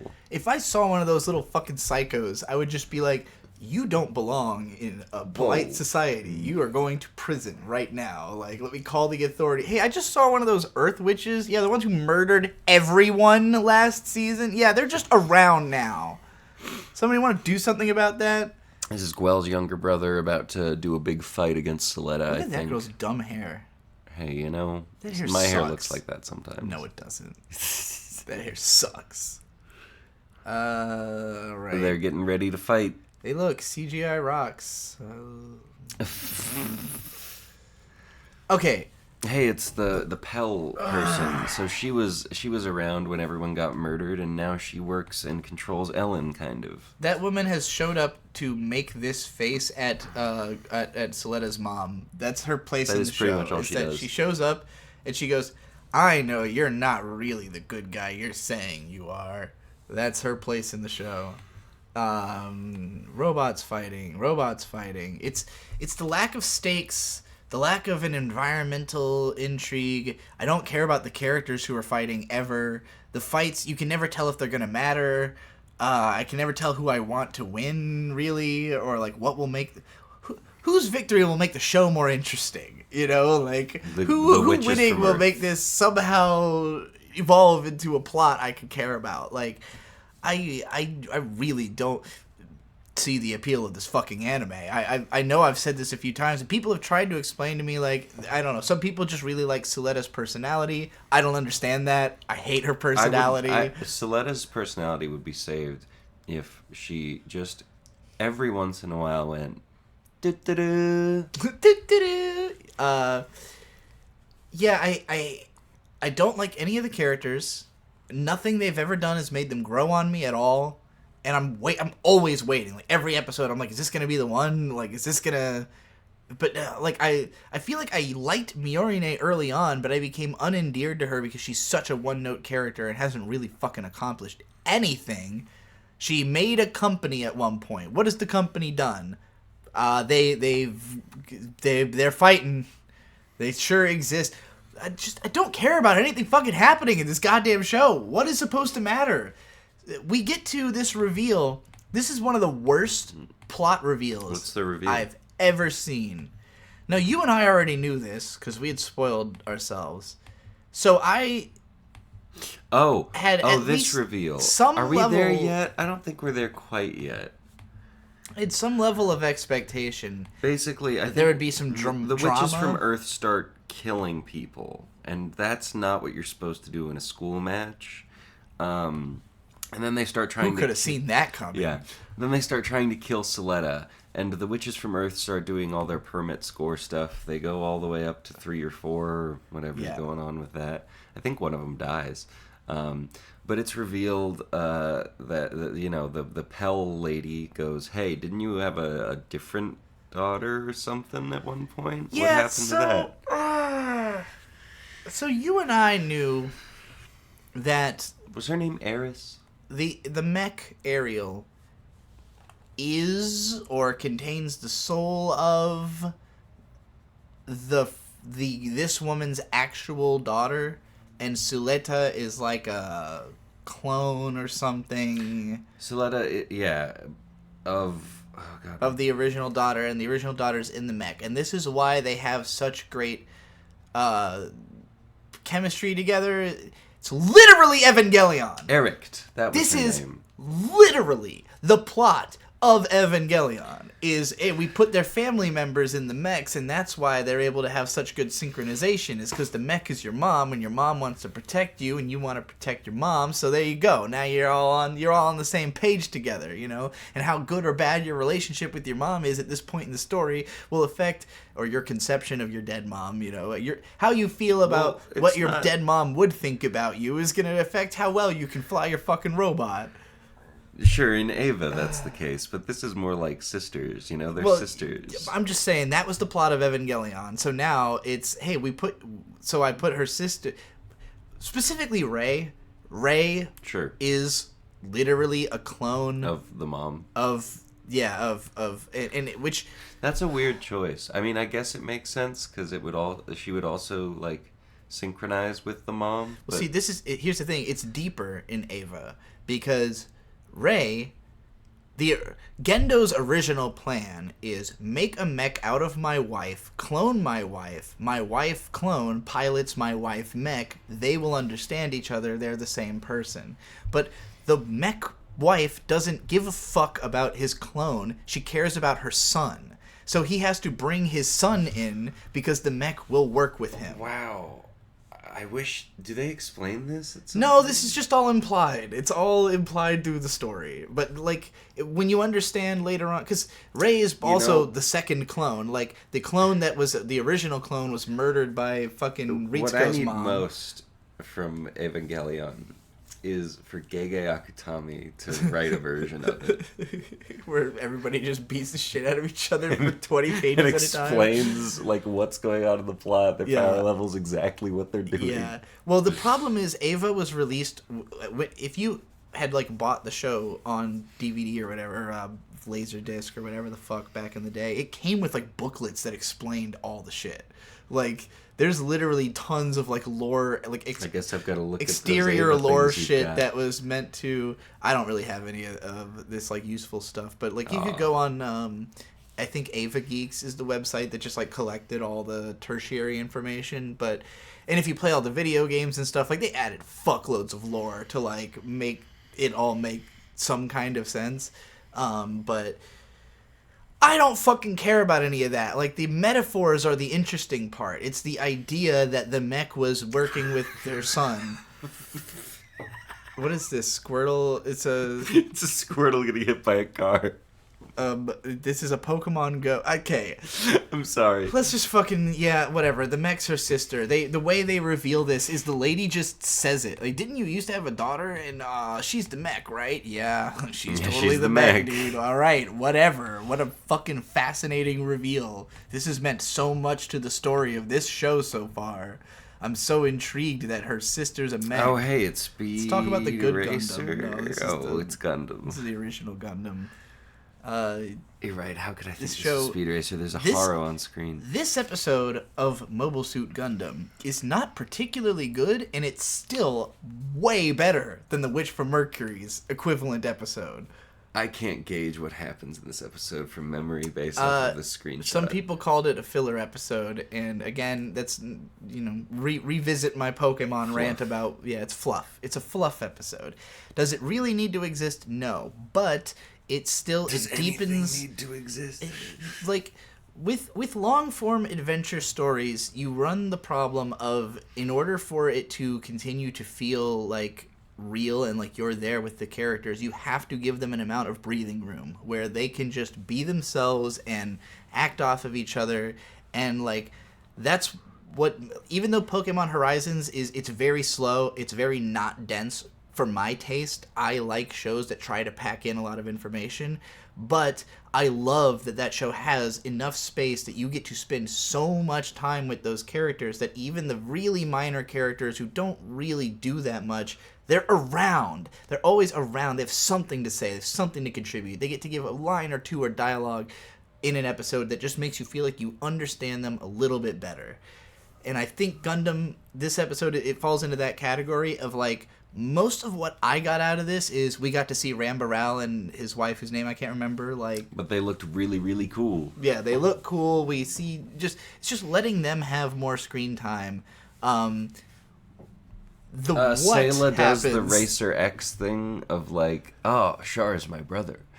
in her head, you know. So yeah, this the plot of this episode is it's simultaneously brilliant and stupid.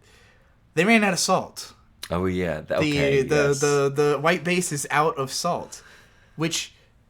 So I don't know how many of you are nutritional experts in the audience. You need salt. You need to consume salt to live. It's one of the essential ingredients. Being out of salt, very bad. Particularly in the wintertime, I just start eating nothing but Cheez-Its. I'm just like, just salt me up. We should probably find something better than Cheez-Its. A lot of studies say that you should probably be consuming more salt than you are, unless you are somebody who consumes a lot of soup. Or eats too much McDonald's, you're probably getting plenty of salt. But anyway, yeah, they're out of salt. Big problem. How are they going to feed their soldiers? You know, how are they going to keep everybody's fucking electrolytes up or whatever salt does? Food tastes good with salt. Without it, rarely does. You know, gotta salt that caramel. Suck on them chocolate salty balls. So they want salt. They go to a salt field, I guess. They're just jonesing for salt. Rambarel is drinking coffee in his mech. I love this guy. Nice. Look at this. That's look not at in how his mech. fucking comfy. His wife's there. He's in. I'm his just ship. saying. Look how comfy he looks. Like, I think what makes him so great is that every other Zeon soldier we've seen has been like an uptight asshole who's like trying to prove something, and Rambarel is just like, I don't know, I'm just good at military stuff, so I'm a commander, but I'm not gonna do this without my wife and my coffee, you know? Like, it's very good. He's like very Rambo at Rel. home. Out on the battlefield. Oh, we see this guy. I forget who this is exactly. Ghoulish face. I thought he was a zombie at first. What is this design? Where there's in like a glass in a glass dome? I love her scarf. I wish I could remember her goddamn name. But yeah, they're a real power couple. Her name's Weeble. She wobbles, but she doesn't fall down. I swear, these three children actually get the most screen time get a lot of in Mobile screen Suit time. Gundam. It's, you know, that's the real soul of it for Tomino, I'm sure. I think Tomino's self-insert character is probably the little girl. Her. Yeah, this is Tomino's self-insert. Is Tomino a girl? No. Oh. Tomino's an 80-year-old man. 85, 6, I don't know, he's old. Okay. But does he want to be the little girl? Almost certainly. Huh. Because he's an animator. He's also obsessed with vagina. I see. I haven't gauged that based off of Mobile Suit Gundam. It seems like in the 70s and 80s, there were a lot of animators who really wanted to be doing porn and couldn't. Because porn in animation wasn't like legal until 1984. When they, Whoa! Like, what year? 1984. Whoa! In 1984, Big Brother's making porn. I think it was specifically that home video was legalized and you could do porn through home video or something like that. And so the home video market, the OVA market for anime, just sprung into existence that year. But that, like, immediately it was porn. Like, the very first OVAs that weren't Dallos were Cream Lemon and Lolita Anime. Cream Lemon. Cream Lemon is a 40-episode, like, anthology series. And episode 4 is very famous, Pop Chaser. It has the greatest lesbian sex scene ever animated in it. And it has a bunch of animation from Hideaki Anno and, like, a bunch of other superstars of the time. Characters that look like Project A-ko. Episode 4, Pop Looks Chaser. fun. It's very worth watching, especially the lesbian sex scene. It's pretty incredible, and it's long. Anyway, so yeah, there's a big battle. There's some goofs. Oh, Sayla. Oh no, Sayla's not in the Gundam. Sayla is in the Gundam. Okay, Sayla's so in the yeah, Gundam. the when I said the plot of this episode is stupid, Sayla thinks that Char is like incoming. Yeah. For some reason, So she gets in the basically Gundam. assumes she's just like free. I guess maybe because things are a little calmer now, she's had time to think about the fact that she saw her brother, and she's just, I don't know, dwelling on it. So she's like, oh, Char's on his way. I'm going to get in the Gundam and go out onto the battlefield. And everybody's like, what the fuck are Why you would you doing, do that? you That idiot? doesn't make any sense. So Amuro goes out in the gun cannon. Now, what I do think is, from like a overarching story perspective, like what's the point of this episode? To show us that Amuro can kick ass in the gun cannon. Or any vehicle. Yeah, like the Gundam is not inherently so badass that any, and Sayla is like Really bad at piloting the Gundam, though. Yeah, she's like a competent person. She wouldn't, you wouldn't think she would be totally incompetent at piloting the Gundam. She can't do it though. And meanwhile, Amuro, even in a gun cannon, goes out and just beats everybody's ass. So it's just to show you, like, this, it's not the Gundam, it's not that the Gundam is specifically so special. It's that Amuro and the Gundam as a combo are so special. Doesn't Rambo Rao cut off, like, the Gundam's foot? I do believe so. Yeah. I do believe the Gundam loses a foot. Rambo in this Rao battle. also introduces these weird tentacle things. Yeah, I don't remember really, like, why this battle ends. They just I think kinda they just get him fight to retreat. and then, yeah, maybe she realizes it's not Char, and then she doesn't care. I don't know. It was definitely a weird episode. A lot of it did not really matter that much, but it does flesh out the characters a little bit more. Not really in a good way for Sayla, but for everybody else. So Sayla gets chewed out and thrown in the brig, which is For deserved. 3 days, and then she's talking to someone. Honestly, she probably deserved Oh, it's worse. that guy. She's talking to that guy. Yes, this is a Zeon soldier they captured, and she basically asks him if he knows about Char, and he's just like, yeah, you know, that guy's, he's a cool guy, and she's like, all right. And then she goes into the brig, and she's just like, I'm a fucking idiot. Hey, it's self-insert again. Oh yeah, little girl.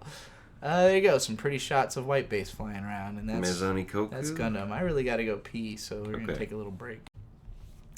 Maison Ikkoku. Maison Ikkoku. I believe this was the school festival episode, right? Oh yeah, this was adorable. This was very cute. Godai makes this puppet and thinks it looks like Kyoko, and so does everyone else, and I don't think it looks like Yeah, her at it all. really doesn't, but for some reason everybody insists it does. He's trying to invite her to the school festival without inviting anyone else. I think he fails at this because the kid ends up coming along. And I will they say, like, also are all there. I really do. I'm sure I've said something like this before, but I think about it every time we watch the show. Like, Godai, you know you can trust this man because he doesn't fuck this redhead all day long. Like, I just can't imagine being around this woman with her tits out like this all the time and not either telling her to stop or having sex with her. It's like you cannot just be throwing titties in my face all day like this. It's not all right. But Maybe that's why he's so weird. I just think it's meant to show you that he's not driven by lust purely, you know? Like, obviously he wants to fuck Kyoko really badly, but it's very single target. You know, he's not interested in floozies. He's not just trying to get his dick wet. He really wants that girl. But he's awkward because he's a fucking virgin or whatever. Probably. I don't know. I don't even know if that's true. He just wants to be a guy in college. But could you read me in the middle of the Welcome. yellow? Welcome me. Yeah, that's Anybody else seeing this? If you're listening to this only as a podcast, please click over and observe. Welcome me. LTE. Is that what that says? I can't tell. I just Wham. I don't know why yeah, I'm wham. All right. a school festival. So anyway, everyone shows up. I think even the indubitably guy just appears a flower seller and then Oh yeah, he's turns- like working there, and and they're then all he like, turns "What does someone he do?" else into a flower seller. Yeah, he's a strange man. But yeah, they're doing a puppet show. Hey, so this is keeping on theme. I don't want to spoil the very ending of Maison Ikkoku, but you might pick up on the fact that there's a lot of implication that he's just really good with kids. Yeah. For some reason, I think I Godai did spoil manages. Maison I don't remember if you did it on the podcast or if you just did it to me, but yeah, it's definitely something you're supposed to pick up on. Is that Godai is really good at working with children, and here he is doing a whole ass puppet show about it. I don't remember why Superman is here. Oh yeah, there's this really great sequence of like Oh, this was interesting. Kyoko's just kind of wandering around the festival, and there's all kinds of like stuff going on, and these guys are doing a show. They're Acrobatic like being Power Rangers. Thing. It's pretty fun. Here's some mysterious roots, I guess. Little cafe scene. Yeah, it's a very pleasant slice of life episode. Not nearly as dramatic or eventful as the last one, which was the like crazy melodrama. I think what happens is the lady playing the princess has to leave, and so Kyoko has to take over.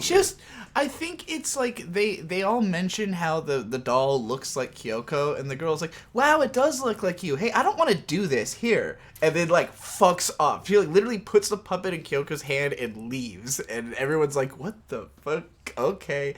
So Kyoko gets roped into it. Yeah, this scene...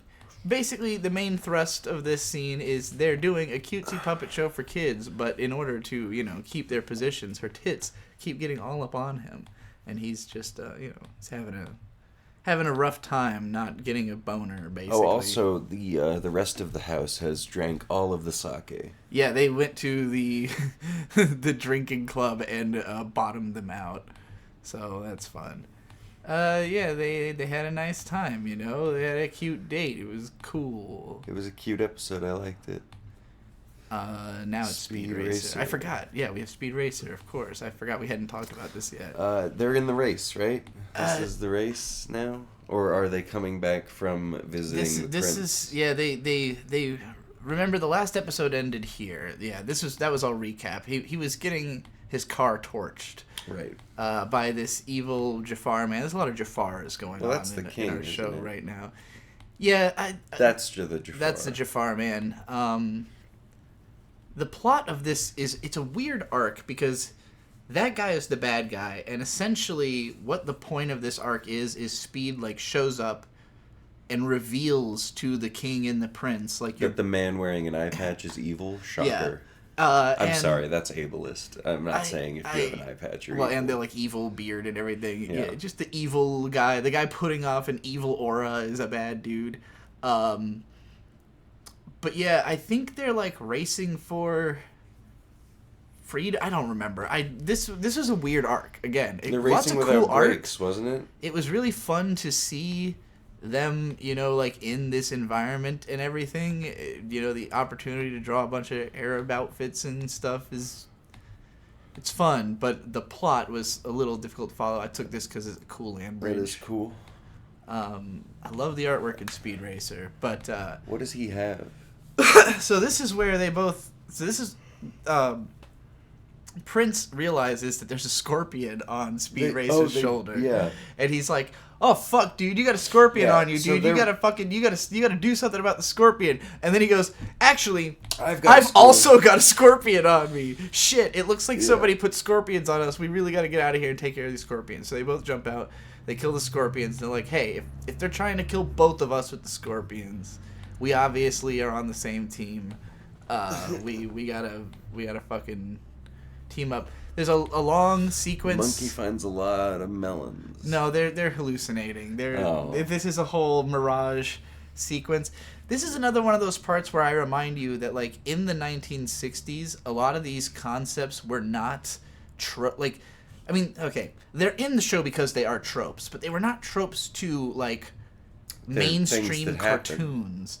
Well, like what I mean to say is adventure serials, right? Like pulp novels really exploded. Is that like granola adventure cereals? Serialized drama written in like back in a time where magazines were really popular and would publish like one chapter at a time of a continuing series. That is what is a serial. Or like novels that are published and they keep coming. There's like a bunch in the same series. So when like printing became really cheap in the early 1900s, then the printing industry exploded and there were tons of authors writing tons of stories and they're all piggybacking off of each other. And so I think what people don't understand about tropes is that they happen quick. Like, someone makes a story, immediately 20 people copy that story, and now everybody knows that concept, and it just lives in the lexicon of storytelling forever. And so constantly, new tropes are being added, and, like, certain ones that stand the test of time. A trope of a guy who wants to fuck his mom. Yeah. Or the trope of seeing a mirage in the desert. Like, it's something that we know supposedly happens in real life, but the reason so many people have heard of the concept when very few people have ever been in the desert or long enough to see a mirage, like, it's like a fantastical psychological idea that, like, we understand that it happens, but not exactly why. It's really interesting. I think we probably know why. Well, probably by now, yeah. But, like, I think when Mirage first started, like, when the idea of a character seeing a mirage in the desert first started entering fiction, it's because writers were fascinated by it. They're like, oh, I want to write about a mirage. I'm thinking about mirages and how cool the idea of a mirage is all the time. And then in movies, they start figuring out that there's cool ways they can portray mirage, where, like, oh, what if we have an image fade into another image, revealing that it's not real? You know, it's like a magic trick of the brain, so it's very attractive to filmmakers. Animation, comics, in Japan in particular, kind of a nascent medium in the 60s. You don't have a ton of adventure serials and shit. And so Speed Racer is basically speed running every fucking idea that existed in the lexicon of popular pulp media. You know, it's like anything that a 1920s adventure writer would have put in their story is in the 1960s Speed Racer anime. So, like, I explain all of this just because, you know, I talked about it a little bit before when there was, like, several minutes dedicated to them just being on a plane. Like, just taking a plane trip was such a novel concept that, like, it wasn't anything happening on the plane. It was just, hey, guys, they're on a plane. Actually, it was the last episode because it was them coming here. And this one, yeah, it's, like, 3 minutes of Mirage content of, like, hey, did you know that if you were in the desert, you see fantastical things, and they do a lot of slapstick comedy out of it, and, you know, it's fun. Did you know Japan actually has sand dunes? Buzzards. I did not know that. They are apparently disappearing, but they're in Totori. Probably, like, good if a sand dune is disappearing, right? Doesn't that mean, like, nature is healing? What's wrong with sand? Well, it's... I don't know. It's like nothing can grow it's there. Rough and irritating. Oh yeah. It's So everywhere. this is the main takeaway I had. Oh from yeah, this they episode. kidnapped Trixie. Trixie. She a conniving ass hoe. A bit of a hussy, a bit of a hoe, as revealed in this episode. I was a little shocked. It's not that it's not ununderstandable. I'm not saying that this trespasses into the realm of her being unfaithful to Speed Racer. She's just having thoughts. I'm just surprised they would portray her having these thoughts in this cartoon. She's just being a thought. She's being a thought, yeah. So she's in a jail cell and realizes that the prince's, like, older brother, I guess, like the main prince, is locked up in the cell next to her. And he's got, like, a deep, charming voice, and he's like, oh, you sound like you sound beautiful. Maybe you help me escape here, you know? And she starts fantasizing about, like, this sexy prince who's going to sweep her off her feet. But then she remembers she's got a boyfriend. She's like, you know, I think my boyfriend, Speed Racer, will probably come save us. Just an interesting line of thought. Yeah, THOT, if you will. There's a lot of fighting, I guess. Yeah, they win. Oh, and then the race happens, right? They beat that guy. They save the prince. They're doing the race, and Trixie gets to meet the prince. And prince. Turns out like he's that. fuck ugly. What do you mean? So he looks like Raggedy Andy. The main thrust of this episode, the main thing I got out of it is they made a joke about Trixie thinking she was going to have a chance with a hot prince, and then it turns out he's some dweeb. They really did a good job of making an ugly motherfucker in this shot. Like, what is going on with his face? It's just like the average American. Nobody now. looks like this. No one on Earth looks like this. Yeah, there you go. That's Jujutsu Kaisen. anime. Did we not do Steins Gate? What the fuck? Yeah, what happened? Wait, hold on. Let's take a little break and I'll figure out Steins Gate. Alright, Steins Gate. Last thing we gotta talk about. That guest was like, "Make me please pin badge." Yeah, he says this in English. Oh, right, this guy. Okay, I remember this dude. He was fun. The main thrust of this episode's first half is, is Daru maybe the dad? I think we already. I thought it was is about Daru like John Titor or something. Well, they're realizing because whoever like has the pin badge is supposed to be her dad, and so they asked the guy about like who had the pin badge, and it's a barrel man, Daru. So yeah, they pretty much figure it out, and then he's working with her on fixing the time machine. Well, isn't Mayushi the one who figures it out at the end of the episode?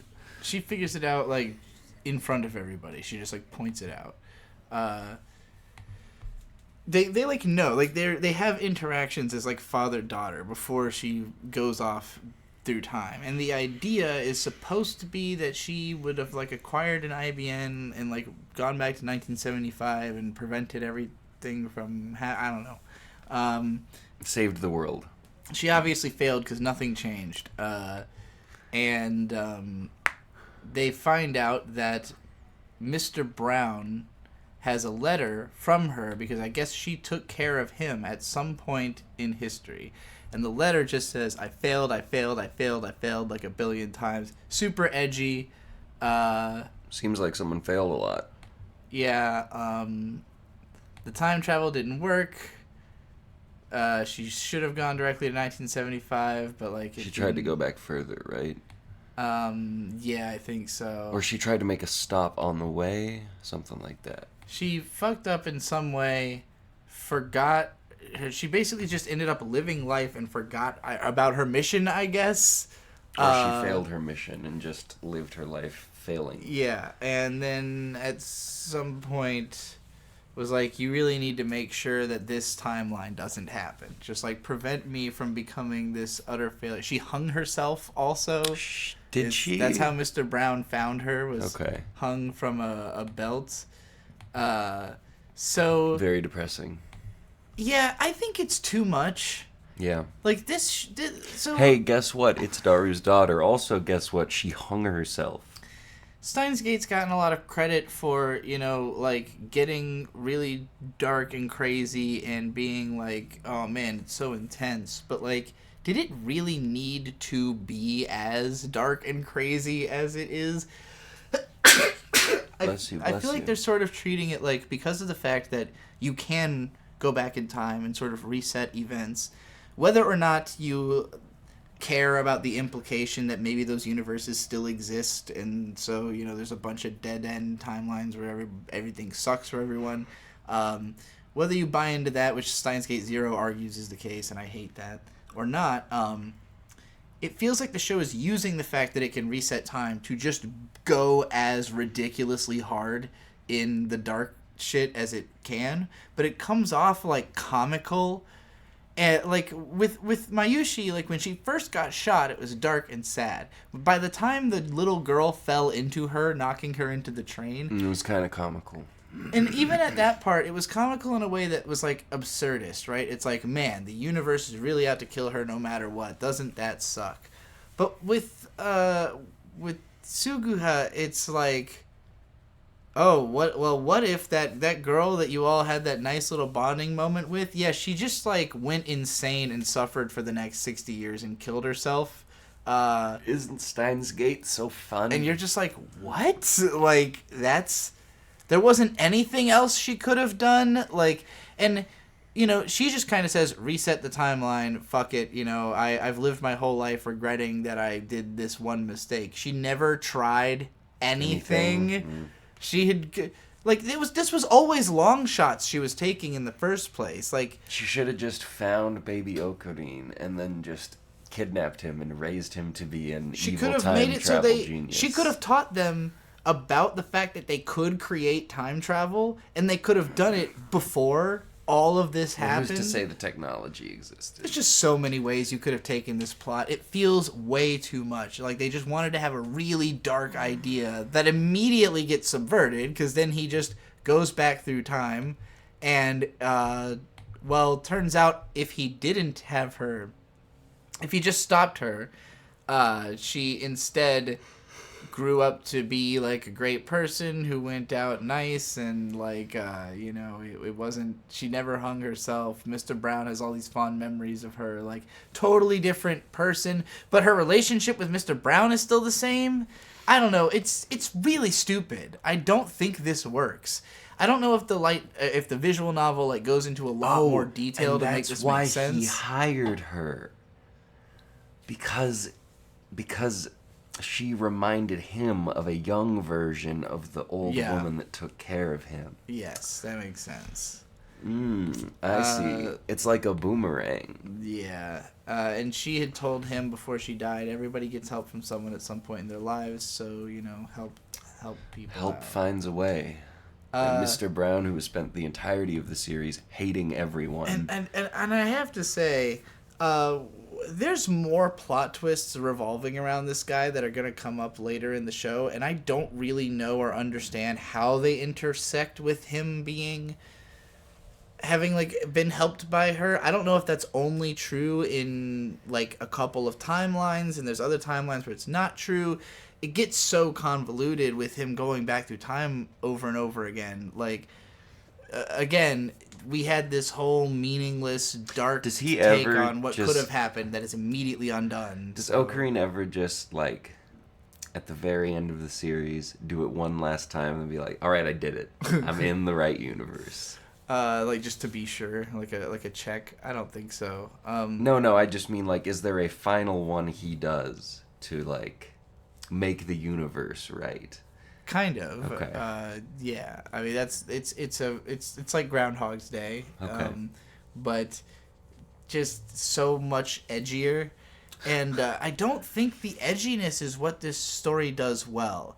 I think if anything, it's the cute aspect. It's the homies hanging out and chatting and just having a good time. And like the murder mystery edge underneath the series and like the psychological angle was always there, but if anything it loosened on that and got more and more comfy. It started with a murder and then it spent 10 episodes being really chill, and now we're back to and it would be murder. One thing to go back to murder, it's another thing to go to like the darkest concepts we could think of constantly. Like, your friend's just damned by fate, and you're going to watch her die over and over again. And your other friend's going to grow up and kill herself. And, like, but all of it's, none of it really matters, because you're going to keep going back through time and undoing it anyway. So the only thing that really happens is Okabe goes through some shit, really. It's like, that's all that...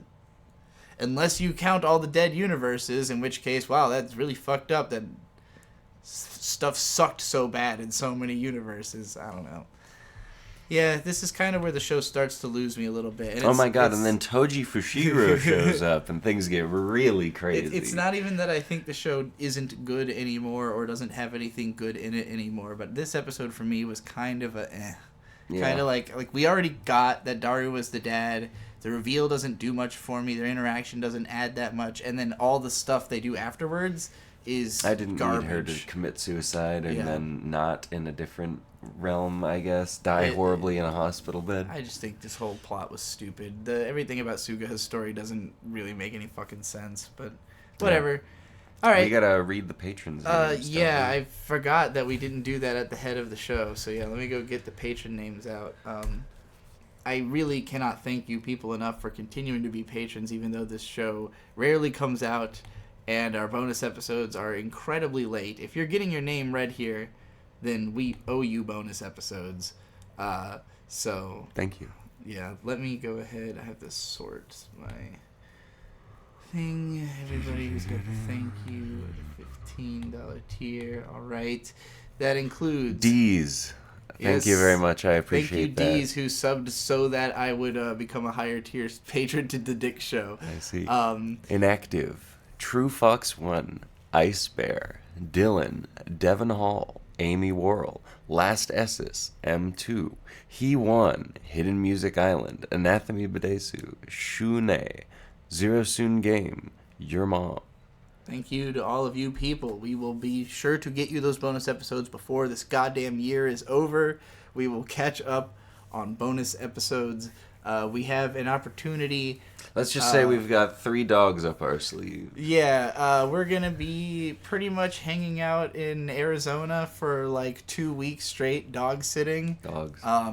So that's our golden chance. We're gonna be in just a place with Wi-Fi with nothing to do but watch dogs and anime, and so that's our chance to figure out this fucking show, get it back on track, And in the meantime, Comments on Comments, my other podcast, we're going to also be recording today, and hopefully could be out by the time you're hearing this if you actually listen to all fucking 5.5 hours of this podcast. So go check out Comments on Comments. It's a way more produced show. I have a 6-page script for the first episode. And that's just the You're written making it parts, sound fun, Beatrice. Oh, it's a fun time. It's going to be crazy. Scripts? The craziest drama spike in YouTube history is what the episode's called. So, yeah. This is a bad place for a plug at the very end of the 5.5 hour podcast, but whatever. Everybody. Anime Forever. Yeah, Anime Forever. That's how we do it. Anime Forever. Goodbye.